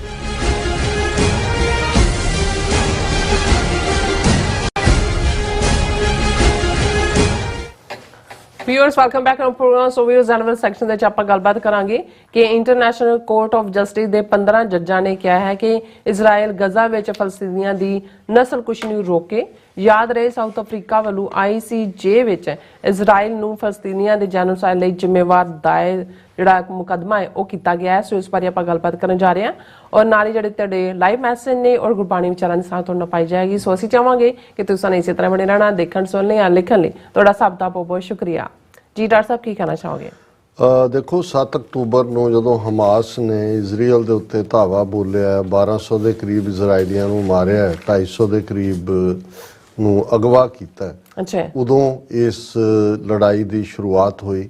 ਔਰ ਇਸ ਪੀਰੀਅਡ ਦੇ ਵਿੱਚ ਇਜ਼ਰਾਈਲ ਨੇ ਜਿਸ ਬੇਦਰਦੀ ਦੇ ਨਾਲ 25,000 ਤੋਂ ਜ਼ਿਆਦਾ ਫਲਸਤੀਨੀਆਂ ਨੂੰ ਮਾਰਿਆ ਹੈ, 50,000 ਤੋਂ ਜ਼ਿਆਦਾ ਜ਼ਖਮੀ, 15 ਲੱਖ ਦੇ ਕਰੀਬ ਜਿਨ੍ਹਾਂ ਨੂੰ ਉਜਾੜ ਦਿੱਤਾ ਗਿਆ। ਸੋ ਸਾਊਥ ਅਫਰੀਕਾ ਨੇ ਹਿੰਮਤ ਕਰਕੇ ਜਦੋਂ ਕਿ 57 ਮੁਸਲਮਾਨ ਮੁਲਕ ਤਾਂ ਬਾਅਦ ਦੇ ਵਿੱਚ ਸਪੋਰਟ 'ਚ ਆਏ, ਉਹਨਾਂ ਨੇ ਜਿੱਥੇ ਇਜ਼ਰਾਈਲ ਦੇ ਐਂਬੈਸਡਰ ਨੂੰ ਵੀ ਕੱਢਿਆ ਉੱਥੋਂ ਸਾਊਥ ਅਫਰੀਕਾ 'ਚੋਂ, ਪਰ ਉਹ ਇਸ ਮੁਕੱਦਮੇ ਨੂੰ ਕਿ ਇਜ਼ਰਾਈਲ ਫਲਸਤੀਨੀਆਂ ਦੀ ਨਸਲਕੁਸ਼ੀ ਕਰ ਰਿਹਾ ਹੈ ਔਰ ਇਹ ਜਿਹੜੀ 1948 ਦੀ ਜੈਨੋਸਾਈਡ ਕਨਵੈਨਸ਼ਨ ਹੈ UN ਚਾਰਟਰ ਜਿਹਦਾ ਇਜ਼ਰਾਈਲ ਸਿਗਨੇਟਰੀ ਹੈ, ਉਸ ਦੀ ਵਾਇਓਲੇਸ਼ਨ ਹੈ। ਸੋ ਸਾਊਥ ਅਫਰੀਕਾ ਨੇ ਇਹ ਮੁਕੱਦਮਾ ਜਿਹੜਾ ਹੈ ਉਹ ਇੰਟਰਨੈਸ਼ਨਲ ਕੋਰਟ ਆਫ ਜਸਟਿਸ ਜਿਹੜੀ ਕਿ ਲੀਗਲ ਆਰਮ ਹੈ ਯੂਨਾਈਟਿਡ ਨੇਸ਼ਨਸ ਦੀ, ਉਸ ਦੇ ਸਾਹਮਣੇ ਲਿਆਂਦਾ। ਉਸ ਦੇ ਵਿੱਚ ਜਿਵੇਂ ਕਾਰਵਾਈ ਚੱਲੀ ਸਾਊਥ ਅਫਰੀਕਾ ਦੇ ਕੇਸ ਨੂੰ, ਬਾਅਦ ਦੇ ਵਿੱਚ ਹੋਰ ਮੁਲਕਾਂ ਨੇ ਵੀ ਜਿਹੜੀਆਂ ਐਕਸ ਕਾਲੋਨੀ ਸੀ ਸਪੋਰਟ ਕੀਤਾ। ਅਮਰੀਕਾ, ਜਰਮਨੀ, ਯੂਕੇ, ਇਹ ਸਾਰੇ ਇਜ਼ਰਾਈਲ ਦੇ ਹੱਕ 'ਚ ਨੰਗੇ ਚਿੱਟੇ ਹੋ ਕੇ ਇੰਟਰਨੈਸ਼ਨਲ ਕੋਰਟ ਆਫ ਜਸਟਿਸ 'ਚ ਵੀ ਭੁਗਤੇ। ਲੇਕਿਨ ਅੱਜ ਜਿਹੜੀਆਂ ਪ੍ਰੋਮੀਨੈਂਟ ਖਬਰਾਂ ਨੇ, ਕਿਉਂਕਿ 17 ਕੁੱਲ ਜੱਜ ਨੇ ਇੰਟਰਨੈਸ਼ਨਲ ਕੋਰਟ ਆਫ ਜਸਟਿਸ ਦੇ, ਹਾਲਾਂ ਇਹਨਾਂ ਕੇਸਾਂ ਨੂੰ ਸੁਣਵਾਈ ਕਰਦਿਆਂ ਜਾਂ ਤਾਂ ਕਈ ਸਾਲ ਲੱਗਣਗੇ, ਕਿਉਂਕਿ ਸਾਊਥ ਅਫਰੀਕਾ ਦਾ ਇਹ ਸੀ ਕਿ ਇਜ਼ਰਾਈਲ ਜੈਨੋਸਾਈਡ ਕਰ ਰਿਹਾ ਫਲਸਤੀਨੀਆਂ ਦਾ। ਹੁਣ ਜੈਨੋਸਾਈਡ ਦੀਆਂ ਜਦੋਂ ਅਸੀਂ ਡੈਫੀਨੇਸ਼ਨਸ ਦੇਖਦੇ ਹਾਂ ਜਾਂ ਜੈਨੋਸਾਈਡ ਕਨਵੈਨਸ਼ਨ ਦੇ ਥੱਲੇ, ਤੇ ਫਿਰ ਉਸ ਦੇ ਵਿੱਚ ਸਭ ਤੋਂ ਪਹਿਲਾਂ ਤਾਂ ਯਹੂਦੀਆਂ ਦੇ ਨਾਲ ਹੀ ਹੋਲੋਕਾਸਟ ਹੋਈ, ਔਰ ਉਦੋਂ ਤੋਂ ਬਾਅਦ ਹੀ ਸੈਕੰਡ ਵਰਲਡ ਵਾਰ ਤੋਂ ਬਾਅਦ UN ਨੇ UN charter of human rights ਔਰ ਜੈਨੋਸਾਈਡ ਕਨਵੈਨਸ਼ਨਸ ਪਾਸ ਕੀਤੀਆਂ। ਔਰ ਉਸ ਦੇ ਵਿੱਚ ਜਿਹੜੀ ਹੈ ਇਹ ਜਿਹੜਾ ਉਹਨਾਂ ਦੀ ਡਿਫਾਈਨ ਹੈ ਕੀਤਾ ਜੈਨੋਸਾਈਡ ਨੂੰ as acts committed with intent to destroy in whole or in part ਇਹ national, ethnical, racial or religious group, ਕਿ ਇੱਕ ਉਹ ਐਕਟ ਜਿਹਦੇ 'ਚ ਕਿ ਕਿਸੇ ਧਾਰਮਿਕ ਗਰੁੱਪ ਨੂੰ ਜਾਂ ਕਿਸੇ ਨਸਲੀ ਗਰੁੱਪ ਨੂੰ ਜਾਂ ਕਿਸੇ ਨੈਸ਼ਨਲ ਗਰੁੱਪ ਨੂੰ ਡਿਸਟਰੋਏ ਕਰਨਾ, ਬਿਲਕੁਲ ਲੌਕ, ਸਟਾਕ ਐਂਡ ਬੈਰਲ। ਔਰ ਉਦੋਂ ਅੱਗੋਂ ਹੋਰ ਵੀ ਉਹਨਾਂ ਨੇ acts of genocide named in the convention include killing members of the group, causing serious bodily or mental harm to members of the group, and deliberately inflicting conditions of life calculated to bring about the destruction of group in whole or in part। ਹੁਣ ਇਹਨੂੰ base ਬਣਾ ਕੇ south Africa ਨੇ ਆਪਣਾ case ਬੜੇ able ਉਹਨਾਂ ਨੇ ਵਕੀਲ ਖੜੇ ਕੀਤੇ ਕਿ ਇਜ਼ਰਾਈਲ ਨਸਲਕੁਸ਼ੀ ਕਰ ਰਿਹਾ ਫਲਸਤੀਨੀਆਂ ਦੀ। ਹੁਣ ਅਜੇ ਇਹ ਕੇਸ ਤਾਂ ਚੱਲੇਗਾ ਟ੍ਰਾਇਲ, ਜਿਵੇਂ ਮੈਂ ਕਿਹਾ ਕਿ ਵੀ ਵੈਦਰ ਜੈਨੋਸਾਈਡ ਹੈ ਕਿ ਨਹੀਂ ਹੈ, ਪਰ 17 ਚੋਂ 15 ਜੱਜਾਂ ਨੇ ਅੱਜ ਰਿਲੀਫ ਦਿੰਦਿਆਂ ਇਜ਼ਰਾਈਲ ਨੂੰ ਇਹ ਕਿਹਾ ਕਲੀਅਰਲੀ ਕਿ ਵੀ ਉਹ ਕੋਈ ਵੀ ਐਸਾ ਐਕਟ ਨਾ ਕਰੇ ਫਲਸਤੀਨੀਆਂ ਦੇ ਖਿਲਾਫ ਜਿਹੜਾ ਜੈਨੋਸਾਈਡਲ ਹੋਏ, ਉਹਨੂੰ ਰੋਕੋ। ਹੁਣ ਇਹ ਵੀ ਨਹੀਂ ਹੈ ਕਿ ਵੀ ICJ ਨੇ ਇਹ ਕਿਹਾ ਕਿ ਜੀ ਇਜ਼ਰਾਈਲ ਵਾਰ ਰੋਕਦੇ ਹਮਾਸ ਦੇ ਖਿਲਾਫ, ਪਰ ਉਹਨਾਂ ਨੇ ਜਿਹੜਾ ਜੈਨੋਸਾਈਡਲ ਐਕਟ ਰੋਕਣ ਨੂੰ ਵੀ ਕਿਹਾ। ਇਹਨੂੰ ਵੀ ਸਾਊਥ ਅਫਰੀਕਾ ਨੇ ਔਰ ਫਲਸਤੀਨੀਆਂ ਨੇ ਔਰ ਦੂਸਰੇ ਕੁਛ ਨੇ ਬੜੀ ਵਿਕਟਰੀ ਦੇ ਤੌਰ ਦੇ ਉੱਤੇ ਦੇਖਿਆ। ਔਰ ਸਾਊਥ ਅਫਰੀਕਾ ਦੇ ਡਿਪਟੀ ਪ੍ਰੈਜ਼ੀਡੈਂਟ ਮਿਸਟਰ ਪੌਲ ਮੈਸ਼ੈਟਲੇ ਨੇ ਔਰ ਜਸਟਿਸ ਮਿਨਿਸਟਰ ਰੋਨਾਲਡ ਲੋਂਬਾ ਨੇ ਬੜੀ ਖੁਸ਼ੀ ਦਾ ਇਜ਼ਹਾਰ ਕੀਤਾ ਕਿ ਭਾਈ ਅਸੀਂ ਜਿਹੜਾ ਇਹ ਕੇਸ ਖੜਿਆ ਸੀ ਐਟਲੀਸਟ ਇਜ਼ਰਾਈਲ ਨੂੰ ਕਟਹਿਰੇ ਦੇ ਵਿੱਚ ਖੜਾ ਕੀਤਾ ਗਿਆ। ਔਰ ਇਜ਼ਰਾਈਲ ਨੇ ਇਸ ਦੇ ਉੱਤੇ ਕਿਹਾ ਕਿ ਵੀ ਅਸੀਂ ਇਹਦੀ ਪਰਵਾਹ ਨਹੀਂ ਕਰਦੇ ਕਿ ਅਸੀਂ ਕੋਈ ਜੈਨੋਸਾਈਡ ਨਹੀਂ ਕਰ ਰਹੇ। ਹੁਣ ਇਹਦੇ 'ਚ ਜਿਵੇਂ ਅਸੀਂ ਕਿਹਾ ਕਿ ਵੀ ਜਿਹੜੀ ਕਾਮਯਾਬੀ ਹੈ ਇਹਨਾਂ ਦੀ ਕਿ 17 ਚੋਂ 15 ਜੱਜਾਂ ਨੇ ਇਜ਼ਰਾਈਲ ਨੂੰ ਹਦਾਇਤ ਕੀਤੀ ਹੈ ਕਿ ਇਸ ਫਰਦਰ ਕੋਈ ਵੀ ਗੱਲ ਜਿਹਦੇ 'ਚ ਫਲਸਤੀਨੀਆਂ ਦੀ ਨਸਲਕੁਸ਼ੀ ਹੋਏ ਉਹਨੂੰ ਰੋਕਿਆ ਜਾਏ। ਹੁਣ ICJ ਹੈ ਤਾਂ ਟਾਪ ਕੋਰਟ ਹੈ UN ਦਾ, ਇਹਦੇ ਉੱਤੇ ਕੋਈ ਅਪੀਲ ਨਹੀਂ ਹੈ, ਪਰ ਇਹਦੇ ਕੋਲ ਇੰਪਲੀਮੈਂਟ ਕਰਨ ਦੀ ਵੀ ਕੋਈ ਤਾਕਤ ਨਹੀਂ ਹੈ। ਕੋਈ ਫੌਜ ਨਹੀਂ ਰੱਖੀ ਹੋਈ ਜੇ ਇਜ਼ਰਾਈਲ ਨਾ ਮੰਨੇ, ਜਿਹੜਾ ਉਹ ਨਹੀਂ ਮੰਨ ਰਿਹਾ ਤੇ ਕੀ ਕੀਤਾ ਜਾ ਸਕਦਾ। ਪਰ ਅਸੀਂ ਕਿਉਂਕਿ ਜੋ ਕੁਝ ਫਲਸਤੀਨੀਆਂ ਨਾਲ ਹੋ ਰਿਹਾ ਹੈ, ਬਹੁਤ ਕੁਝ ਸਾਡੇ ਨਾਲ ਹੋਇਆ ਹੈ, ਹੋ ਰਿਹਾ ਹੈ, ਹੋਣ ਜਾ ਰਿਹਾ ਹੈ, ਸੋ ਇਹਨੂੰ ਵੀ ਅਸੀਂ ਬੜਾ ਕਲੋਜ਼ਲੀ ਵਾਚ ਕੀਤਾ ਇਸ ਕੇਸ ਨੂੰ ਜਾਂ ਕਰ ਰਹੇ ਹਾਂ ਕਿ ਭਾਈ ਕੱਲ ਨੂੰ ਜੇ ਕੋਈ ਸਿੰਪੈਥੈਟਿਕ ਮੁਲਕ ਸਾਡਾ ਸਿੱਖ ਜੈਨੋਸਾਈਡ ਦੇ ਕੇਸ ਨੂੰ ਇਸ ਪਲੇਟਫਾਰਮ ਤੇ ਲੈ ਕੇ ਜਾਂਦਾ ਹੈ ਤੇ ਕੀ ਪੈਰਾਮੀਟਰ ਨੇ ਜਿਹਦੇ ਥੱਲੇ ਇਸ ਨੂੰ ਅੱਗੇ ਤੋਰਿਆ ਜਾ ਸਕਦਾ। ਸੋ ਅਸੀਂ ਹਮਦਰਦੀ ਦਾ ਇਜ਼ਹਾਰ ਹੀ ਕਰ ਸਕਦੇ ਹਾਂ ਫਲਸਤੀਨੀਆਂ ਲਈ, ਇਸ ਤੋਂ ਬਿਯੋਂਡ। ਤੇ ਮੇਰਾ ਖਿਆਲ ICJ ਨੇ ਵੀ ਹਮਦਰਦੀ ਦਾ ਇਜ਼ਹਾਰ ਕੀਤਾ ਹੈ, ਕੋਈ ਨਾ ਉਹ ਵਾਰ ਰੋਕਣ ਦੀ ਗੱਲ ਹੈ ਤੇ ਨਾ ਹੀ ਇਜ਼ਰਾਈਲ ਨੂੰ ਕੋਈ ਇਹਨੂੰ ਇੰਪਲੀਮੈਂਟ ਕਰਨ ਲਈ ਕੋਈ ਤਾਕਤ ਦੇ ਨਾਲ ਮਜਬੂਰ ਕੀਤਾ ਜਾ ਸਕਦਾ। ਜੀ ਰਾਜ ਸਾਹਿਬ ਤੁਹਾਡਾ ਬਹੁਤ ਬਹੁਤ ਸ਼ੁਕਰੀਆ। ਸੋ ਆਪਣੇ ਜਿਹੜੇ ਵਿਊਅਰਸ ਨੇ ਲਾਈਵ ਮੈਸੇਜ ਨੇ ਉਹ ਲੈਣ ਜਾ ਰਹੇ YouTube ਦੇ ਉੱਪਰ ਕਾਫੀ ਸਾਰੇ ਮੈਸੇਜ ਨੇ ਫਤਿਹ ਦੇ ਔਰ ਖਾਲਸਾ ਜ਼ਿੰਦਾਬਾਦ ਦੇ, तो सब का बहुत बहुत शुक्रिया। और शुरू करते हैं, साढ़े को पहला मैसेज आया बेस्ट 113 जोरां दा, उन्होंने खालसा जिंदाबाद किया और कहते ने हाँ जी उन्होंने बड़ा वधिया मैसेज का थले है, मैं पढ़ती हाँ। सो सुखजीवन बच्चू थैंक्स की पेट आप कहते ने दविंदर संधू एंड फिर इंदरजीत सिंह संधू सुखजिंदर जस्सर और खालसा देश पंजाब एंड फिर मैसेज आ गया खालसा देश पंजाब होरां दा, ये कहते ने कि वाहिगुरू जी का खालसा वाहिगुरू जी की फतेह। तुसी सैन फ्रांसिस्को वोटां कवर करन आ रहे हो, तुहाडा चैनल कि नहीं आ रहे हैं जी, जरा तुसी रेडी रहो। ਔਰ ਰੁਪਾਲ ਸਿੰਘ ਗਰੇਵਾਲ ਜੀ ਵੀ ਫਤਿਹ ਬੁਲਾਉਂਦੇ, ਸੁਖਵਿੰਦਰ ਸਿੰਘ ਜੀ ਵੀ ਖਾਲਸਾ ਜ਼ਿੰਦਾਬਾਦ। ਐਂਡ ਫਿਰ ਇਸ ਤਰ੍ਹਾਂ ਕਾਲਾ ਸਿੰਘ, ਸੁਖਵਿੰਦਰ ਸਿੰਘ, ਬੈਸਟ 113 ਕਹਿੰਦੇ ਦੇ ਗੁਰੂ ਦੇਖ ਤੇ ਫਤਿਹ ਕਹਿੰਦੇ ਨੇ।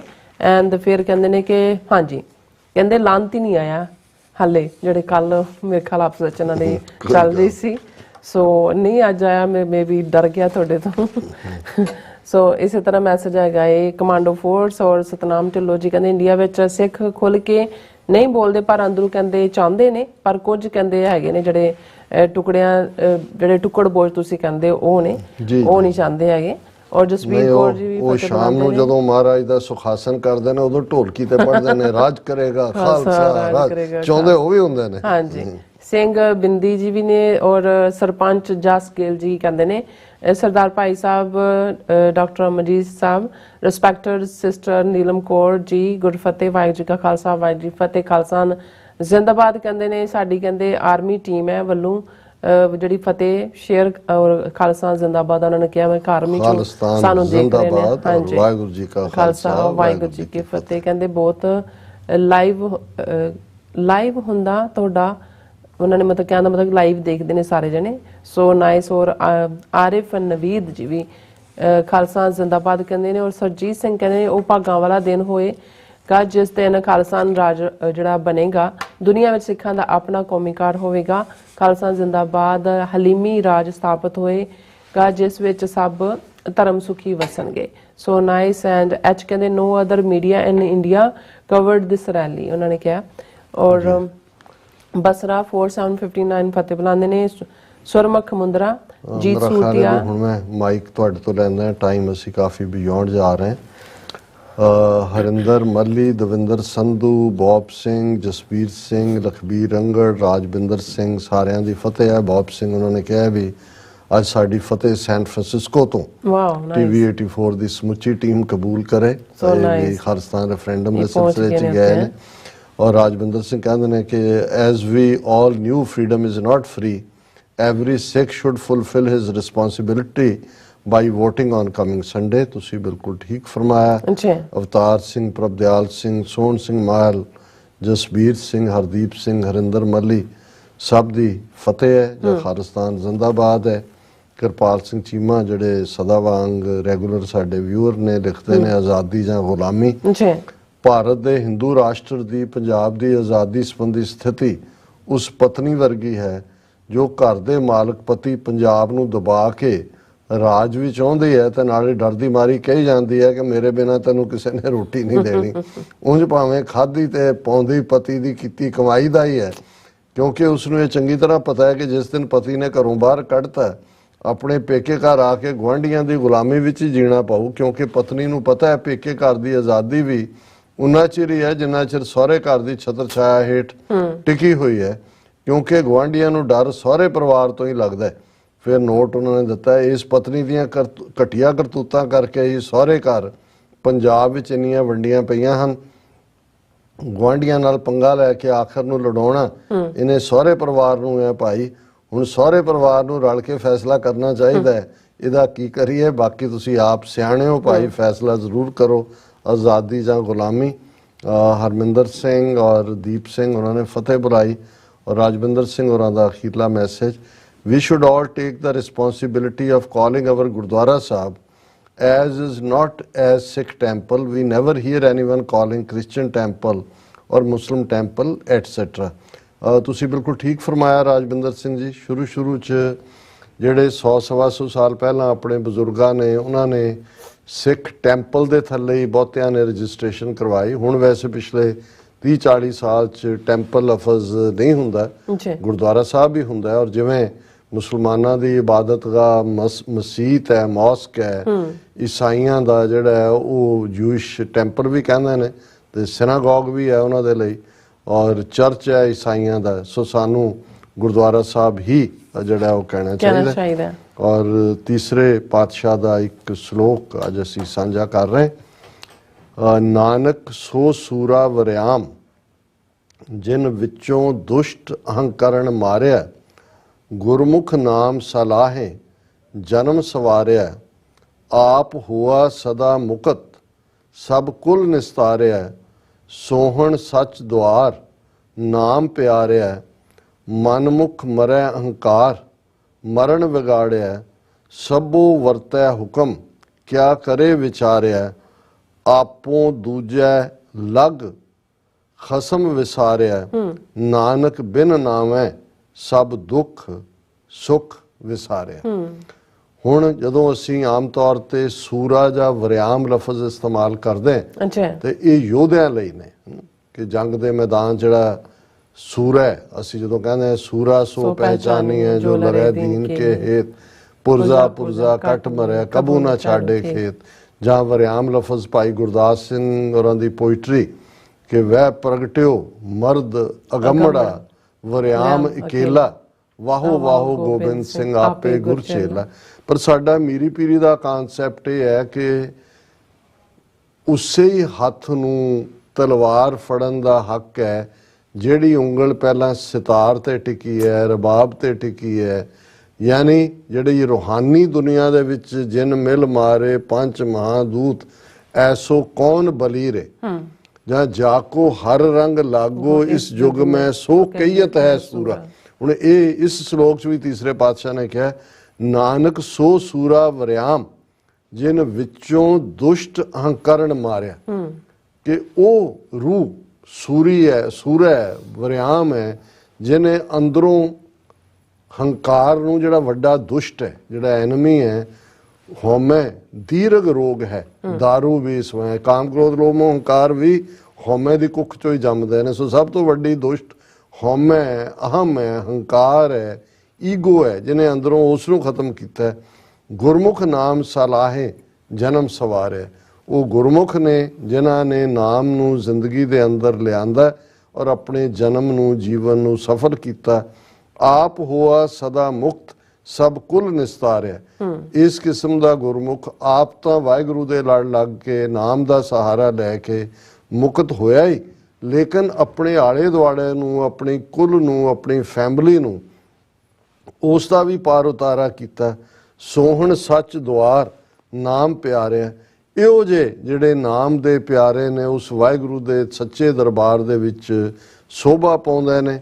ਮਨਮੁਖ ਮਰੈ ਹੰਕਾਰ ਮਰਨ ਵਿਗਾੜੇ, ਇੱਕ ਪਾਸੇ ਗੁਰਮੁਖ ਨੇ ਸ਼ੋਭਾ ਪਾਉਣ ਵਾਲੇ, ਪਰ ਦੂਸਰੇ ਪਾਸੇ ਜਿਹੜੇ ਹੰਕਾਰ ਦੇ ਵਿੱਚ ਗਲਤਾਨ ਨੇ ਮਨਮੁਖ, ਉਹਨਾਂ ਨੂੰ ਹੰਕਾਰ ਹੀ ਮਾਰ ਦਿੰਦਾ। ਵੱਡੇ ਵੱਡੇ ਹੰਕਾਰੀ ਹੈ, ਨਾਨਕ ਗਰਭ ਗਰੇ, ਸਭੈ ਵਰਤੈ ਹੁਕਮ ਕਿਆ ਕਰੇ ਵਿਚਾਰਿਆ। ਫਿਰ ਗੁਰੂ ਸਾਹਿਬ ਨੂੰ ਤਰਸ ਵੀ ਆ ਜਾਂਦਾ ਮਨਮੁਖਾਂ ਤੇ ਵੀ ਕਿ ਇਹਨਾਂ ਵਿਚਾਰਿਆਂ ਦਾ ਵੀ ਕੀ ਕਸੂਰ ਹੈ। ਜਿਤ ਜਿਤ ਲਾਏ ਤਿਤ ਲਗੇ ਹਰਨਾਥ, ਨਾਨਕ ਇਨ ਕੇ ਕਛੂ ਨਾ ਹਾਥ, ਸਭੋ ਵਰਤੈ ਹੁਕਮ ਕਿਆ ਕਰੇ। ਇਹਨਾਂ ਵਿਚਾਰਿਆਂ ਨੂੰ ਕੀ ਪਤਾ ਹੈ।